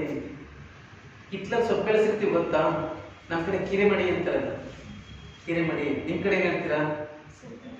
ಚಿಂಚ್ಕಂಡಿ. ಕೀರೆ ಸೊಪ್ಪನ್ನ ಬೆಳೀತಾ ಬೆಳೀತಾ ಕುಯ್ಕೋತೀವಿ, ಮತ್ತೆ ಬೆಳೀತಾ ಇರ್ತದ, ನೀರು ಹೊಯ್ದು ಹೊಯ್ದು ಬೆಳೆಸ್ತಿರ್ತೀವಿ. ಹಾಗೆ ಹಿತ್ತಿನ ಸೊಪ್ಪಿಗೆ ನೀರು ಹೊಯ್ದು ಮತ್ತೆ ಪುನರುದ್ಧಿಯಾಗಿ ಕೊಯ್ಯುವವನಂತೆ ಭಕ್ತರಿಗೆ ಬೋಧೆ ಹೇಳಿ, ಭಕ್ತರಿಗೆ ಅದ್ನೇ ಬೋಧನೆ ಹೇಳಿ ಚಿತ್ತ ವೃತ್ತಿನಲ್ಲಿ ಬೇಡುವಂಗೆ ಅಂದ್ರೆ ಅವನ ಮನಸ್ಸಲ್ಲಿ ಏನಿದೆ ಅದನ್ನ ಅರ್ಥ ಮಾಡ್ಕೊಂಡು ಅದರ ಪ್ರಕಾರ ವಸೂಲು ಮಾಡ್ತಾರಲ್ಲ, ಇಂಥವನಿಗೆ ಇನ್ನೆತ್ತನ ಮುಕ್ತಿ, ಇಂಥ ಮುಕ್ತಿಯಲ್ಲಿ ಸಿಗ್ತದೆ ಅಂತ. ಆ ಥರ ಧರ್ಮ ಬೋಧೆಯನ್ನ ವ್ಯಾಪಾರ ಮಾಡ್ಕೊಂಡಿದ್ದಂತ ಕುರಿತಂತೆ ಟೀಕೆ ಮಾಡ್ತಾರೆ. ಸುಮಾರು ನೋಡ್ಕೊ. ನೆಕ್ಸ್ಟ್ ಕ್ವಶನ್ ನೋಡಿ, ಏನು ನೀವು ಮಾಡೋ ಟೈಮ್ ಆಗಿ ಹೋಗುತ್ತಲ್ಲ. ಈ ಮೂರೇ ಪ್ರಶ್ನೆ. ಕನಕದಾಸರ ಭಕ್ತಿಯನ್ನು ಬಸವಣ್ಣನ ಭಕ್ತಿಯ ಜೊತೆ ಹೋಲಿಸಿದ್ದಾರೆ. ಇದಕ್ಕೆ ಕೆಲವು ಇಂಪಾರ್ಟೆಂಟ್ ಇದೆ, ಅದನ್ನು ಹೇಳಲೇಬೇಕು ಅಂತ ಹಾಕೊಂಡಿದ್ದೀನಿ ನೋಡಿ. ಇಬ್ಬರು ಅದು ನೀವು ಒತ್ತಿ ಹೇಳಬೇಕು. ಈಗ ಈ ಥರದ್ದೆಲ್ಲ ಈ ಪ್ರಶ್ನೆ ಯಾವಾಗಲೂ ಬಂದಿಲ್ಲ, ಕೇಳ್ಬೋದು ಅಂತ ಒಂದು ಅಂದಾಜಿನಲ್ಲಿ ಕೇಳಿದ್ದೀವಿ. ಹರಿಹರ ಮತ್ತು ಕುಮಾರದಾಸನ ಕೇಳೋದು, ಕನಕದಾಸ ಮತ್ತು ಬಸವಣ್ಣನ ಕೇಳ್ಬೋದು ನೋಡಿ. ಕನಕದಾಸನ ಪದ್ಯ ಇದೆ, ದಾಸದಾಸರ ಮನೆಯ ದಾಸಿರ ಮಗನ, ದಾಸಿರ ನಾಮ ನಡಿಯ ರಂಗಯ್ಯನ ಮನೆಯ. ಕೇಳಿದ್ದೀರಾ? ಪಾಠನ ಮಾಡಿದ್ದೀನಿ ನಾನು ಕಾಳಿದಾಸರ ಮನೆಯ, ಕೀಳುದಾಸನನೆಯ, ಮೂಳುದಾಸ, ಆಳುದಾಸ, ಕುಲವಿಲದ ಕುನಿದಾಸ, ಕುರುಬದಾಸ, ಮಾದಿಗದಾಸ, ಒಲೆದಾಸ ಅಂತೆಲ್ಲ ಹೇಳ್ಕೊತಾನೆ ನೋಡಿ. ಒಬ್ಬ ವ್ಯಕ್ತಿಗೆ ಅವನ ಸಾಧನೆ ಗಟ್ಟಿ ಯಾರು ಅಂದ್ರೆ ಅವನ ಕುಲ ಮದ, ಅವನ ಅಧಿಕಾರದ ಮದ, ರೂಪದ ಮದ, ಇವುಗಳೆಲ್ಲ ಅಷ್ಟು ಬಿಟ್ಕೊಡಲ್ಲ. ಈಗ ನಮಗೇನೆ ನೀನೆ ಅಂತ ಮೇಷ್ಟ್ರು ಅಂದ್ಬಿಟ್ರೆ ನಮಗೆ ಕೋಪ ಬರ್ತದೆ. ಯಾಕಂದ್ರೆ ನಮ್ಗೆ ಅದೊಂದು ಮದ ಇದೆ. ಯಾವ ಮೇಷ್ಟ್ರು ಅಂದ್ರೆ ಮದ ಇದೆ. ಆತ ನಮ್ಮ ರೂಪದ ಬಗ್ಗೆ ನಮಗಿದೆ. ನೀವು ಒಂಚೂರು ಚೆನ್ನಾಗಿಲ್ಲ ಅಂದ್ರೆ ನಮ್ಗೆ ಕೋಪ ಬರ್ತದೆ, ಹೌದು. ಆಮೇಲೆ ಅಧಿಕಾರದ ಮದ ಇರ್ತದೆ. ಹಿಂಗೆ ಆ ಮದಗಳು ನಮ್ಮನ್ನ ಸಾಧನೆ ಮಾಡ್ಲಿಕ್ಕೆ ಬಿಡಲ್ಲ. ಆ ಮದನ ಕಳ್ಕೋಬೇಕಾದ್ರೆ ಏನ್ ಮಾಡ್ಬೇಕು? ಅದಕ್ಕೆ ಆ ಎಲ್ಲ ಅಹಂಕಾರಗಳನ್ನ ಕಳ್ಕೊಂಡು ತೀರ ಲೀಸ್ಟ್ ಆಗ್ಬೇಕು ಅನ್ನೋದು ಫಿಲಾಸಫಿ ಇರುತ್ತೆ. ಎಲ್ಲಕ್ಕಿಂತ ಕಡೆ ಆಗ್ಬೇಕು. ಅದಕ್ಕೆ ಕನಕದಾಸ ನಾನು ಎಂತವನು ಅಂದ್ರೆ ದಾಸರ ಮನೆಯ ದಾಸಿರ ಮಗನ ಅಂತ. ಅದು ಎಂತವ್ರಿಗೆ? ಸಹಸ್ರನಾಮದ ಒಡೆಯನಾದಂತಹ ಕೃಷ್ಣ ಇದನ್ನಲ್ಲ, ಅವನ ಮನೆಯ ದಾಸ, ಅವನ ದಾಸರಿಗೆ ಮಗನ ಅಂತ ಹೇಳ್ತಾನೆ. ಬಸವಣ್ಣ ಏನ್ ಹೇಳ್ತಾನೆ? ಮಾದರ ಚೆನ್ನೈನ ಮನೆಯ ದಾಸಿಯ ಮಗನು, ಡೋಧರ ಕಪ್ಪೆನ ಮನೆಯ ದಾಸಿಯ ಮಗಳು, ಬೆರಣಿಯ ತರಲು ಹೊಲಕ್ಕೆ ಹೋದರು ಅಂತ. ಅಲ್ಲಿ ಸಂಗಮ ಮಾಡಿದರು. ಅವರಿಗೆ ಹುಟ್ಟಿದ ಮಗ ನಾನು. ಇದಕ್ಕೆ ಸಾಕ್ಷಿ ಯಾರಂದ್ರೆ ಕೂಡಲ ಸಂಗಮ ದೇವ. ಅಂದ್ರೆ ವಚನ ಇದೆ, ನಿಮ್ಗೆ ಎಷ್ಟನೇ ವಚನ ಅಂತ ಹೇಳ್ಬಿಟ್ಟು ಮನೆಗೆ ನೋಡ್ತೀವಿ. 184ನೇ ವಚನ. ಚೆನ್ನೈನ ಮನೆ ದಾಸಿ ಮಗನು, ಕಕ್ಕಯ್ಯನ ಮನೆ ದಾಸಿ ಮಗಳು, ಇವರಿಬ್ಬರು ಹೊಲದಲ್ಲಿ ಬೆರಳಿಗೆ ಹೋಗಿ ಸಂಗಮ ಮಾಡಿದರು. ಇವರಿಬ್ಬರಿಗೆ ಹುಟ್ಟಿದ ಮಗನ ಕೂಡಲ ಸಂಗಮದ ಸಾಕ್ಷಿ. ನನ್ನ ಹುಟ್ಟು ಇಷ್ಟು ಕನಿಷ್ಠವಾದ್ದು ಅಂತ ಬಸವಣ್ಣ ಹೇಳ್ತಾರೆ. ಕನಕ ಅದನ್ನು ಕಂಪೇರ್ ಮಾಡಿ ಕನಕದಾಸನ ಬಸವಣ್ಣ ಬೆಸ್ಟ್. ಆಮೇಲೆ ಇನ್ನೊಂದು ವಚನ ಬೆಸ್ಟ್, ತುಂಬಾ ಬೆಸ್ಟ್ ವಚನ.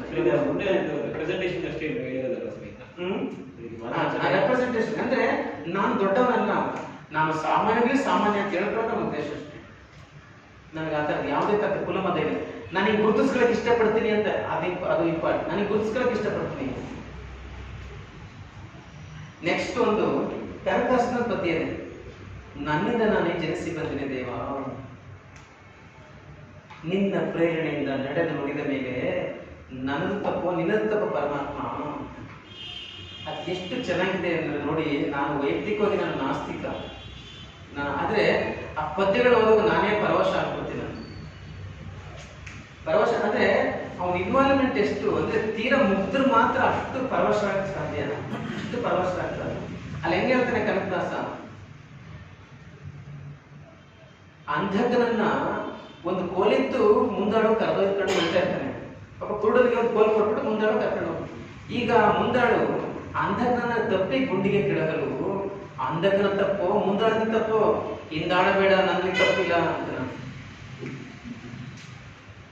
ಆ ಇನ್ನೋಸೆನ್ಸ್ ಅಂದ್ರೆ ಹಿಂದಾಡಬೇಡ ನಾನು ತಪ್ಪಿಲ್ಲ ಅಂದ್ರೆ ನಾನು ಅಂಧಕ, ನಾನು ಕುರುಡ, ನೀನು ಮುಂದಾಡು, ನನ್ನ ಕರ್ಕೊಂಡು ಸರಿಯಾದ ದಾರಿ ಕರ್ಕೊಂಡು ಹೋಗ್ಬೇಕಾದ ಜವಾಬ್ದಾರಿ ನೀನು ಅಣ್ಣ ಕೆಡಬಿಟ್ರೆ ನನ್ನೇ ತಪ್ಪು ನಿಂದೆ ತಪ್ಪು ಅಂತ.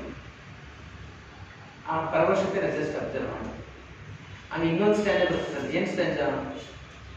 ಕಂದನ ತಾಯಿಯು ಆಡಿಸುತ್ತೀರೆ, ಕಂದ ಹೋಗಿ ಬಾಲಿಯ ಕಂಡು ನೋಡುತ್ತೀರೆ, ತಾಯಿ ಬಂದು ಬೀಗಿದ ಪದಿರಲು ಕಂದನ ತಪ್ಪೋ ಮಾತೆ ತಪ್ಪ ಪರಮಾತ್ಮ. ಇದರ ಅರ್ಥವೇಂದ್ರೆ, ನಾನು ನಿನ್ನ ಮಗ ಆಗಿರೋದ್ರಿಂದ, ನೀನು ನನ್ನ ತಾಯಿ ಆಗಿರೋದ್ರಿಂದ, ನಿನ್ನ ಮುಂದಳಾಗಿರೋದ್ರಿಂದ ನಾನು ಏನೇ ತಪ್ಪು ಮಾಡಿದ್ರು ಅದಕ್ಕೆ ನೀನೇ ಜವಾಬ್ದಾರ. ನನ್ಗೆ ಒಳ್ಳೇದಾದ್ರು ನೀನೇ ಜವಾಬ್ದಾರ, ಕೆಟ್ಟದಾದ್ರು. ಇಷ್ಟೊಂದು ಪರವಶವಾದಂಥ ಒಂದು ಮನಸ್ಥಿತಿಯ ನಂಬಿಕೆ ಭಗವಂತನ ಮೇಲೆ. ಇದೇ ಥರದ ಬಸವಣ್ಣನ ವಚನ ಬರ್ತೇನೆ. ಬಸವಣ್ಣನ ವಚನ ಯಾವ್ದು ಗೊತ್ತಾ? ಬಡ ಪಶು ಪಂಕದಲ್ಲಿ ಬಿದ್ದೊಡೆ ಅಂತ ವಚನ ಇದೆ ನೋಡಿ. ಬಡ ಪಶು ಪಂಕದಲ್ಲಿ ಎಷ್ಟನೇ ವಚನ ಗೊತ್ತಾ? 199ನೇ ವಚನ, ಸರಿ 159ನೇ ವಚನ, 159. ಇದು ಸ್ವಲ್ಪ ಗಮನಿಸ. ಕೊನೆ ಸಾಲ ಮಾತಾಡ್ತೀನಿ, ಟೈಮ್ ಇದೆ, ಕೊನೆ ಸಾಲ ಮಾಸ್ಟರ್ ನೋಡ್ಕೊಳ್ಳಿ. ಪಶುವಾನು ಪಶುಪತಿ ನೀನು, ತುಡುಗುಣಿಯಂದು ಎನ್ನ ಹಿಡಿದು ಬಡಿಯದ ಮುನ್ನ ಒಡೆಯ ನಿಮ್ಮ ಬೈದಂತೆ ಮಾಡಿಕೊಡಲ ಸಂಗಮ ದೇವ. ನಾನು ಪಶು ಅಂದ್ರೆ ನಾನು ದನ, ನೀನು ಪಶುಪತಿ, ದನಗಳಿಗೆ ಒಡೆಯ ನೀನು. ತುಡುಗುಣಿಯಂದು, ಈಗ ಒಂದು ಹಸು ಯಾರೋ ಹೊಲಕ್ಕೆ ಹೋಗಿ ಮೇಯ್ದು ಬರ್ತದೆ. ಆಗ ಆ ಹೊಲದ ಓನರ್ ಯಾರು ಬೈತಾರೆ? ಹಸುಲ್ ಬೈತಾನೆ, ಹಸು ಸಾಕಿರೋದು ಬೈತಾನ. ಹಸುರೇ ಇಡಿಯಟ್ಟ ಹಸುಲ್ ಬೈತಾರ? ಇಲ್ಲ, ಯಾವ ಗೋಳಿ ಮಗಂದಿದ್ದು ಅಂತ ಬೈತಾರೆ. ಸಹಜವಾಗಿ ಹಂಗೆ ಅಂತ ನಮ್ಮ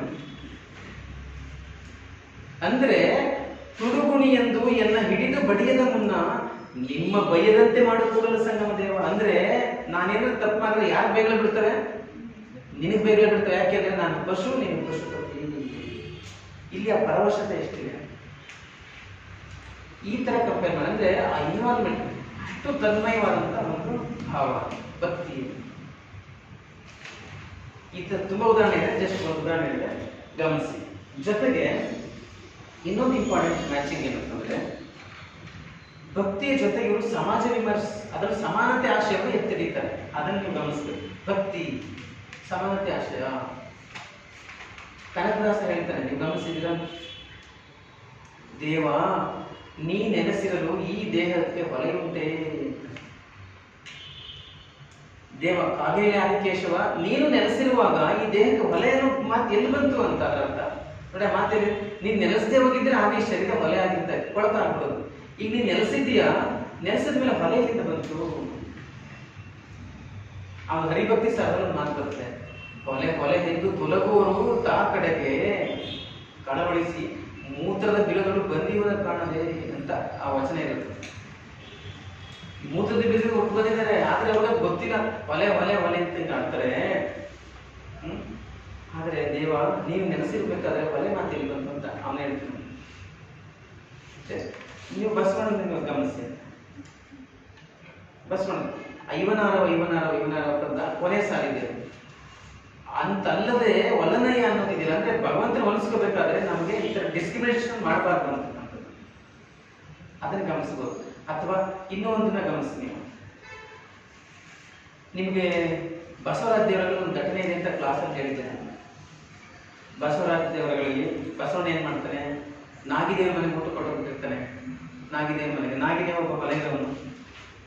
ಅವನ ಊಟಕ್ಕೆ ಹೋಗಿದ ಅಂತ ಪುರೋಹಿತರು ಬಿಟ್ಟರೆಲ್ಲ ಸೇರಿಕೊಂಡು ಬಸವಣ್ಣ ಅರಮನೆ ಸೇರಿಸಬಾರ್ದು ಅಂತ ಅರಮನೆ ಮುಂದ್ಗಡೆ ಮೀಟಿಂಗ್ ಮಾಡ್ತಾನೆ. ಆಗ ಬಸವಣ್ಣ ಏನ್ ಹೇಳ್ತಾನೆ, ನಾನು ಶಿವಭಕ್ತರಲ್ಲದ ಹೊಲೆಯರ ಮನೆಗೆ ಹೋಗಿರ್ಲಿಲ್ಲ ಅಂತ. ನಾನು ನಾರಾಯಣ ಭಟ್ರ ಮನೆಗೆ ಹೋಗಿದ್ದೆ, ಮೈಲಿಗೆ ಆಗುತ್ತೆ. ನಾನು ಮಧು ಭಟ್ರ ಮನೆಗೆ ಹೋಗಿದ್ದೆ, ಇವಲ್ಲ ಅವ್ರ ಮನೆಗೆ ಹೋಗಿದ್ರೆ ನಾನು ಮೈಲಿಗೆ ಆಗ್ತದೆ. ಯಾಕೆಂದ್ರೆ ಅವ್ರು ಶಿವಭಕ್ತರಲ್ಲದ ಹೊಲೆಯರು ಅಂತ ಹೇಳೋದು. ಅಂದ್ರೆ ಶಿವಭಕ್ತರಿಗೆ ಹೊಲೆತನವಿಲ್ಲ ಅಂತ ಬಸವಣ್ಣ ಹೇಳೋದು. ಶಿವಭಕ್ತರಿಗೆ ಹೊಲೆತನ ಇರಕ್ಕೆ ಸಾಧ್ಯವಿಲ್ಲ, ಯಾಕೆಂದ್ರೆ ಭಕ್ತರು. ಕನಕದಾಸ ಹೇಳೋದು, ದೇವಾನಿ ನೆಲೆಸಿರಲು ಹೊಲೆತನ ಮಾತಿದೆ. ಹಾಗಾಗಿ ಆ ಭಕ್ತಿ ಮತ್ತು ಸಮಾಜ ಸುಧಾರ ಅಥವಾ ಸಮಾನತೆ ಇಬ್ಬರು ಹೆಚ್ಚು ಕಡಿಮೆ ಒಂದೇ ತರ ಹೇಳ್ತಾರೆ. ನೀವು ಅದನ್ನು ಗಮನಿಸಬಹುದು. ವ್ಯತ್ಯಾಸ ಏನಂದ್ರೆ ಕನಕದಾಸರು ಸಂಪೂರ್ಣ ಅದ್ವೈತ, ಬಸವಣ್ಣನ ಸ್ವಲ್ಪ ದ್ವೈತ ಅದ್ವೈತ ಎಲ್ಲ ಬರ್ತದೆ ಅಂತ ಹೇಳ್ತಾರೆ. ಶಕ್ತಿ ವಿಶಿಷ್ಟ ಅದ್ವೈತ ಅಂತ ಹೇಳ್ತಾರೆ, ಅದನ್ನು ಗುರುತಿಸ್ಬೋದು. ಕನಕದಾಸ ಸಂಪೂರ್ಣವಾಗಿ ದ್ವೈತಿ. ದ್ವೈತಿ ಅಂದ್ರೆ ವಿಷ್ಣು ಬೇರೆನೆ, ಭಕ್ತ ಬೇರೆನೆ, ಇವನು ಯಾವನು ಬೇಡೋದಿರುತ್ತೆ. ಅಲ್ಲಿ ಬಸವಣ್ಣದಲ್ಲಿ ಹಂಗಿಲ್ಲ, ಅವನು ಶಕ್ತಿ ವಿಶಿಷ್ಟ ಅದ್ವೈತ. ಕೆಲವು ಸರಿ ಭಕ್ತ ಮತ್ತು ಭಗವಂತ ದೂರ ದೂರ ಇರ್ತಾರೆ, ಮತ್ತೆ ಕೆಲವು ಸರಿ ಒಂದಾಗ್ತಾರೆ, ಹಂಗೆಲ್ಲ ಇದೆ ಅಂತ ಸ್ವಲ್ಪ ನೋಡ್ಕೊಂಡು ಬರೀತಾರೆ. ದೇವರ ಪರಿಕಲ್ಪನೆ ಬೇರೆ ದೇವರ ಅನ್ನೋದು ಅಥವಾ ದೇವಸ್ಥಾನದಲ್ಲೇ ದೇವರಿದ್ದಾನೆ ಅಂತ ಹೇಳ್ಬೋದು, ಖಂಡಿತ ಹೇಳ್ಬೋದು. ವೈಷ್ಣವ ಸಾಹಿತ್ಯಕ್ಕೂ ವಚನ ಸಾಹಿತ್ಯ ಆ ವಿಚಾರ ವ್ಯತ್ಯಾಸ. ಆ ವಿಚಾರದಲ್ಲಿ ವಚನಕಾರ ತುಂಬಾ ಫಾರ್ವರ್ಡ್, ಇವರು ತುಂಬಾ ಬ್ಯಾಕ್ವರ್ಡ್. ಇವರು ಯಾರು ದಾಸ ಸಾಹಿತ್ಯ ಅದನ್ನ ಹೇಳ್ಬೋದು ನೀವು. ಓಕೆ, ಇನ್ನು ದುಶ್ಯಾಸನ ವದ ಪ್ರಸಂಗ ಕುಮಾರವ್ಯಾಸ ಹಾಗೂ ಪಂಪ ಹೇಗೆ ಚಿತ್ರಿಸಿದ್ದಾರೆ. ಆಮೇಲೆ ಈ ಕನಕದಾಸ ಮತ್ತು ಬಸವಣ್ಣನೊಳಗ ಎಮೋಷನ್ಸ್, ಭಾವುಕತೆ, ಇಬ್ರು ಭಯಂಕರ ಭಾವುಕರು. ನೀವು ಅದನ್ನ ಹೇಳ್ಬೇಕು, ಭಯಂಕರ ಭಾವುಕರು. ಅಷ್ಟಿಷ್ಟಲ್ಲ, ಎಮೋಷನ್ಸ್ ಇಬ್ರು ಭಯಂಕರ ಭಾವುಕರು, ಅದನ್ನ ಹೇಳ್ಬೋದು. ದುಶ್ಯಾಸನ ವದ ಪ್ರಸಂಗ ಇದು ಗೊತ್ತು, ಹಳೆಯ ಪ್ರಶ್ನೆ, ನೀವು ಹೇಳ್ಬೇಕಾಗಿಲ್ಲ ಅಂತ ಅನ್ಕೋತೀನಿ. ಬಟ್ ನೀವು ಗಮನಿಸಬೇಕಾದ್ರೆ ಪಂಪನಲ್ಲಿ ದ್ರೌಪದಿ ಬಂದು ಹೋದ್ಮೇಲೆ ಭೀಮನ ಆರ್ಭಟ ಜಾಸ್ತಿ. ದ್ರೌಪದಿ ಬಂದು ಹೋದ್ಮೇಲೆ ದ್ರೌಪದಿ ಬರ್ತಾಳೆ. ಬಟ್ ಇಲ್ಲಿ ಪಂಪನ ದ್ರೌಪದಿ ಒಂದು ಮಾತಾಡಲ್ಲ. ನಿಮ್ಗೆ ನೆನಪಲ್ಲಿ ಕುಮಾರವ್ಯಾಸನ ದ್ರೌಪದಿ ಮಾತಾಡ್ತಾಳೆ, ಒಂದು ಮಾತಾಡಲ್ಲ. ಅವಳು ಕಣ್ಣು ತಣಿವಾದ ನೋಡಿದ್ರು ಅಂತ ಬರೀತಾನೆ ಪಂಪ. ಬರ್ತಾರೆ. ಆಮೇಲೆ ಆಸಕ್ತು ತಿರಿದು ಅರಣ್ಯವಾಸದ ಪರಿಪವದ ಕುದೀಪಮಂ, ಅಷ್ಟು 12 ವರ್ಷಗಳ ಕಾಲ ವನವಾಸ ಪಟ್ಟಿರಲ್ಲ, ಕುದೀತಾ ಇತ್ತಲ್ಲ ನೋವು, ಅದು ದುಶ್ಯಾಸನ ನೋಡಿದ ತಕ್ಷಣ ಅವಳನ್ನ ಸುಖದ ಅರಮನೆಗೆ ಕೊಂಡೋಯ್ತು ಅಂತ ಬರೀತಾನೆ ಅಷ್ಟೇ. ಪಂಪನ ಶಕ್ತಿಶಾಲಿ ಭಾಷೆ ಅದು. ಅವಳು ಏನು ಹೇಳಲ್ಲ, ಅವಳ ಕಣ್ಣಲ್ಲಿ ಮುಖಭಾವದಲ್ಲಿ ಆದ ತೃಪ್ತಿಯನ್ನ ಪಂಪ ಬರೀತಾನೆ. ಆದ್ರೆ ಕುಮಾರವ್ಯಾಸನ ದ್ರೌಪದಿ ಮಾತಾಡ್ಬಿಡ್ತಾಳೆ, ಯಾರು ಬೇಕಾದ್ರೆ ಎಷ್ಟಾಗಿ ಮಾತಾಡ್ಬೋದು, ಆದ್ರೆ ನೀನು ಆಡಿದ ಮಾತನ್ನ ಕೊನೆಯೊಳಗೆ ನೆನಪಿಟ್ಕೊಂಡು ನೆರವೇರಿಸಿದೆಯಲ್ಲ, ನಿನ್ನಂತ ಗಂಡಸನ್ನ ಪಡೆಯುವುದೇ ನಮ್ಮಂತಹವರಿಗೆ ಸೌಭಾಗ್ಯ ಅಂತ. ಅದು ವ್ಯತ್ಯಾಸ. ಪ್ಲಸ್ ಇನ್ನೊಂದು ವ್ಯತ್ಯಾಸ ಏನಂದ್ರೆ, ಕುಮಾರವ್ಯಾಸ ಭಾರತದಲ್ಲಿ ದ್ರೌಪದಿನ ಕಳಿಸ್ಕೊಟ್ಮೇಲೆ ಇವನ್ನೇನು ಭೀಮನ ಆರ್ಭಟ ಇರಲ್ಲ, ದ್ರೌಪದಿ ಮರಕ್ ಬದಲೇ ಆರ್ಭಟ ಜಾಸ್ತಿ ಅವನು. ಅಂದ್ರೆ ದುಶ್ಯಾಸನ ಕೆಳಗಡೆ ಮೆಟ್ಟುಕೊಂಡು ಎಲ್ಲರೂ ಕರೀತಾನೆ, ಬನ್ನಿ ಯಾರು ಬೇಕಾದ್ರೂ ಬಿಡಿಸ್ಕೊಡಿ ಅಂತ ಕರೀತಾನೆ. ಬನ್ನಿ ಯಾರು ಬೇಕಾದ್ರೂ ಬನ್ನಿ. ಕೃಷ್ಣನು ಕರೆದ್ಬಿಡ್ತಾನೆ, ಅರ್ಜುನನು ಕರೆದ್ಬಿಡ್ತಾನೆ. ಅದೆಲ್ಲ ಸ್ವಲ್ಪ ಅತಿರೇಕ, ಅದನ್ನೇ ಗುರುತಿಸಿ ಅಷ್ಟೇ. ಇನ್ನು ಮನುಷ್ಯ ಕಾಮ ಶಿವಪ್ರೇಮ ಪರಿ ನಮ್ಮೇಣದಲ್ಲಿ ಹೇಗೆ ಸಾಕಾರವಾಗಿದೆ ಗೊತ್ತಿದೆ. ಅಂದ್ರೆ ಕಾಮವು ಭಕ್ತಿ ಅಂತಾರಲ್ಲ, ಅದನ್ನೇ ನೀವು ಬರೀಬೇಕು. ನೋಟ್ಸ್ ಅಲ್ಲಿದೆ, ನೋಡ್ತಾರೆ. ಓಕೆ, ಇನ್ನು ನಿನ್ನೆ ಮೊನ್ನೆ ಇನ್ನೊಂದು ಟೆಸ್ಟ್ ಆಗಿದೆ ಹೊಸಗನ್ನಡ, ಅದನ್ನು ಮಾಡಬೇಕು. ಈ ಮಧ್ಯದಲ್ಲಿ ಯಾವಾಗಲೂ ಬರ್ತೀರೋ ಅಥವಾ ಗುರುವಾರವೇ ಆಗಬೇಕು.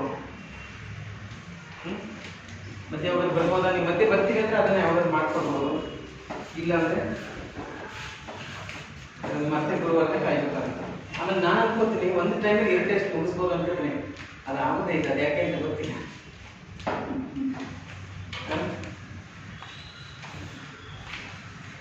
ಓಕೆ, ಥ್ಯಾಂಕ್ ಯು, ಧನ್ಯವಾದ.